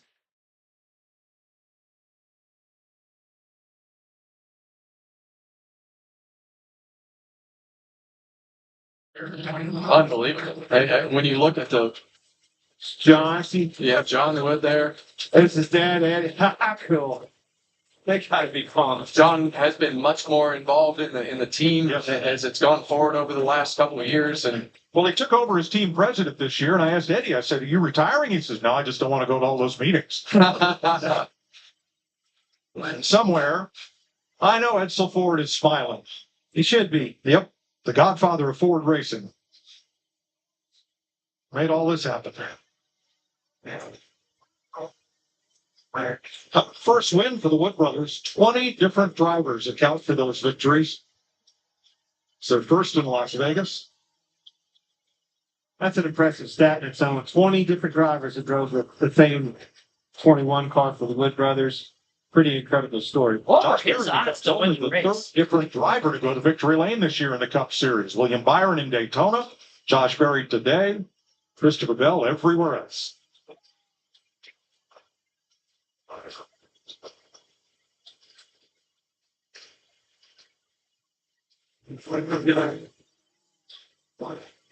Well, much like they ran across the grass in Daytona in 1976 to try to help David Pearson come to the flag ahead of Richard Petty in the Daytona 500, the Wood Brothers crew's out in the ball field as Josh Berry rolls around to salute the fans. Yep, here they come in those 1960s uniforms. He'll be back, fellas. Just keep coming on over to the start-finish line. Josh is doing a Polish victory lap right now down the front straightaway. Soak it in. This is cool. Last year, Harrison Burton put the Wood Brothers in the playoffs. This year, Josh Berry. That was an important one. 100 wins that one. Pretty incredible. And he parks it on the start-finish line. The pride of Hendersonville, Tennessee.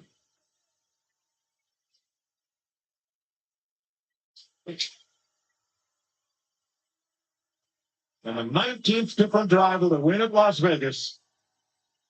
Previous best finish, 4th last week in Phoenix.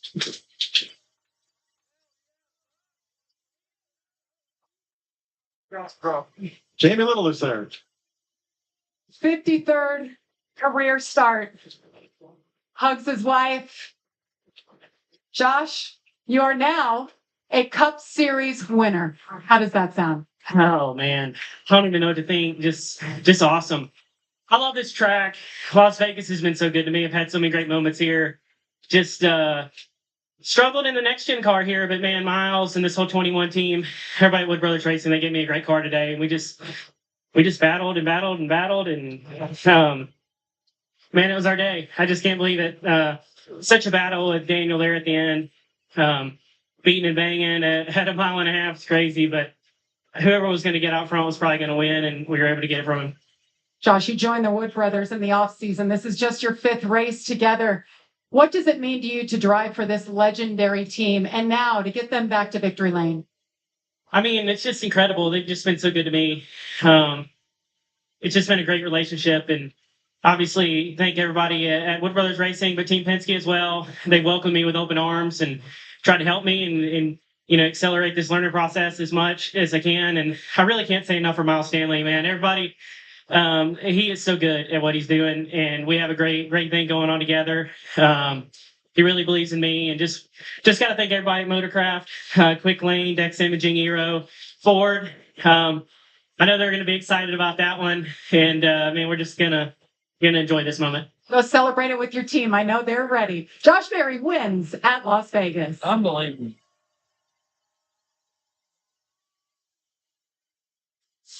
Josh Berry, there is the pass for the win on Daniel Suarez. Now, destined to drive Patrick Dempsey coming up, but first, more coverage from Las Vegas, where Josh Berry has just scored a very popular victory. We'll go through the finishing order here and any other interviews we get on the other side of Fox Sports 1 commercial break. You guys will get to listen into that as well. We'll go over our race statistics and pre-race predictions, how they ended up in the post-race, all that, Fantasy League, much more in our post-race show. Josh Berry, margin of victory, 1.3 seconds over Daniel Suarez. Only laps he led were down the home stretch. 18 laps led for Josh Berry here today. 32 lead changes, 9 cautions, 53 laps ran under the yellow. Finished under the regulation length of 400 miles, 267 laps. 3 hours, 13 minutes, 11 seconds total time on the race from the initial drop of the green flag to the checker. Daniel Suarez ends up in second place, battled hard with Berry down the stretch on that last restart. Berry gets the win. Ryan Preece in third, William Byron fourth, Ross Chastain fifth, Austin Cindric sixth, Alex Bowman seventh, AJ Allmendinger in eighth, Kyle Larson ninth, Chase Elliott rounds out the top 10. Brad Keselowski in 11th, Christopher Bell 12th, Chris Buescher 13th, Justin Haley 14th, and Joey Logano 15th. Michael McDowell 16th, Chase Briscoe 17th, Ricky Stenhouse Jr. 18th, Riley Herbst 19th, John Hunter Nemechek 20th, Ty Dillon 21st, Ty Gibbs 22nd, Zane Smith 23rd, Tyler Reddick 24th, Denny Hamlin 25th, 26 for Cole Custer, as he was the last car to finish on the lead lap. So 26 cars, again, finish on the lead lap. Eric Jones, first car lap down in 27th. Bubba Walls, 28th. 2 laps down for Todd Gilliland and Carson Hocevar in 29th and 30th. And then 31st on back DNF'd here today. Noah Gregson, 31st. Austin Dillon, 32nd. Kyle Busch, 33rd. Shane Van Gisbergen, 34th. Ryan Blaney, 35th. Cody Ware rounds out the field in 36th.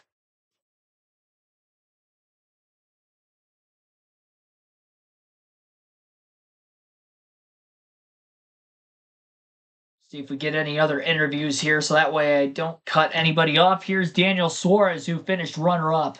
Hard battle at the end of the race with Josh Berry there. You guys had a lot go right for you today, but I know it's got to be disappointing to be that close. Yeah, definitely a little disappointed. But first of all, congratulations to the 21 team and Josh. They did a great job. They've been fast lately, so they've been in contention. So congratulations to them. We did everything right. You know, the team did an amazing job on the strategy, pit stops. We did everything right. Our car was fast. We just struggled a little bit in the short run. And I mentioned to my crew chief just a little bit ago, because before the last run, I told him, I say, hey, we're going to be up front. I need a little bit better short run. I'm having too much contact over there in 1 and 2. And unfortunately, I feel like that's why we lost the race. Just a little bit too much contact. And everything. I mean, I almost wrecked 1 and 2. But overall, just very, very proud of everyone in track. How we've been working very hard, and it's showing. Freeway Insurance, Chevrolet, Coca-Cola, Quaker State, all of our sponsors that help us to be here today. Solid effort.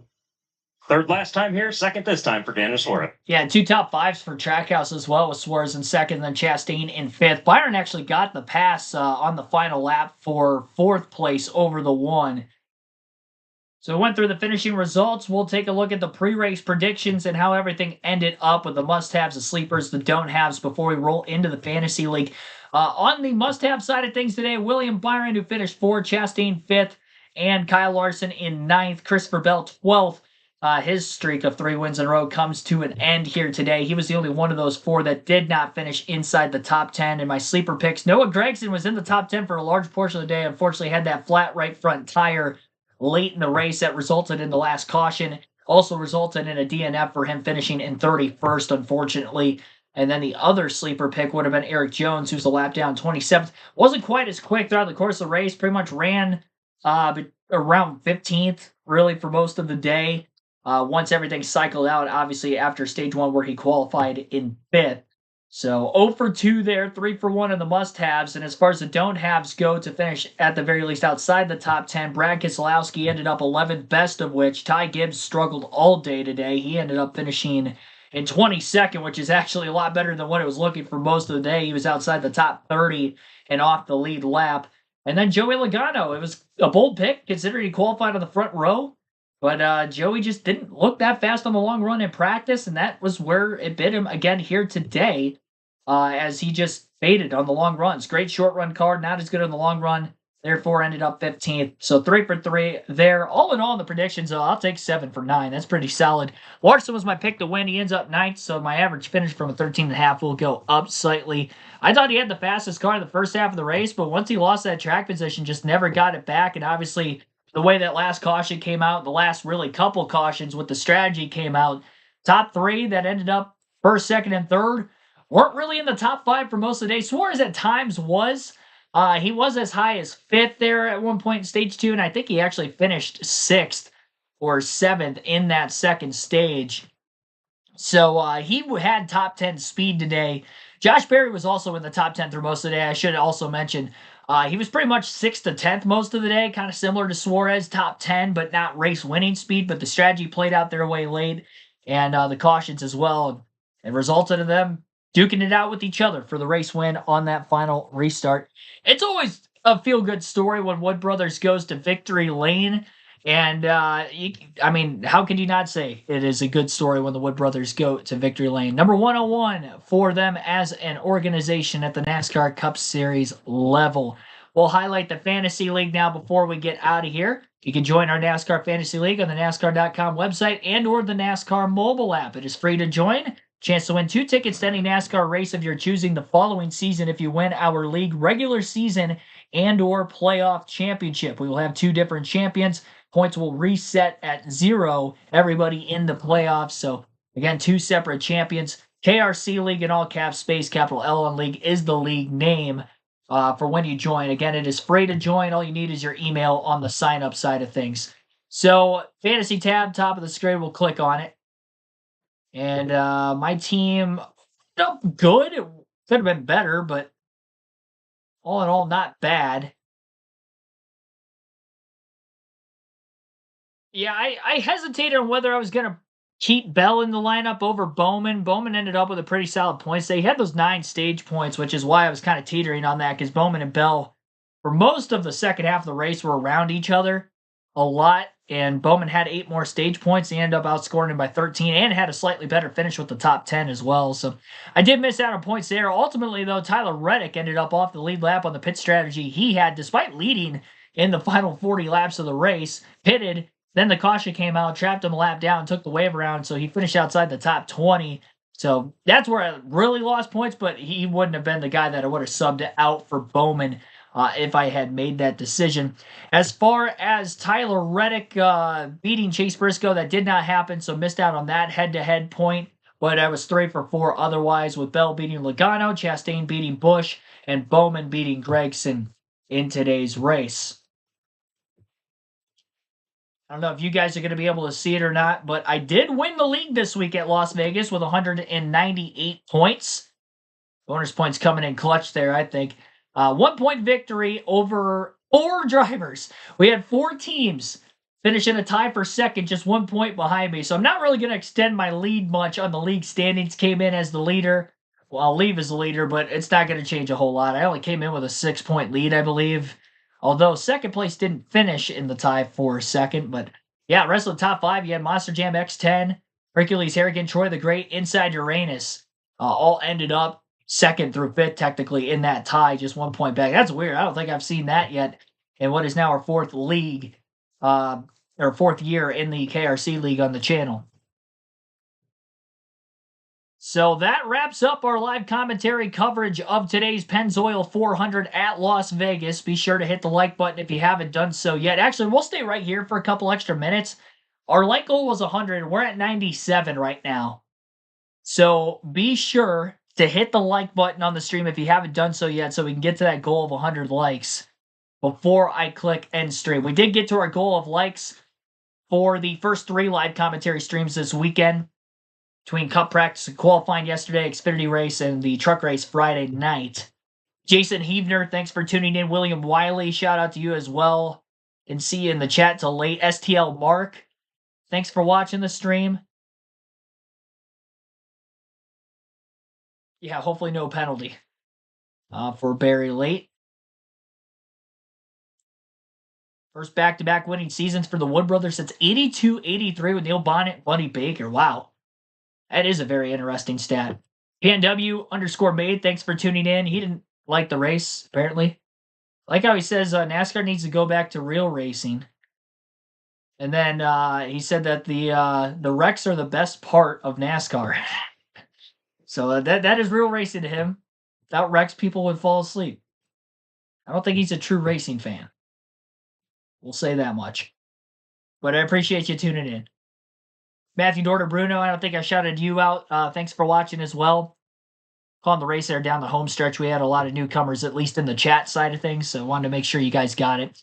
We did get to our like goal. We're at 102. We did reach 100. 103 now and counting. Greatly appreciate that, everybody.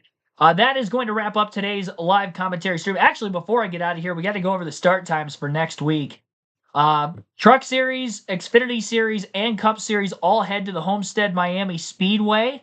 And we'll have a similar layout next week as what we had this week, Friday, Saturday, and Sunday live commentary streaming. And we'll begin things Friday night at 8 p.m. Eastern with the Homestead Miami Speedway truck race. That is the driver's only broadcast, and it is also the only truck race on Big Fox.